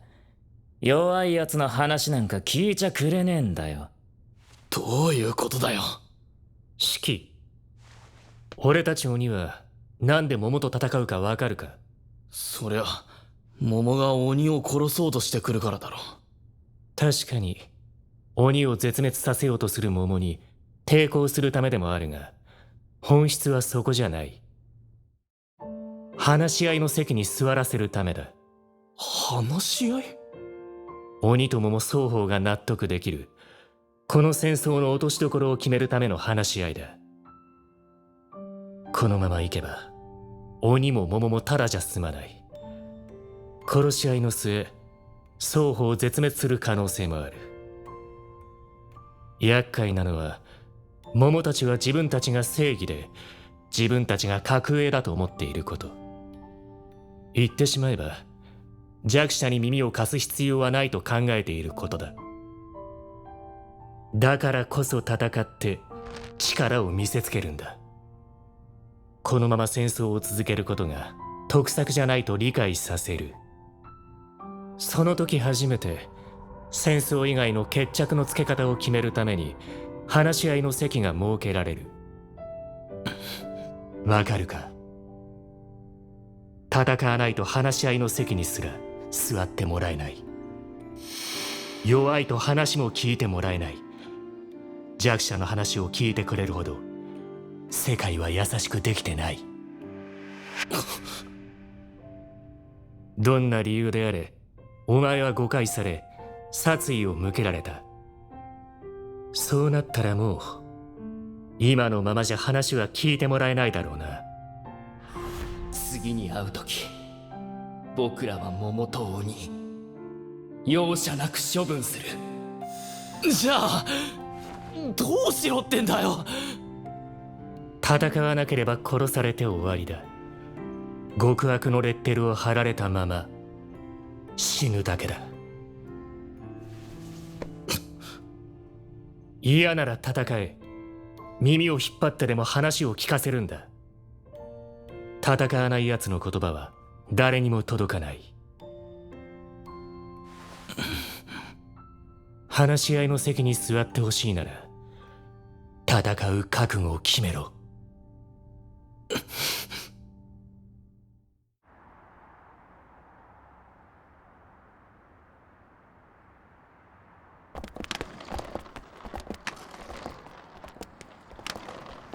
戦いたくねえやつと戦う意味が全く分かんねえよ。ちゃんと話せば絶対分かってくれるっつうの。鬼っつうのはマジで虫だな。こっちが動いた途端雲の子散らすみてえに消えやがった。何のために動いたのかは気がかりだな。で、そっちはそっちで動きがあったのかな。ずいぶん空気が心地いいけど。俺の推測が当たったんだよ。マジか。じゃあ友達同士で殺し合いかよ。超興奮すんじゃん。すみません、黙れますか？それとも黙らせましょうか？こいつ若いのに鋭い殺気放つじゃねえの。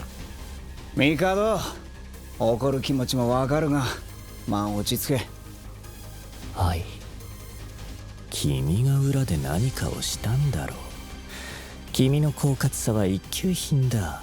現に帝君はすでにやる気満々だしね。追求はしないであげるよ。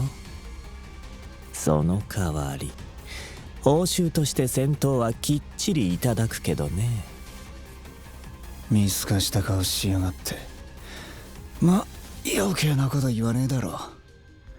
さあ、準備は順調だ。けど一つ場外のゴミ掃除しとくか。やったやっちまったあとは外国にとっとらして3年遊んで帰ってくればもっと金を稼げる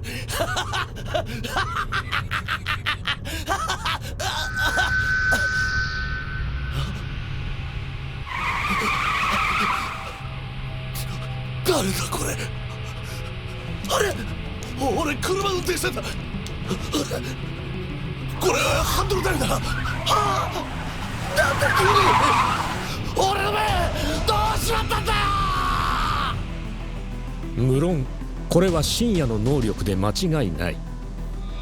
深夜は左目で対象者の視覚を24時間最大36人まで覗くことができるが、逆の右目は対象者に自分の視覚を強制的に見せることができる。なんなんだよ。つまり今この半グレの目には深夜の視界が映っている。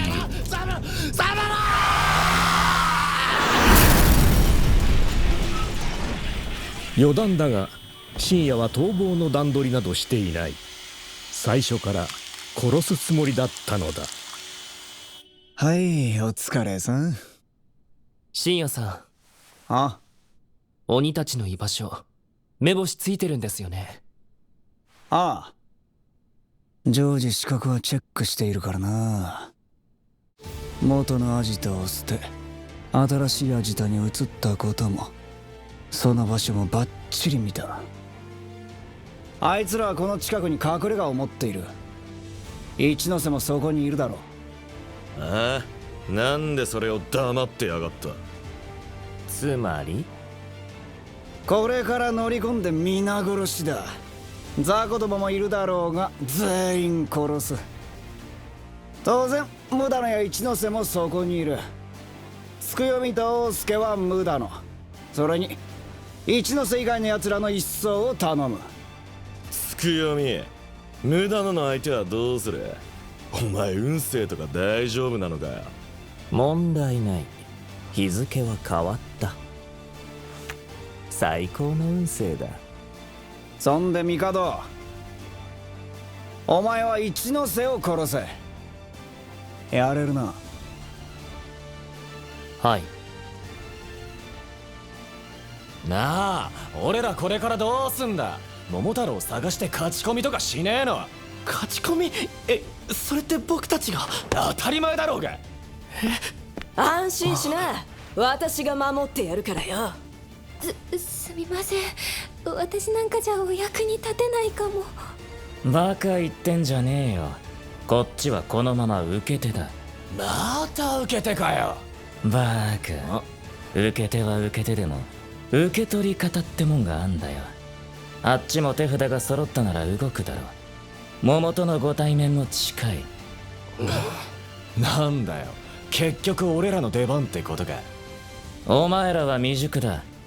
本来なら引っ込んでると言いてえが、練馬の桃が 100% 動く確証がない限り練馬の戦闘部隊は動かせねえ。つまりお前らが頼りだ。だから一つだけ言っておく。死ぬんじゃねえぞ、チンチクリンども。はい。さて俺らも動くとするか。高まるな。ミョリンパ先生、見ててください。鬼の首で今宵を飾りつけましょ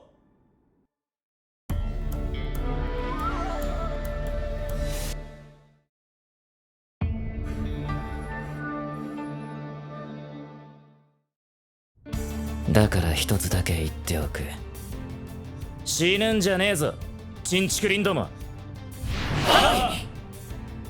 さて俺らも動くとするか。高まるな。ミョリンパ先生、見ててください。鬼の首で今宵を飾りつけましょう。最後に笑うのは桃か鬼か。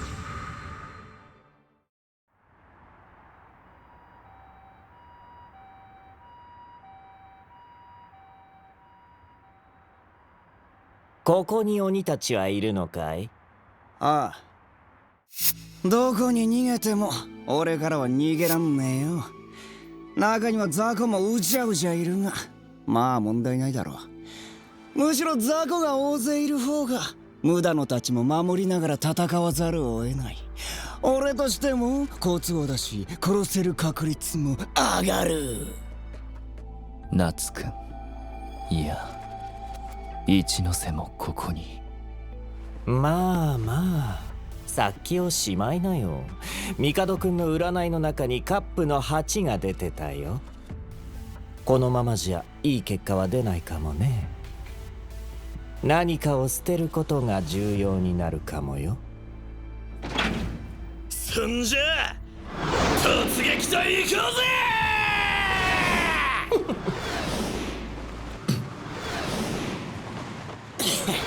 皆殺しだ。お、誰もいねえぞ。なんでだ。間違いなくここのはず。場所間違えたのか。いや、いる。もっと奥だ。うじゃうじゃいる。うじゃうじゃいる気配はしないけどね。いるって言ってんだろ。実際俺には見えてんだ。しっかりこの目に。なんで俺の背中が。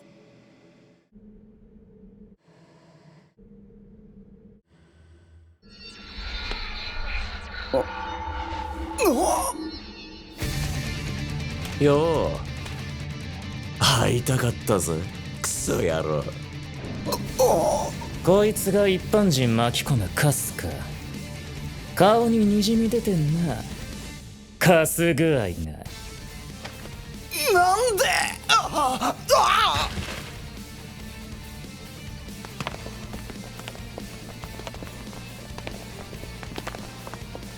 あれれ、信也くん、これってさ一杯食わされたかな。なんで。確かにさっきも俺は見てたはず。やっぱ覗くのがお前の能力か。お前が見てたのは VR だ、バーカ。隊員にここまでの道のりと中の映像を撮ってもらった。それをこいつにひたすら見ててもらったわけだ。けどな、こんな面倒なことしなくてもいくらでも手はあったんだよ。 VR なんて使わず待ってりゃそっちから来ると思ってたしな。その中から一番面倒な方法を選んだんだ。なんでかわかるか。これが一番スカッとすんだろ。俺を拉致った時は随分と楽しそうだったよな。今はどうだ。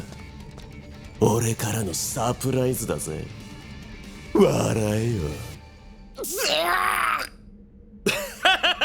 ダセーな深夜。まあいいんじゃないの。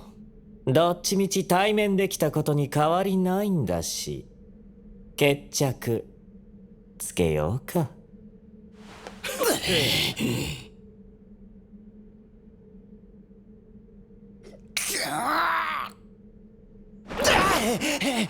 逃げたあいつ逃げたぞ。俺が行く。だっせーなおい。どうやら戦闘は苦手みたいだね。うるせえ。非戦闘員がいれば人質としてどうにでもなるが、少数の戦いはまずい。笑いたきゃ笑えよ。戦う力があるてめえらには分かんねえだろ。俺はどんな手を使おうが結果が良けりゃ何だってやるぞ。お前だけは絶対逃がさねえ。蹴りをつけよう。蹴りってなんだよ。俺はな。喋るなよ。言ったろ、君の話は聞きたくないって。ついてきなよ。二人になりたい。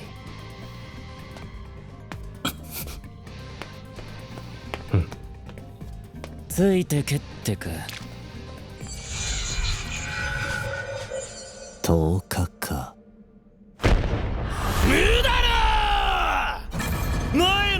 きをやろうぜ。ねえ、次僕でしょ。バカ、第2ラウンドだよ。続いてんだ。幸せなやつだな。俺に手も足も出なかったことすら忘れられるなんて。それともただのバカか？確かに第1ラウンドはお前の勝ちだけど、第2ラウンドは絶対に俺は負けねえ。理由はお前が強いからだ。無駄のお前が強ければ強いほど自分の強さに苦しめられる。羽化転生。桃門大輔の能力コピー。受けた技をコピーできるが24時間に1人のコピーしかできない。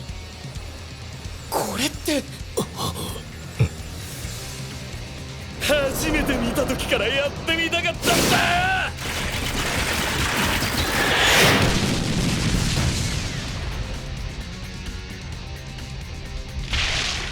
怪我は？大丈夫です。無駄のさあやろうぜ。言っちまえばてめえ VS てめえだ。お前たち、あいつはお前らに任せる。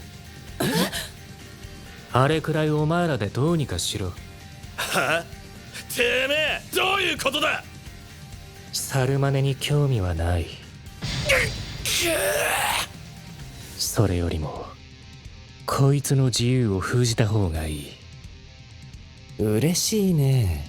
ご指名かい？は？なんだそれ。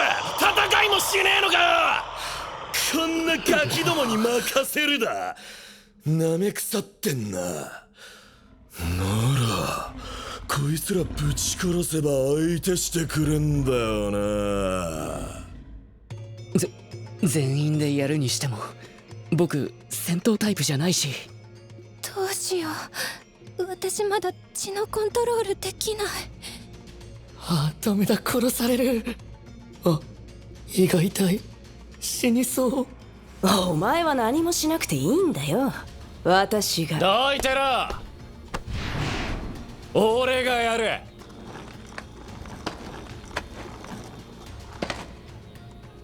つくよみたちが動いている以上、練馬の戦闘部隊が応援に来る。それまで持ちこたえろ。倒そうなんて考えるな。倒そうとは思うだ。俺には無理って言ってんのか。なめ腐ってんのか。オーケー分かったよ。バチボコにしてやんよ。ここに合わせた乗せ方がうまいな。こっちは任せてください。僕らもここで始めるかい？いや、場所を移そう。お互いやりやすいだろう。いいよ。あとはよろしく。お前ら下がってろ。無駄のたちも行っちまった。残った俺はガキの世話。無駄のとやれるって思ったのに、まさかガキの世話って。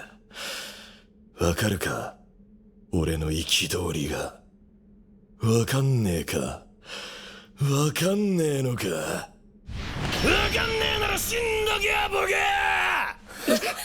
ありがとう、名乗り出てくれて。僕は絶対戦いたくないもん。激怖。ありがとう、よろしく。あの野郎、好感度上げて人の男たぶらかすやつは男でも殺す。死ぬ、負けろ、死ね。なんか隣からまがまがしい空気が。ガキどもビビってんじゃねえぞ。無駄のといい、てめえといい、俺を舐めやがって。今日の怒りは何を生む？結束解放、ドキドキヒステリー、創世の剣。いや、双剣だ。まずい。くそ、何が出るのか分かんねえのが毎度イラつくぜ。無駄の技は遠距離型ってことはの野郎は一定の距離を取って攻撃をしてくる。なんとかして近づかないと。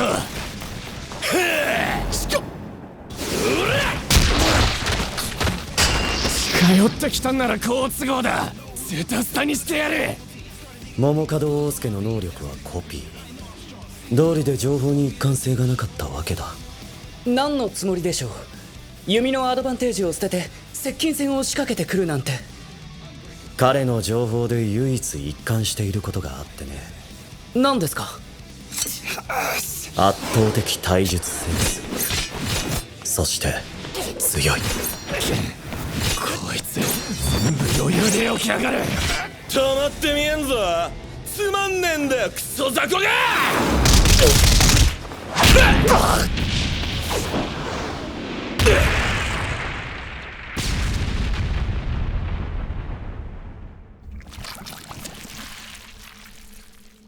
弱すぎて笑えねえぞ。なんで出しゃばった？派手好きの目立ちたがりか。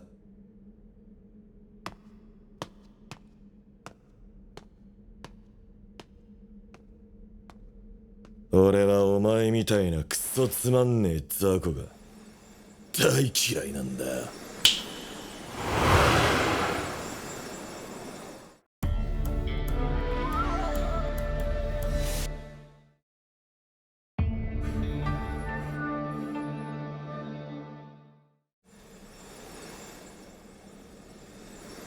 ヤオロチ君。どいつもこいつもイラつくぜ。練馬の戦闘部隊が応援に来る。それまで持ちこたえろ。俺の神経を魚でしやがる。それ以上にこの場面でクソ技引く自分にもイラつくぜ。俺の能力が使えるのはあと1回。残り1回にかけるしかねえ。次もクソみてえな技だったら。つまんねえ。爪見てる方が面白えわ。死ね。死んじまえよヤオロシ怒り。最後の怒りは何を生む？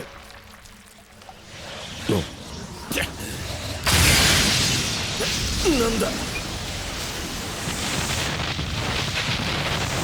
風圧で消し飛ばされた。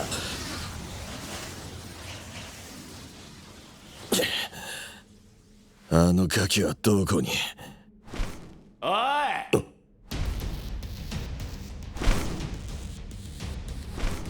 楽しみてえんだろ。踊らせてやれよ。いいじゃんか。爪見るより面白えかもな。血の翼。綺麗。今綺麗って言ったか？私の方が綺麗だろ。なあ。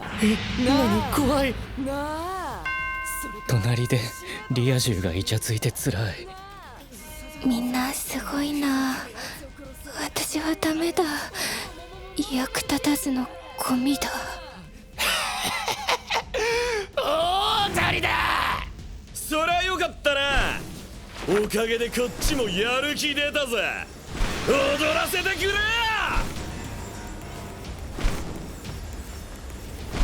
のうのうと俺の上を飛ぶんじゃねえよ。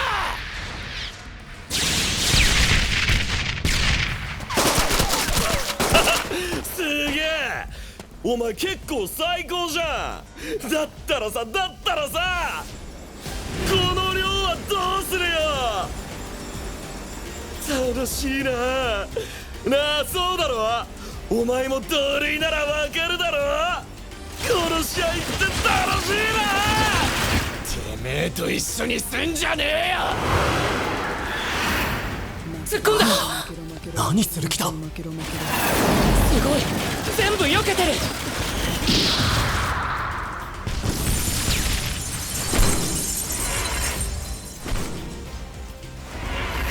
弾け飛べ。いいのか。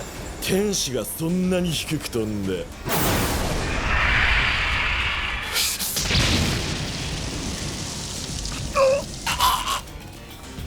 天使が地面に近づく時はよ、地に落ちる時だろ。まずい、落ちる。恥じなくていいぜ。結構楽しめたよ。殺し合いで人生の幕を閉じる最高に幸せな死に方だろ。羨ましいぜ。くそ、死ぬのか俺は。よう、いいかり。もうこっちに来ちまうのか。そいつはちょっと早いだろ。幻覚かよ。そうだったな。忘れてねえよ。俺は死んだ仲間の勝竹桃太郎を地獄に叩き落とすんだ。それまでは死ねねえよな。諦めてんじゃねえよ、クソ雑魚が。一体何を。時々で作ったものは消えたら作り直せねえ。なら残った翼に血液全部注ぎ込んでやら。まだやるか。いいぜ、付き合ってやるよ。踊ろうぜ。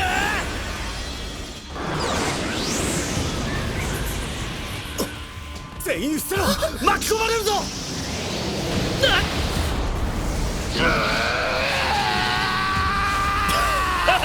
愛してんぜ。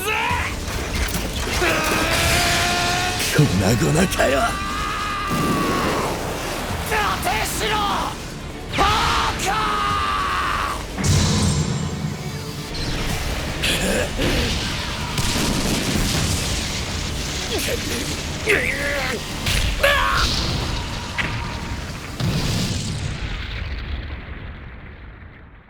俺を同類って言ってたけど大間違いだ。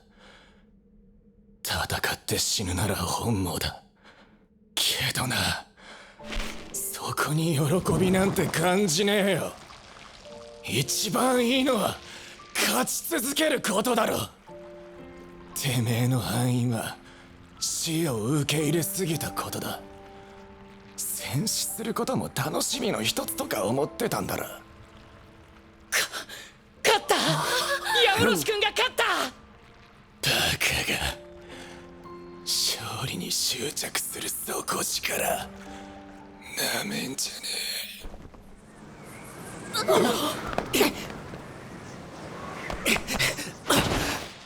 え。よろしく。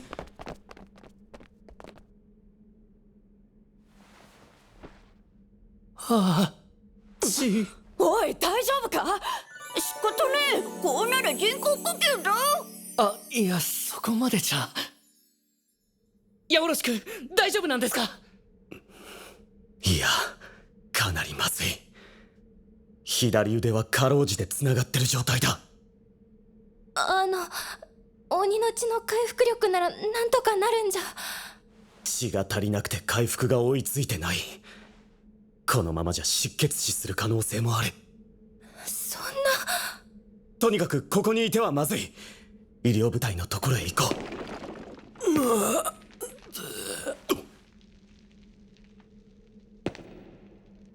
生きてる。意識はないみたいだ。今のうちに行こう。はい。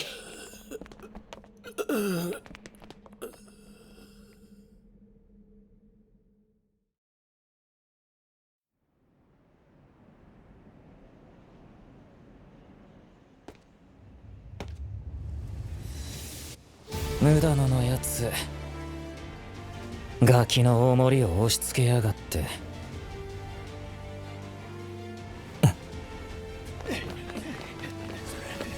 桃の兵隊どもが動き始めたな。俺たちを全滅させる気か。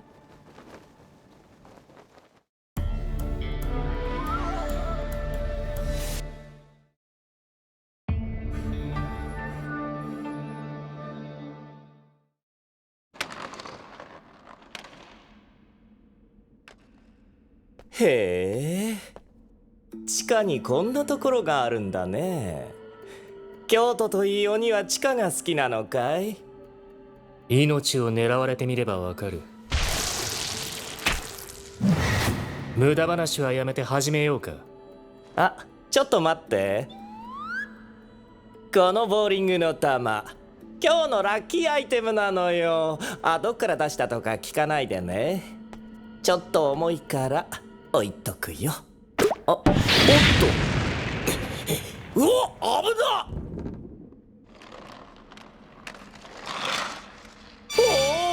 ほら、ラッキーアイテムのおかげで助かった。ミョリンパ先生、ありがとう。都合のいいやつだな。それを持ってなきゃ危ない目にも遭わなかったろう。さすがミョリンパ先生、一生ついていきます。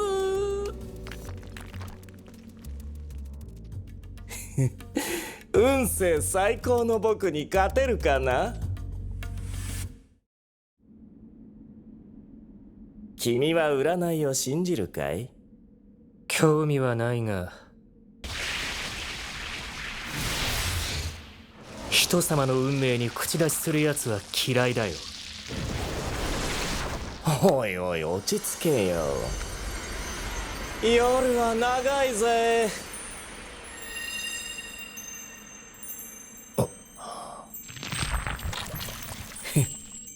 しまった。残念。なんだ今の光景は。なぜ気が緩んだ？動き出し 0.3 秒遅かったね。ラグナロク、ソードの8。ソードの8は高速の能力。運命の剣からは逃げられない。動けない。さっきの星空は星のカード。リラックス効果がある。幻想的な星空で一瞬穏やかになったね。おかげで十分な隙が生まれたよ。ラグナロク。タロットカードを使ってカードに準じた能力を操る。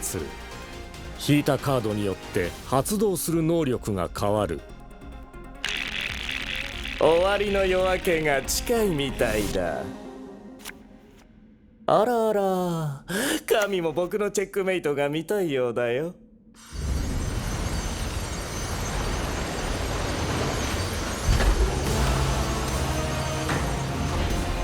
戦車のカード。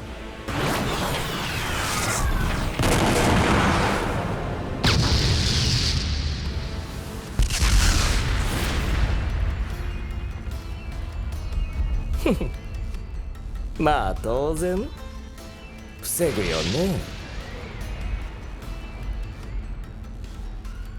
腕の自由は効く。あいつは一度に複数のカードを使えるのか。いつまでもつかな。また幸運が来た。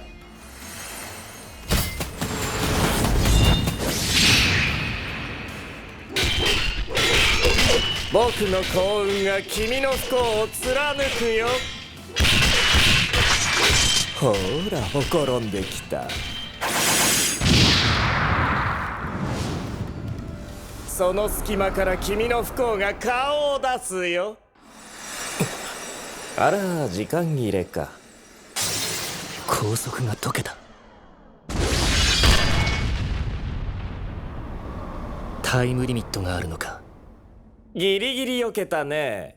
けどそれは避けれてもこれは避けられない。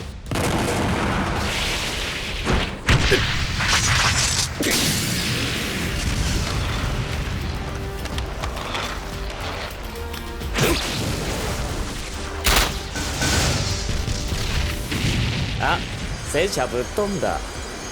でもまあノープロブレム。新たなカードは引いてある。触ったね。なんだ、体がゆっくりにしか動かない。ソードの4。君は5秒間のろまな亀状態さ。5秒は短いと思うかい？答えはノーだ。人生の幕引きには十分な時間だろ。パーフェクトオブ運勢。ほう、今ので死なないなんてすごいね。でも聞いてたほど強くないね。まあ伝説なんて尾ひれがつくものだしね。僕が君の伝説に終止符を打ってあげるよ。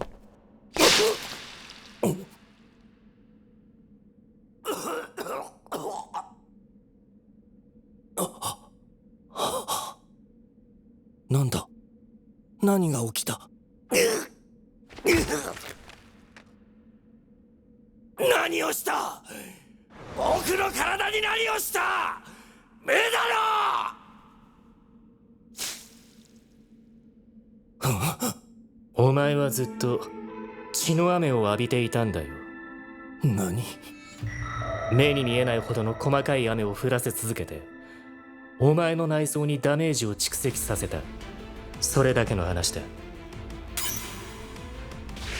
優越感に浸りすぎて服がだんだん汚れていることに気づかなかったのか。確かに油断した。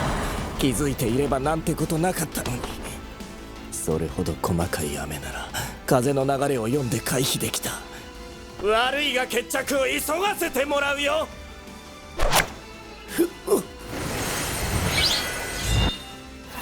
ソードの騎士！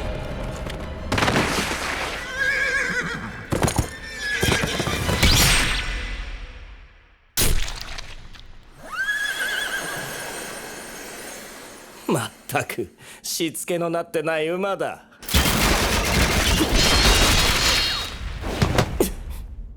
自分の能力で傷を負うなんて逆位置でも引いたか？知ってるのか。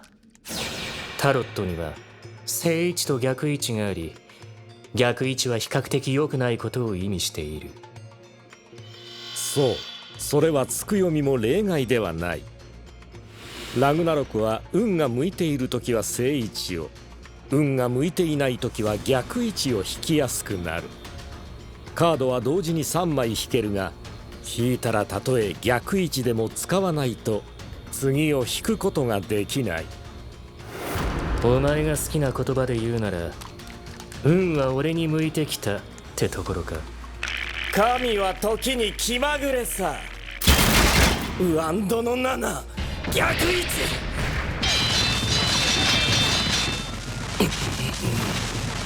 逆位置じゃ防ぎきれない。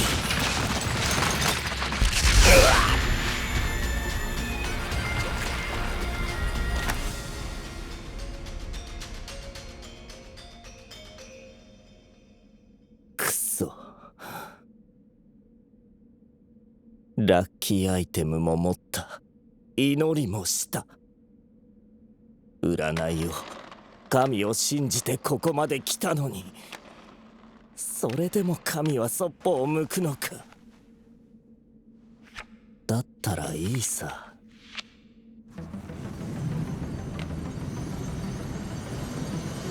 僕が神を振り向かせてやる。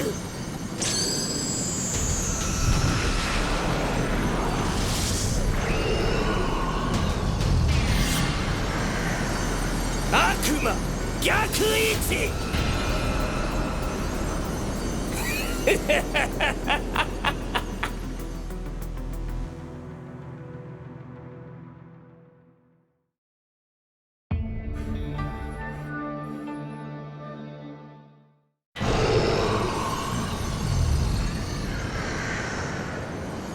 全ての逆位置が悪い意味とは限らない。逆位置が幸運を呼ぶこともある。悪魔逆位置、苦痛からの解放、望ましい方向へ変化する。これで神は僕に振り向いた。もう二度と他の男に目を奪わせない。力正位置。神は僕に釘付けさ。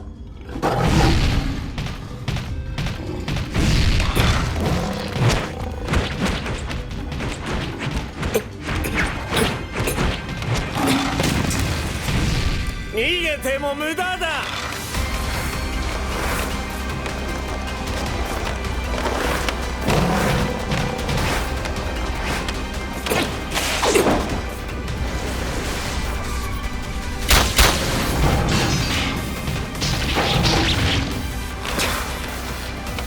いつまで逃げているつもりかな。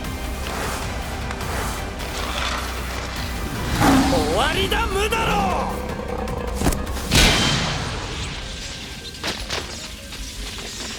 そんなので防げるか。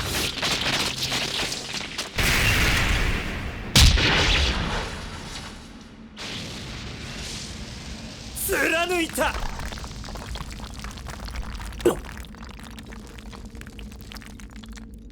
俺には届かない。僕が持ってきたラッキーアイテム。近くにあったから使わせてもらったよ。残念だったな。お前のラッキーアイテムじゃなかったみたいだ。弾を使ったのは傘の強度を抑えたからだ。これのために血液量をセーブした。これはお神の神。これはまずい。次のカードを引かないと。深淵の水闇。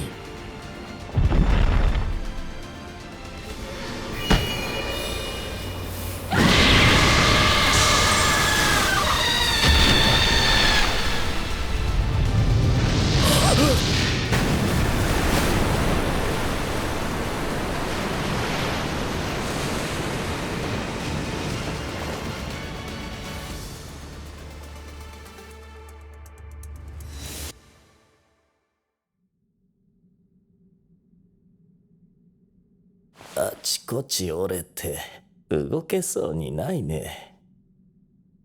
やるなら一思いにやってくれ。殺さないさ。目的じゃない。100人殺しをした人のセリフとは思えないね。あの頃とは違うさ。なるほど。ガテンが言ったよ。椿切を殺したのは君だろう。いや、正確にはとどめを刺したかな。椿切の死亡報告には全身の火傷、他にも致命傷はあったけど、直接的な死因は心臓を刺された傷が原因だった。おそらく椿切は一ノ瀬式との戦いで致命傷を負ったんだろう。放っておいても死ぬはずだった。なのに君はとどめを刺した。まるで一ノ瀬の手を汚したくないみたいじゃないか。となると確かに昔と違って丸くなったことに合点がいく。お前には関係ない。だとしたらずいぶん甘い優しさだな。そういう甘さ、僕は意外と嫌いじゃない。はあ、負けか。すがすがしいけどやっぱり悔しいね。必ずまた君に挑むよ。当然次も命がけで。今回神は君が勝つ運命を選んだけど、次は僕が勝つ。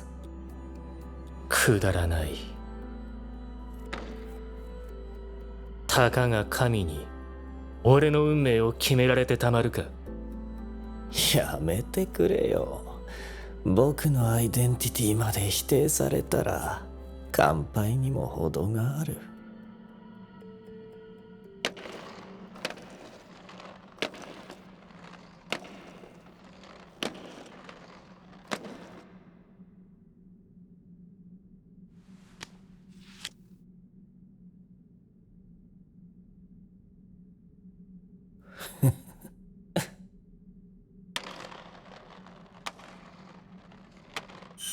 まるで一ノ瀬の手を汚したくないみたいじゃないか。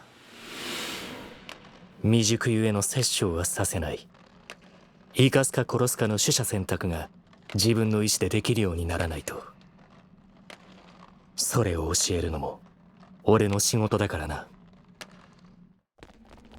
副隊長、大丈夫ですか？ボロボロじゃないですか。副隊長、しっかりしてください。医療班に連絡しろ。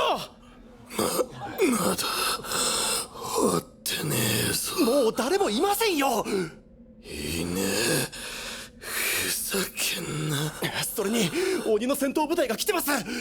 じゃあそっちとやってダメだ、このままじゃ死んでしまう。無理やり担いで連れて行こう。俺背負います。離せこ離します。ら、下ろせこら。下ろさないですよ。俺たちは隊長と副隊長に憧れてんすよ。雑な死に方はしないでください。待てこれ。しつけえ。このまま大通りに行って人混みにぶつかると上のやつに睨まれる。逃がさねえぞ。上か。上等だ。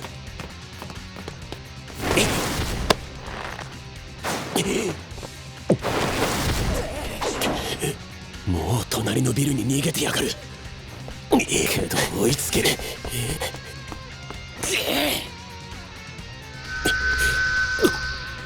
なんだこの視界。俺の視界じゃない。落ちる。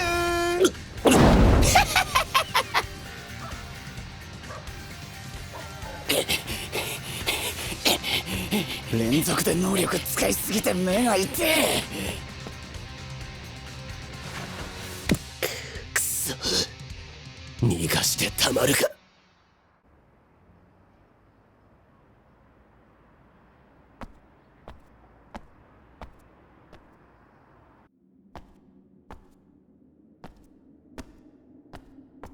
あいつだけは許さねえ。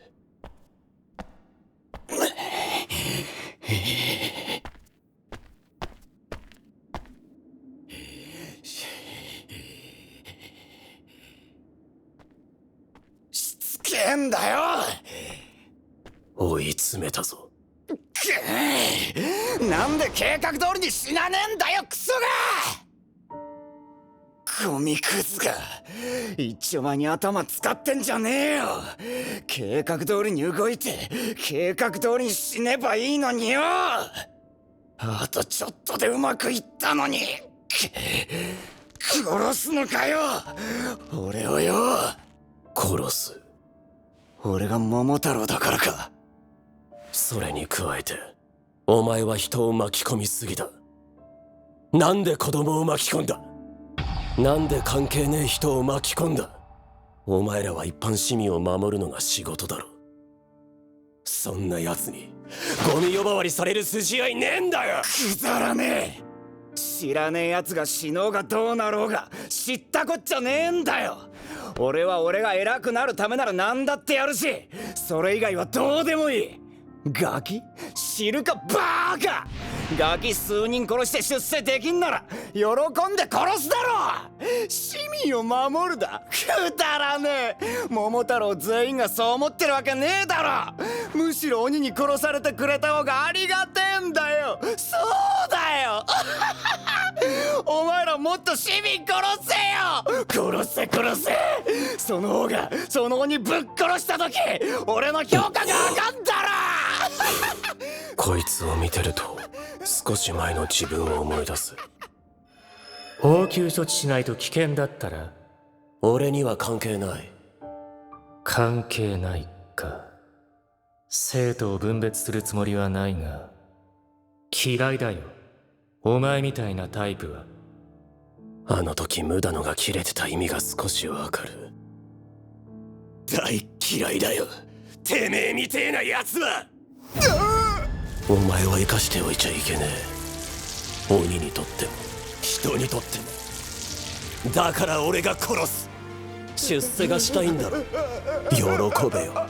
死んだら2階級特進だ。来るんじゃねえ。くそくそくそ。こんなガキに俺がやられるなんてありえねえ。どこで何を間違えた？いや、俺は間違えてねえ。間違えるわけがねえ。情けねえ。最後ぐらいちゃんとしろ。こんなの間違ってる。絶対にありえない。絶対にありえない。絶対にありえない。死ねバ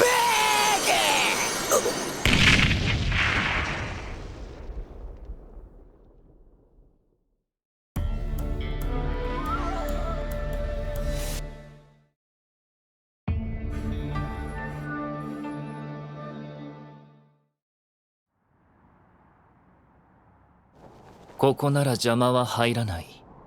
君もここの方がいいだろう。あんな土の下で最後を迎えるよりも、せめてお天道様の下で葬ってあげるよ。お前は何も分かってねえよ。月が綺麗だったのに、今はもう雲がかかってる。残念だ。おい、少しは俺の話聞けよ。やめようよ。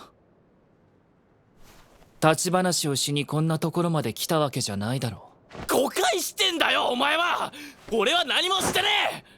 誤解か。便利な言葉だ。病院を燃やしたのも誤解。子供を殺そうとしたのも誤解。半グレたちを殺したのも全て誤解。ふざけてるのかい？だからちげえって。俺は止めようとしたんだよ。けど全部言った時にはことが起こっちまってたんだよ。ったく、俺を監視兼いざって時の救助役に使いやがって。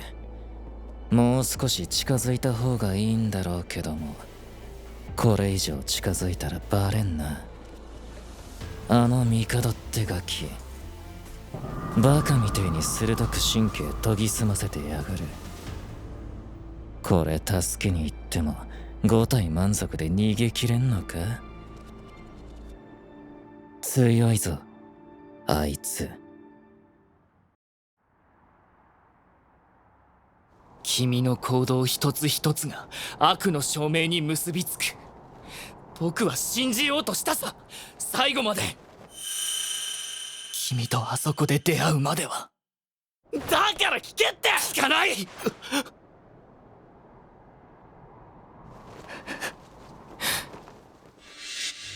信じた自分がバカみたいだ。そして一番腹立たしいのは、子供や半グレを殺すために僕を利用したことだ。人の気持ちを踏みにじった。この罪は重いぞ。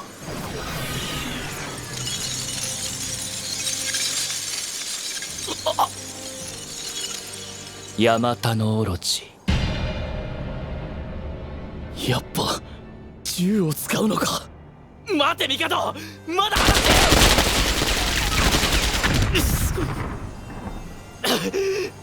よ。わざと外した。君は死ぬ前にやることがある。犯した罪を懺悔して謝れ。墓場まで嘘を持っていくなよ。ふざけんな。謝らねえぞ。俺はお前に謝るようなことしてねえ。そうか。失踪したよ。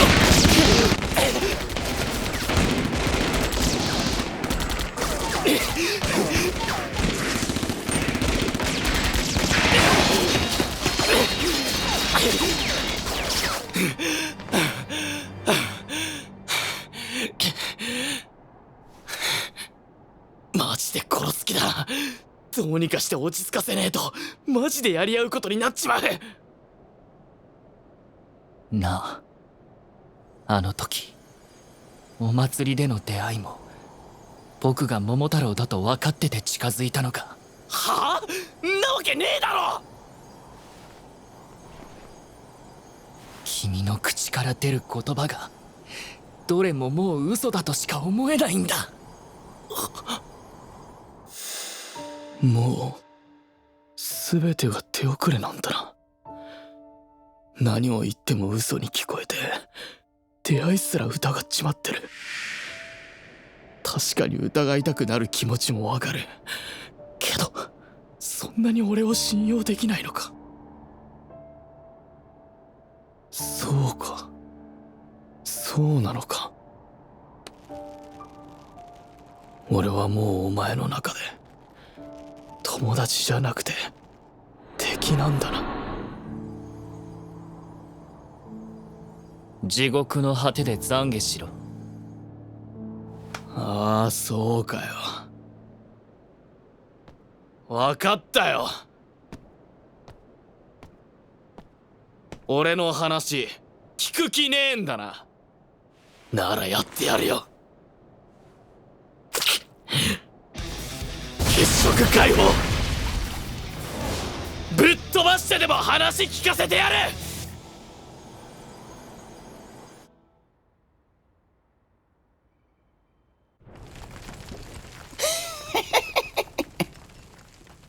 バカが余裕しゃくしゃくで近づきやがって。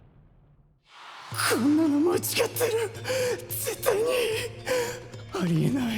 絶対にありえない。絶対にありえない。死ねバーカ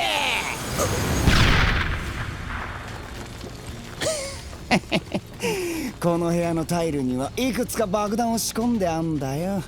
俺が巻き込まれないように小型だけど足くらい吹っ飛ぶ。ぶっ殺してやりてえが今のうちに撤退だ。立て直して必ず殺してやる。必ず。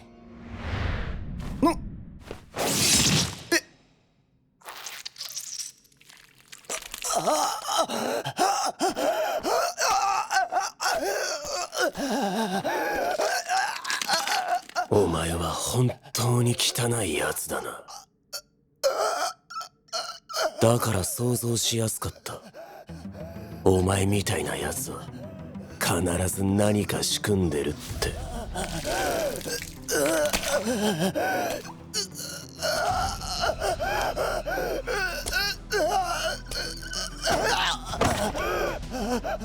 お前はいろんな人を巻き込んだ。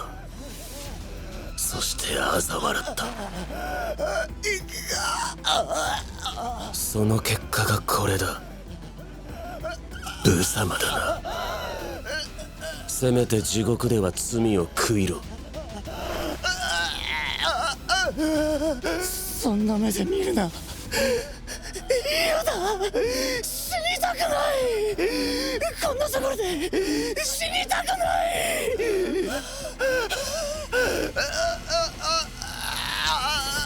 息が嫌だ。まだ死にたくない。俺はもっと偉くなるんだ。俺を見下した全てのクソどもを見返すために。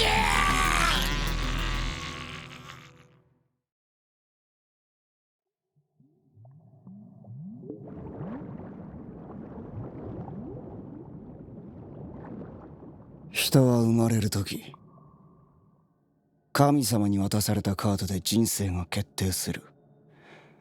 そのカードを他の人と変えることはできない。圧倒的な才能を引いたやつはそれだけで人生をスムーズに歩める。だが俺の手札には圧倒的な力を持つ才能はなかった。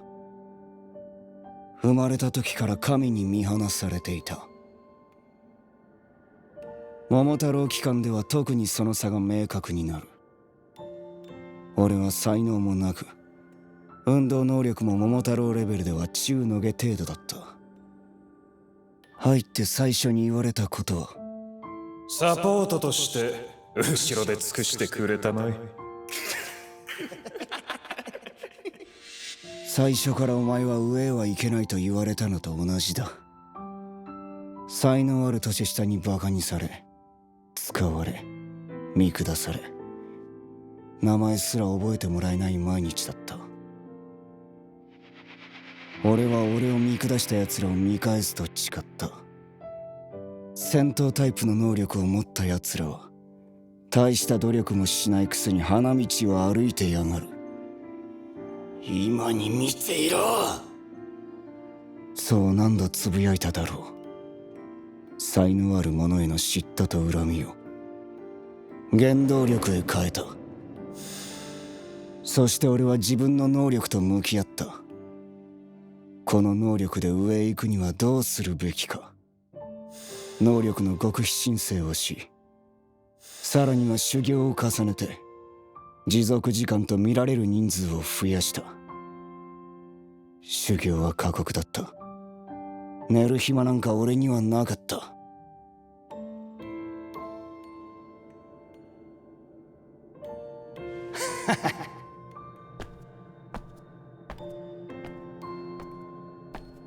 けど途中で気づいた。この能力の限界に。バカじゃねえのザコが。神とやらよ。お前は俺なんか見向きもしてねえんだよな。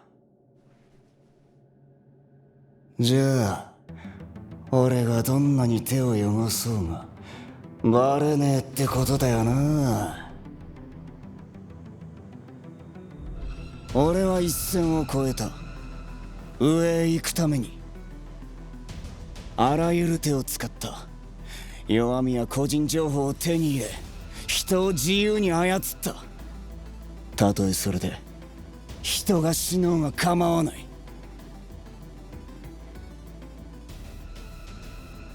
一度汚した手は二度ときれいにはならない。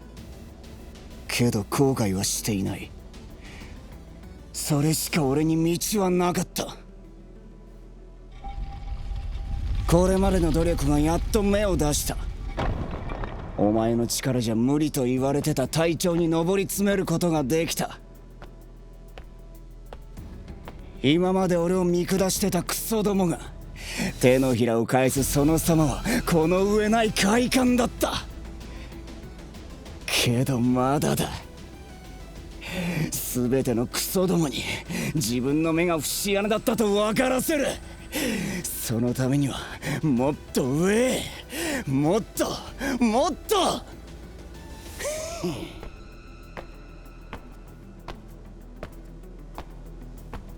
そう思っていたのに。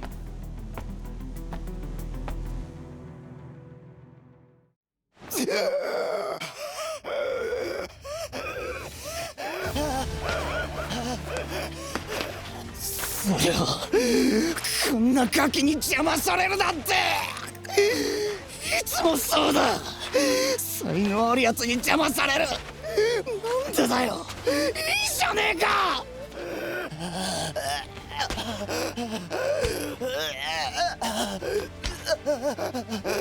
才能ない中頑張ったんだ。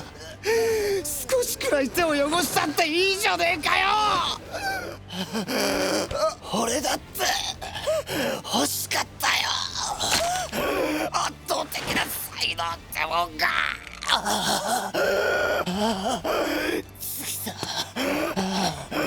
次はこうならねえ。来世は絶対圧倒的な才能を引いてやる。深夜は知らないが、彼は同じく才能なき桃太郎の希望だった。強い能力がなくても花形の戦闘部隊で隊長に上った彼を見て勇気をもらった者も少なくない。決して褒められる道は進んでいない。だが彼は上を見続けた。才能の有無にもがきながらも戦い続けた男、桃岩深夜、享年28。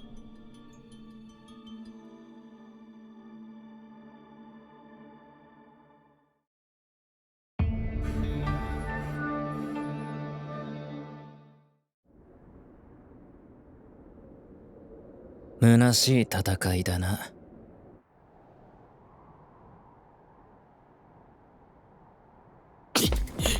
力ずくでも話聞いてもらうぞ。たわごとに貸す耳はない。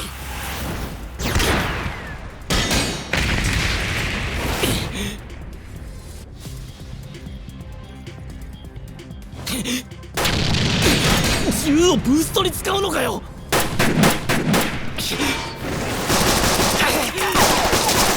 すげえな帝ってガキは。あの速さで移動しながら的確に一ノ瀬を狙ってやがる。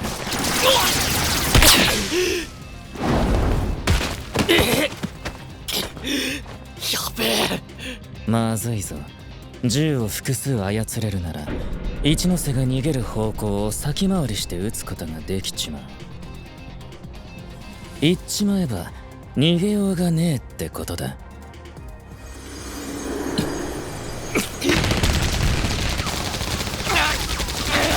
これじゃあ身動きが取れね少し威力を上げるか。あの若さで同時に複数の銃を操って威力も調整できるか。生まれ持ったセンスがレベチだな。ああいうやつを天才って言うんだ。このままじゃ銃粉々にされておしまいだ。なんとか走ってその間に銃作り直し。逃げ場が。まだ威力が足らないかな。やべえ。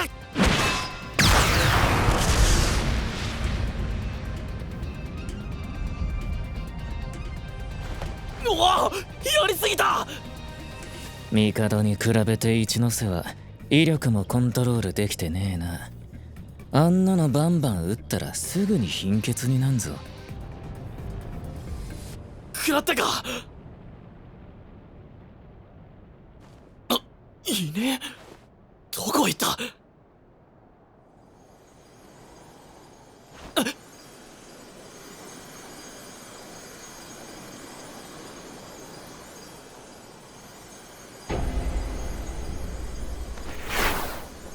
弱いな君は。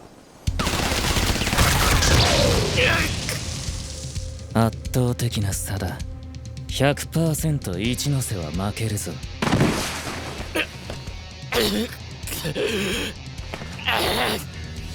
鬼の血の回復力か。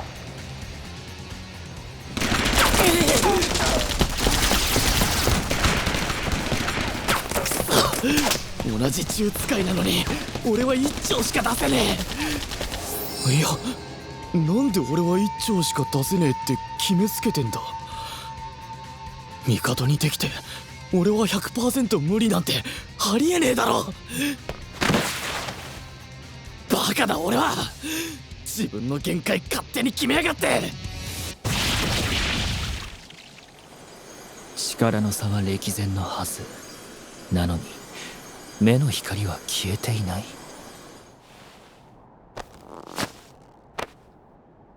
俺だって帝みてえに出ろ出ろ出ろ出ろ出ろ出ろよクソ。何をやっている。やべえ。あっぶなんで出ねえんだ。一丁は出るのに。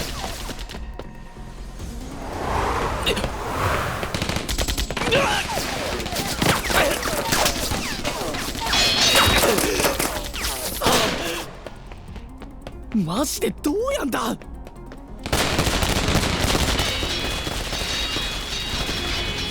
えろ考えろ考えろ。ダメだ、全くわからん。とりあえず反撃しねえと。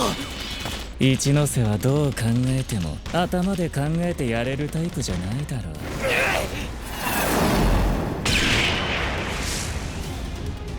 やべえ。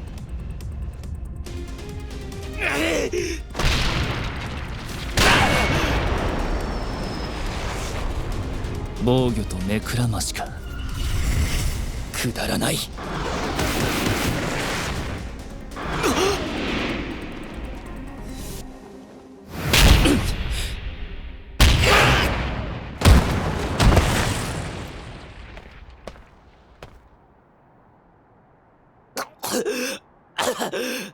いい加減負けを認めろ。そうしたら友達だったよしみで綺麗なまま殺してやる。てえな。これ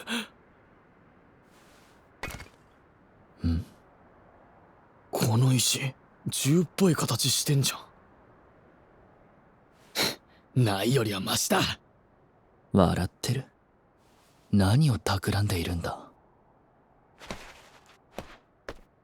握った感じはいいけどやっぱ出ねえ。帝と何が違う？帝はどうやってんだ？何がしたいのかわからないが、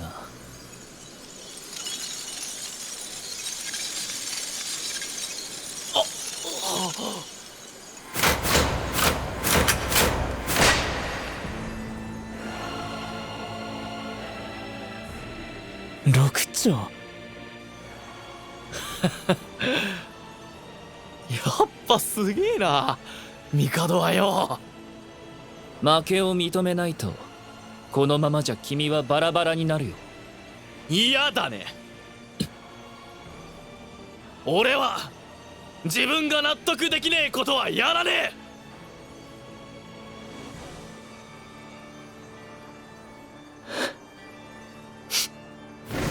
頑固だな君は。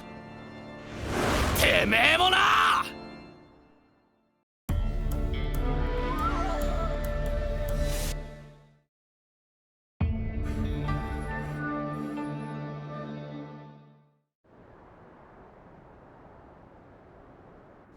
あのバカ、何を考えている？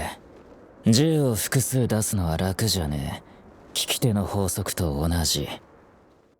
自分の体でも利き手じゃない方で字がきれいに書けないことと同じ原理だ。すぐにうまくいかねえのは当たり前だ。武器具現化タイプで複数操れるようにするには、まず実物を複数操れるように訓練するもんだ。それでもとんでもない精神力と集中力、想像力も必要になる。それを六丁だ。ゾッとするぜ。それに対して一ノ瀬は頭で考えてやれるタイプじゃねえ。ゼロの脳みそにいくら掛け算してもゼロだ。天才の真似なんか試みてたら死ぬぞ。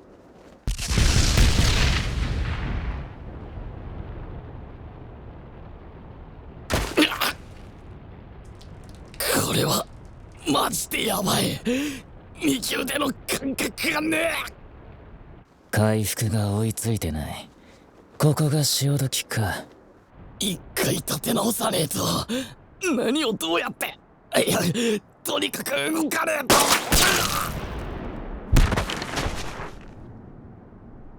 言ったろ、君は弱いと。こうなることは必然だ。さようなら。君の鼓動の楽譜はここで終わりだ。ああ、死ぬかこれ。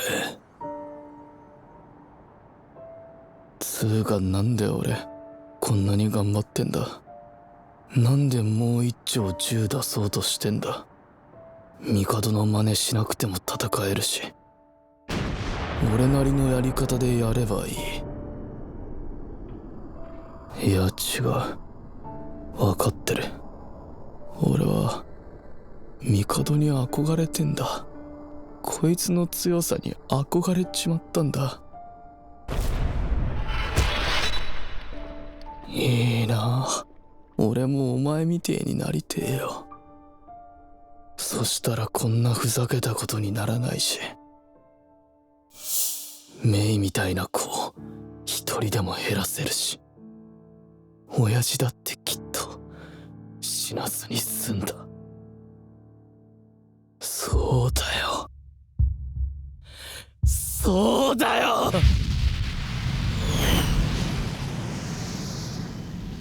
強くなりてえ。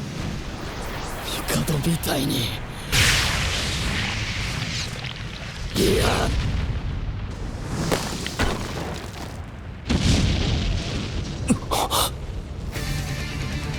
帝よりこれは帝より強く、そう思わせてくれたお前に出会えて俺はやっぱり嬉しいぜ。これが演技。あいつ銃を2丁作り出してやがる。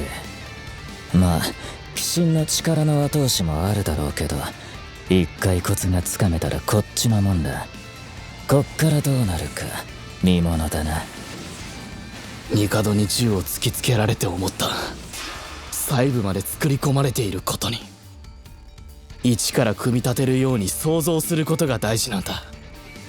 エアガンバラしたりした経験がこんなところで役に立つとは思わなかったけど、まだ2丁が限界だっつうの。対面して肌で感じる血液が沸騰しそうな威圧感。けどそれがどうした、逃げ出す理由にはならない。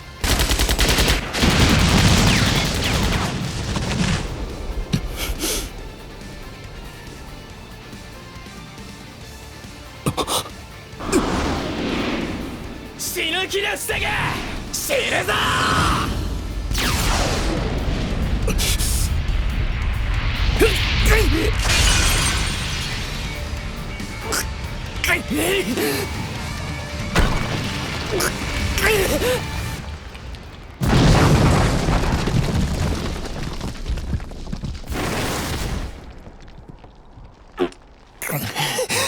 内側からも外側からも焼ける感じだ。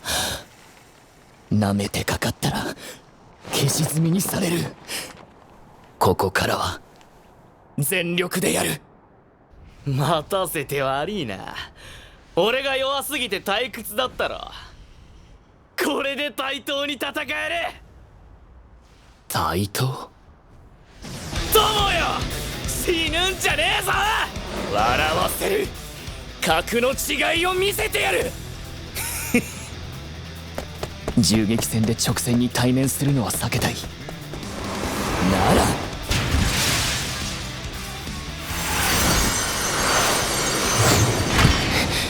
君が来れない側面から攻める。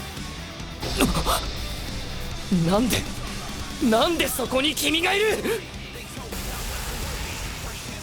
熱でコンクリを溶かして足を突っ込んでやがる。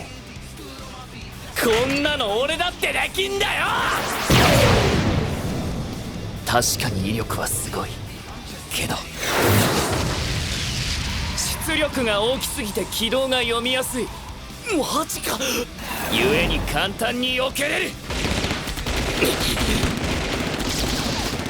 確かに強弱が必要だな。俺にできるか。いや、できる。細部まで想像するようにしただけなのにいろんなイメージが広がる。俺ならできる。できる。できる。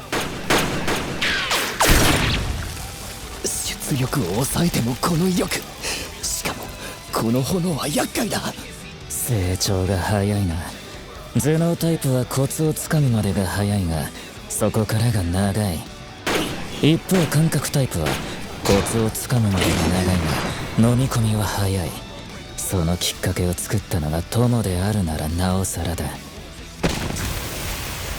ゃあどうだ。その程度で喜ぶなよ。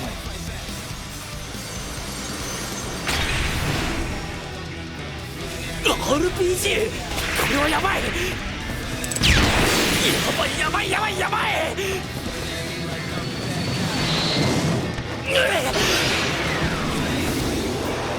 危ねえ。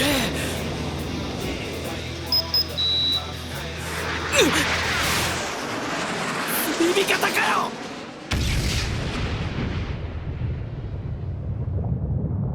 反応がない。一撃で死ぬとは思えないが、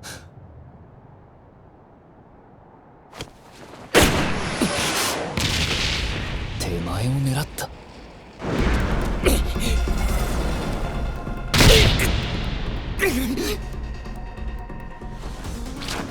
やっべ、落ちる。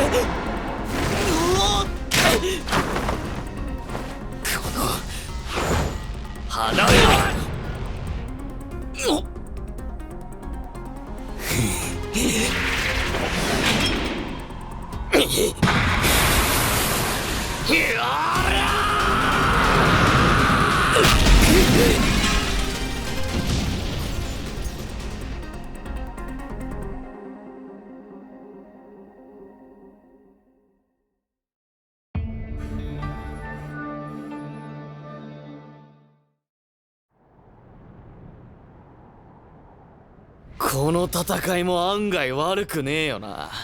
まだまだ出し切ろうぜ。戦いの最中に笑うなんてどうかしてる。何言ってんだ。桃寺帝は常に冷めていた。強さゆえに熱くなることがなかった。そんな彼の前に現れたのが一ノ瀬四季。この男は間違いなく帝の心を熱くする。お前も笑ってんじゃねえか。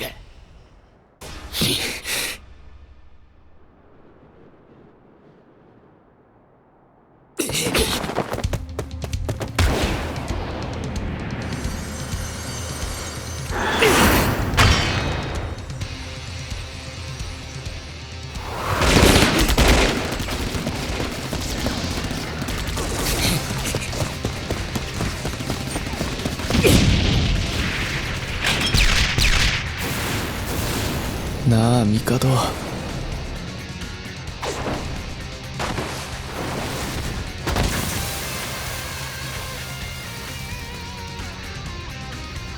お前となら俺はもっと成長できると思うんだ。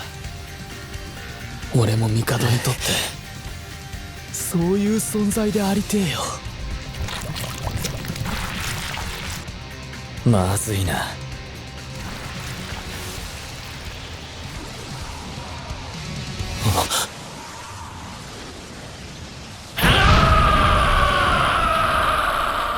暴走か。重い。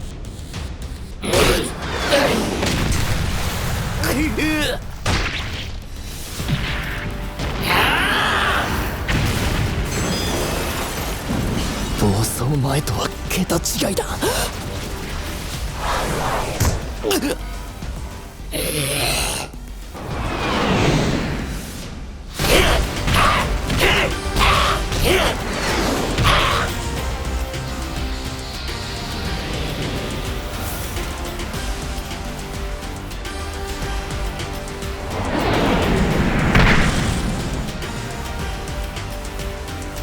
反撃の隙がない。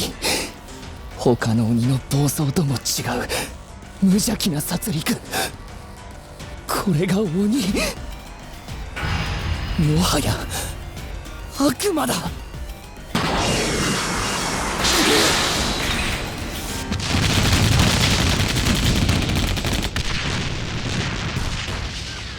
鬼神の力がキャパオーバーしたか。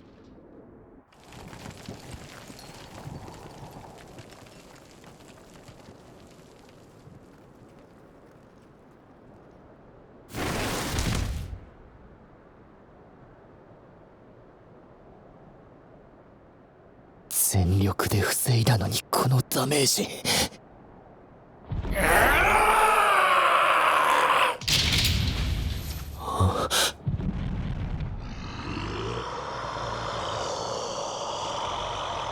ここまでか。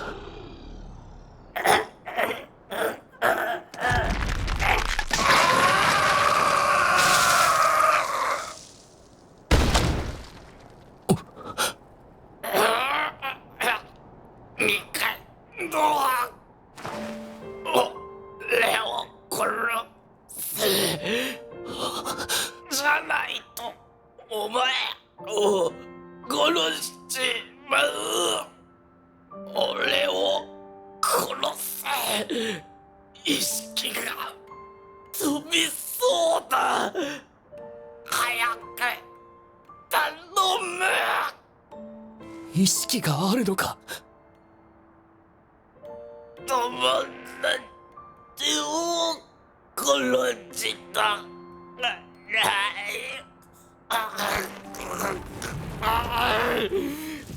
殺したか。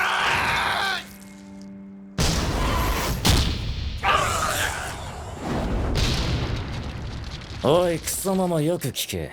俺が一ノ瀬を引きつける。その間にボロカスの体を起こして仕留めろ。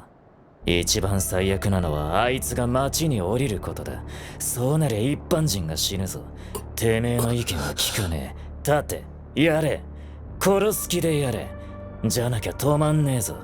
けど一ノ瀬を殺したら俺がお前を殺す。矛盾してるよ。でも一般人を巻き込むわけにはいかない。この体じゃ準備がいる。5分でいい。すぐ準備しろ。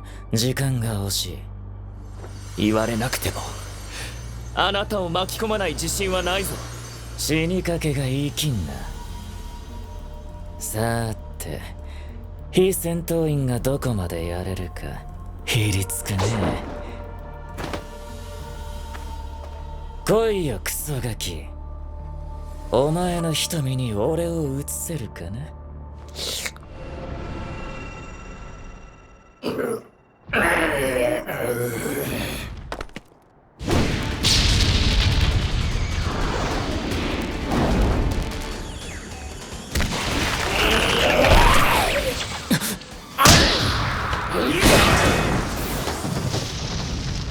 危ねえ。近寄れねえな。引きつけるのに専念するか。にしても残酷だな。暴走状態で意識があるってのは。逃げろ。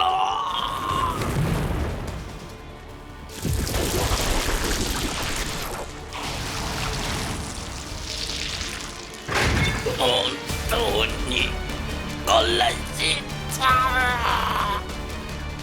いっそ暴走に飲まれて意識を失ってしまった方が楽なのにな。それでも暴走に抗うその心意気無駄にはしねえぞバカ野郎。暴走状態の鬼に意識があるなんて聞いたことがない。泣いている。暴走した鬼は意識のない兵器。それゆえに処分することが正しいと思っていた。じゃあなんで泣いてるんだ。意識が感情があるってことじゃないか。今まで僕が殺した鬼たちも涙を流していたんじゃないのか。だとしたらどれだけの痛みだ。傷つけたくないのに無差別に傷つけてしまうなんて。その痛みの中で君はなお僕の身を案じてくれた。涙を流しながら。君はずっとまっすぐで優しかった。友達を殺したくない。自我を失いながらも友と呼んでくれた。僕はバカだ。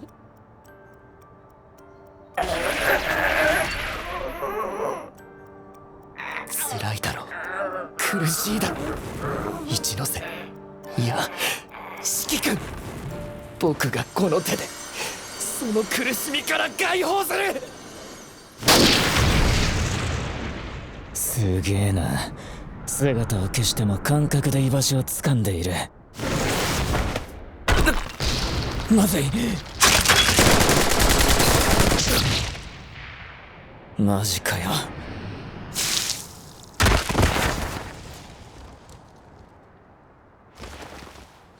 くそ、腕ならまだしも足かよ。めんどくせえ。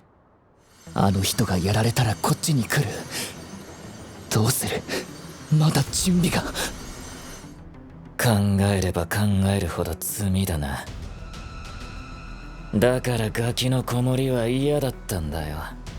逃げる。面目ねえな一ノ瀬。俺の死を背負うんじゃねえぞ。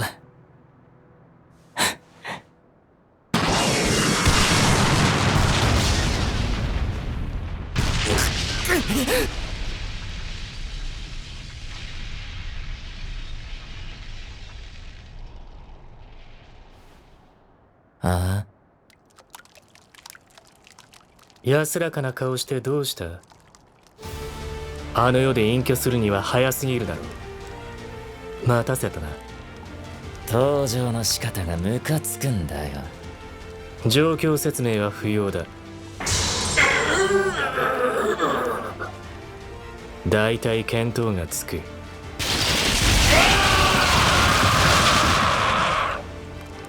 ところでお前のそれはいつ撃つんだ？急に現れて偉そうですね。準備完了です。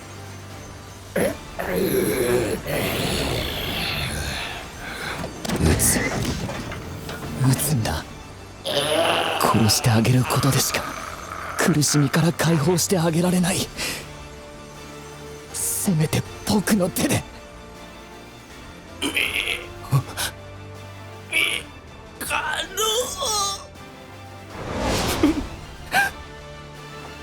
こんな感情を抱くなんて桃太郎失格だ。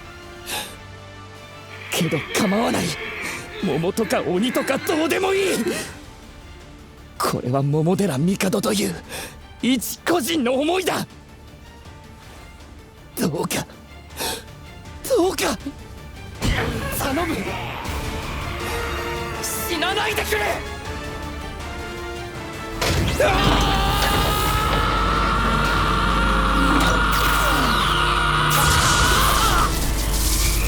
死ぬな、死ぬな、死ぬな。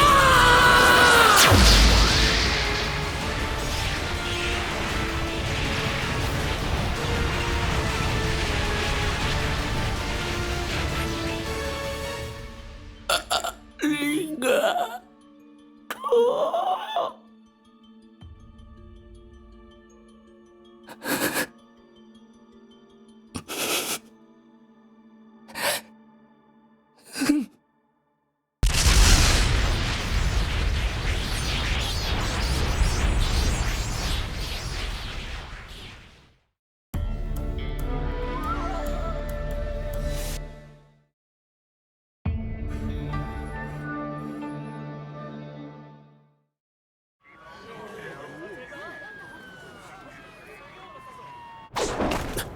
遅くなりました。カオルか、いいところに来た。隊長、足が。四季君、かすかに息がある。バカはこうでなきゃね。一ノ瀬を医療部隊のところまで運べ。はい。そうだ、一ノ瀬の名誉のために言っとくが、病院に火をつけたのも全部お前の。分かってます。延期の力を見た時にうっすら気づきました。もし四季君が犯人ならあんな火事程度じゃ済まないって。あっそう、じゃあいいや。体力はゼロ。僕はしばらく戦えない。簡単に殺せてラッキーだね。別に殺さないが。え、殺さない？なぜ？話し合いの席に桃を座らせるのが目的。そうだ。そのために最低限の武力行使はするが、桃を全滅させようとは思っちゃいない。そんな考えを持ってたのか。けどそうなるためには大きな壁があると思います。四季君の暴走を見てやはり危険だと体で感じました。桃と鬼の共存において暴走は解決すべき問題点かと思います。言われなくても分かってる。そこが複雑なんだ。行くぞ無駄の。待ってください。四季君にごめんと謝っておいてください。謝罪は自分の口から伝えないと意味はない。けどどんな顔して会えば僕は彼にとんでもないことを。きっと会いたくないと思う。あいつは単純でバカだけど、人の気持ちはちゃんと汲み取れるやつだ。大事なのはお前がどう向き合うかだ。俺は伝えない。以上。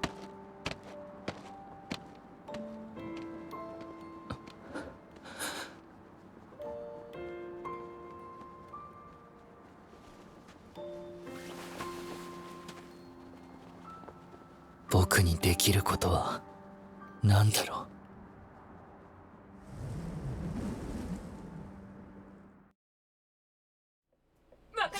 血を使いすぎて再生が追いつかない。止血早くしろ。はい。呼吸も心音も弱まってる。出血もひどいな。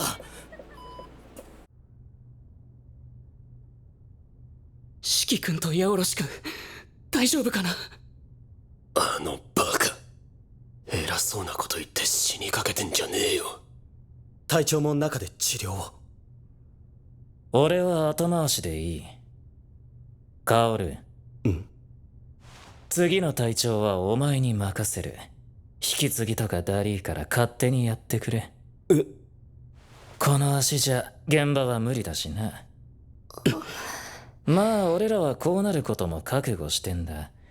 今日その日が来ただけだ。どうしたの？暗いね。お前、なんでここに？なんでって、戦場が僕を呼んだだけだよ。来ちゃった。びっくりした？ダノッチ元気？今日も目死んでんね。かわいい子。怪我したらすぐいいなね。猫背だね。マッス久々。右足どうした？ないじゃん。ロボみたいに表情変えないと思ったら本当にロボだったか。相変わらずペラペラとうるせえな。マッスーの足も後で直してあげるよ。その前に未来ある子供から直しちゃいましょうかね。やっほー、京也さんが来てあげたよ。先生。おいら坂先生。ちゃん血持ってこい。僕がいる限り誰の未来も奪わせないよ。冷静になれば気づけたかもしれません。あなたが仕組んだことだって。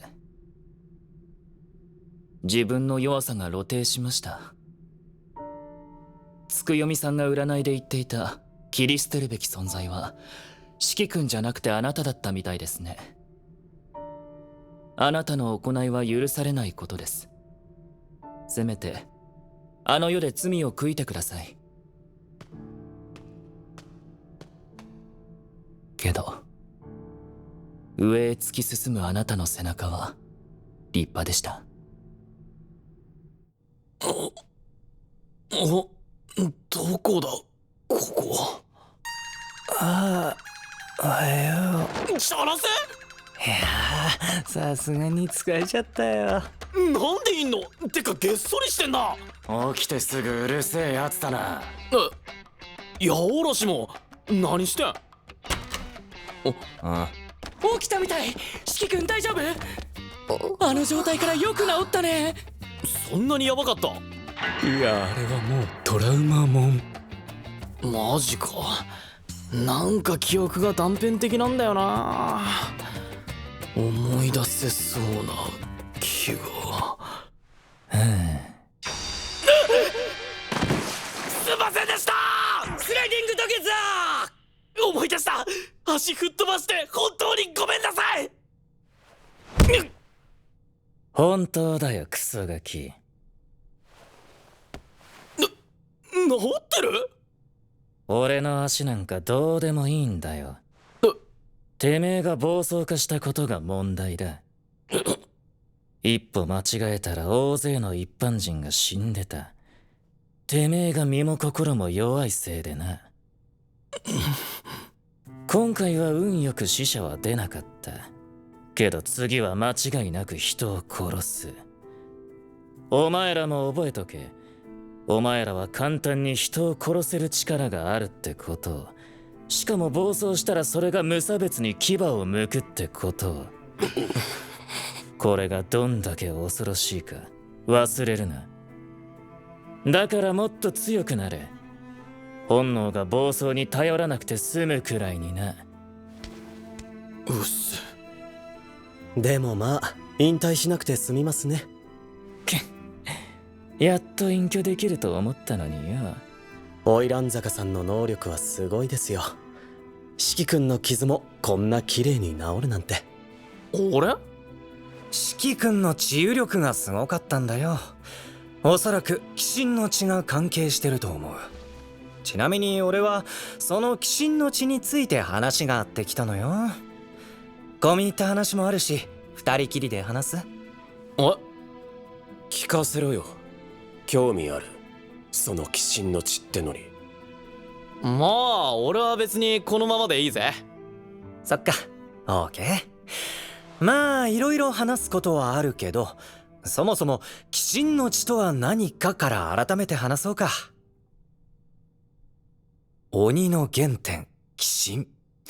その血を色濃く受け継いだ子を鬼神の子っていうのね。四季君はまさにそれ。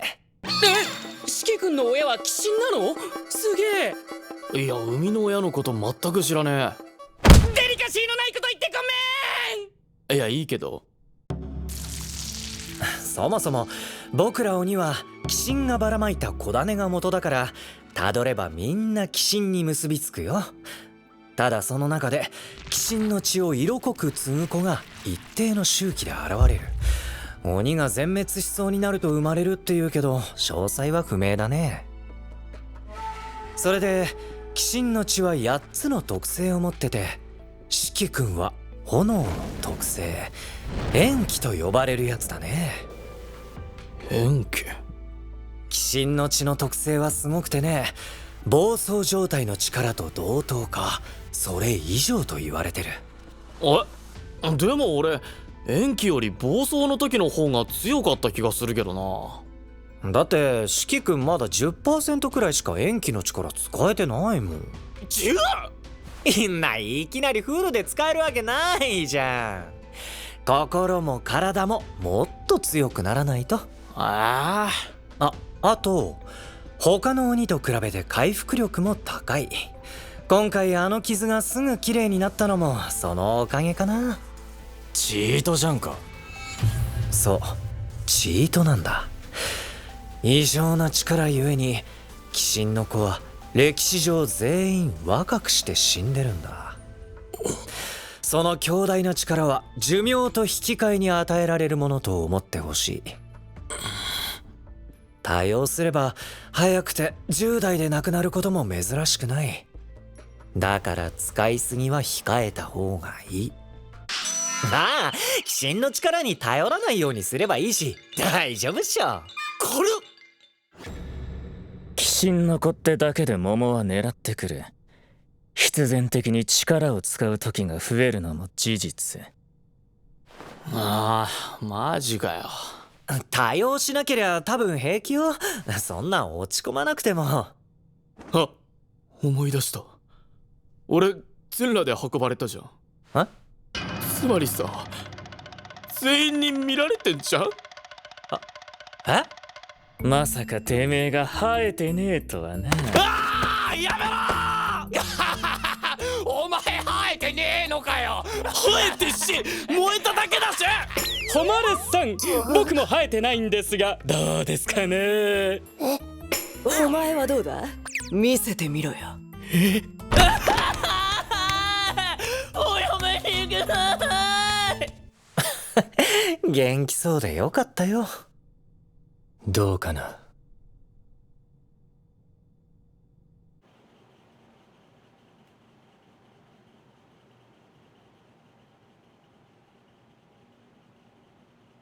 10代で死ぬって。柄にもなくへこんでんじゃねえよ。ビビらせんじゃねえよバカ。つうか別にへこんでねえし。何言ってんの？はあ？俺に鬼神の力はない。そんな力なくても桃を圧倒できるように強くなってやる。お前もそんな力頼らなくても済むくらい強くなればいいだけだろ。こんな簡単なことでへこむなんてバカすぎるだろ。何励ましに来たのお前が？うわ何か企んでんのか？そんなわけないだろ木梨。殺すぞこの野郎。ったくうるせえよバーガ。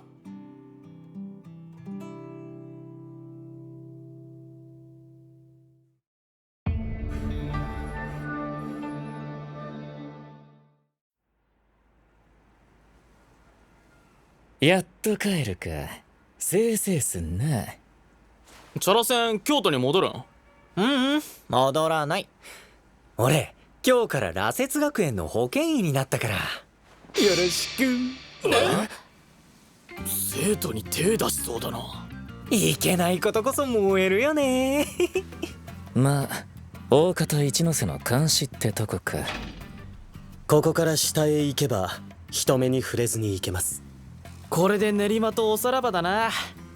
じゃあね。人の足吹っ飛ばしてよく笑顔で帰れんな。二度と来んな。ごめんなさい。この人ずっとネチネチ言うだろうけどまた来てね。それじゃあ必ずまた生きて会いましょう。薫、警戒しろ。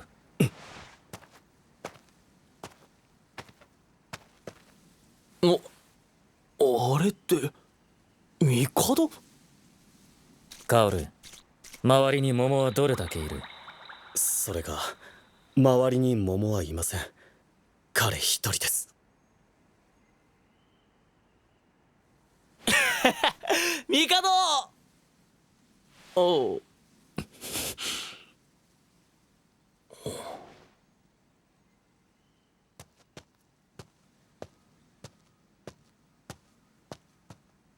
おいこら帝！てめえの勘違いのせいで大変な目にあったじゃねえか。おい俺も暴走して悪いと思うけど、そもそもお前が踊らされなきゃ暴走もしなかったろ。頭良さそうなくせに肝心なところでバカになんなよバカ。その通りだ。自分が不甲斐ないばっかりに辛い目に遭わせてしまった。謝って済むことじゃない。けどな、意識はうすらうすらだったけどこれだけは言える。お前の声はちゃんと聞こえてたぜ。頼む、死なないでくれ。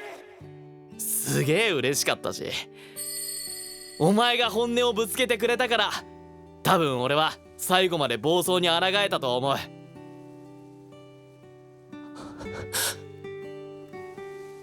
ごめんな、助かったよ。四季君、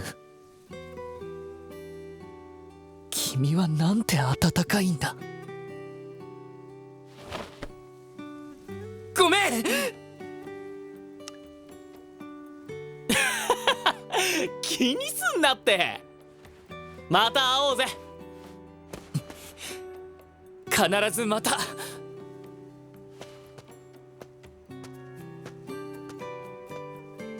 僕のやるべきことはもう決まった。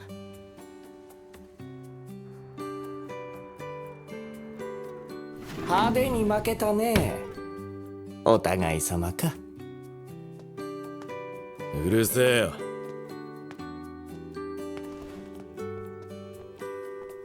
そんなピリつくなよ。ピリついてねえよ。けど幸運なことに僕らは生きてる。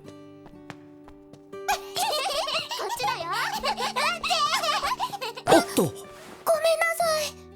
ごめんよ、大丈夫かい？大丈夫。よかった。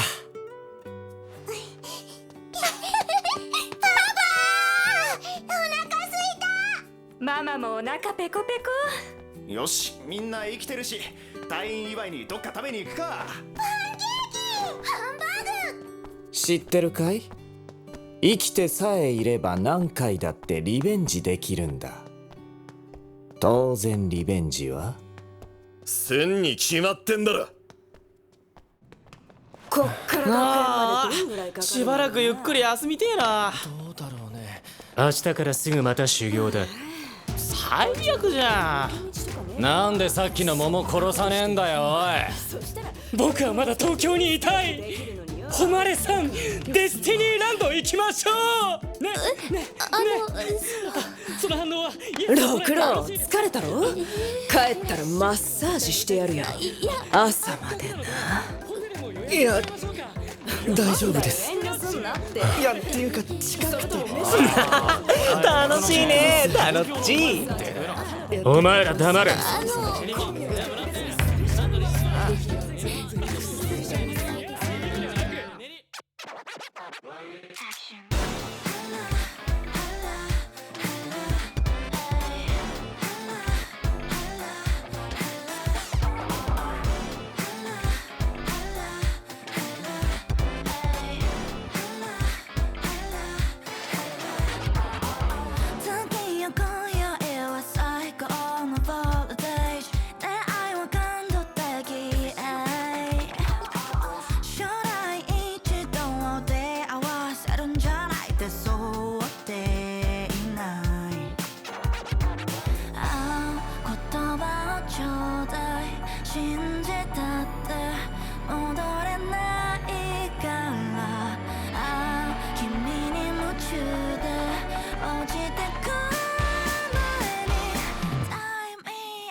曲がりなりにも学校行ってるって言ったら親父喜ぶだろうな。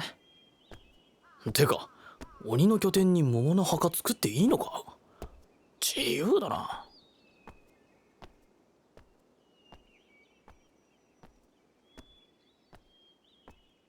おうわ、無駄線。無駄線タトゥー入ってたのかよ。見せてもらおう。はい待った。チョロセン。やっほー。今ダノッチのところ行くのはやめときな。墓地にいるってことはそういうことだよ。まあそうか。あれブラックアウトタトゥーだよな。黒塗りがメインの。詳しいね。好きなのよ。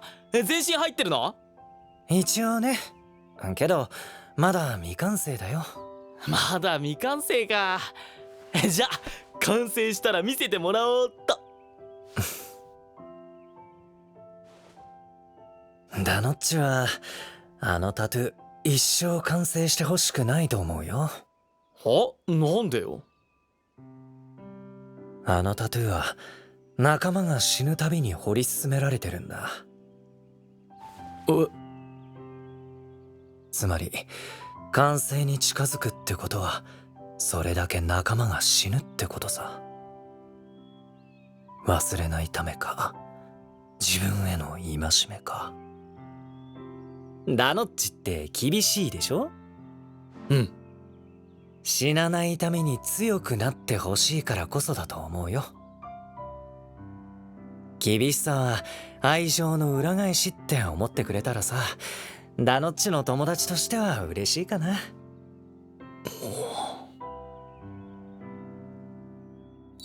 俺は効率が悪いことが嫌いなんだよ。鬼の血は兄弟ゆえにコントロールが難しい。暴走状態になると自我と意識を失う。そして何もかも破壊してしまう。無知が刃物を持つのは恐ろしいな。殺す気で構わない。もし殺せたら即卒業。希望の部隊に所属させてやる。目標のために死ぬな。目標のために生き抜け。嫌なら戦え。耳を引っ張ってでも話を聞かせるんだ。戦わない奴の言葉は誰にも届かない。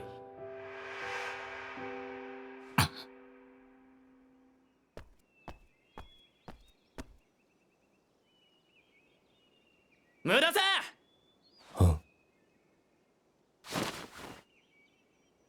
俺は死なねえぞ。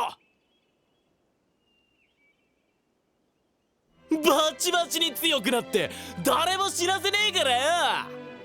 残念ながらそのタトゥーは永久に未完成だぜ。だからよ今まで以上に厳しく来ても余裕だぜ。墓地で大声出すな。非常識だ。これも愛情ってやつだな。いや、これはシンプルに注意だね。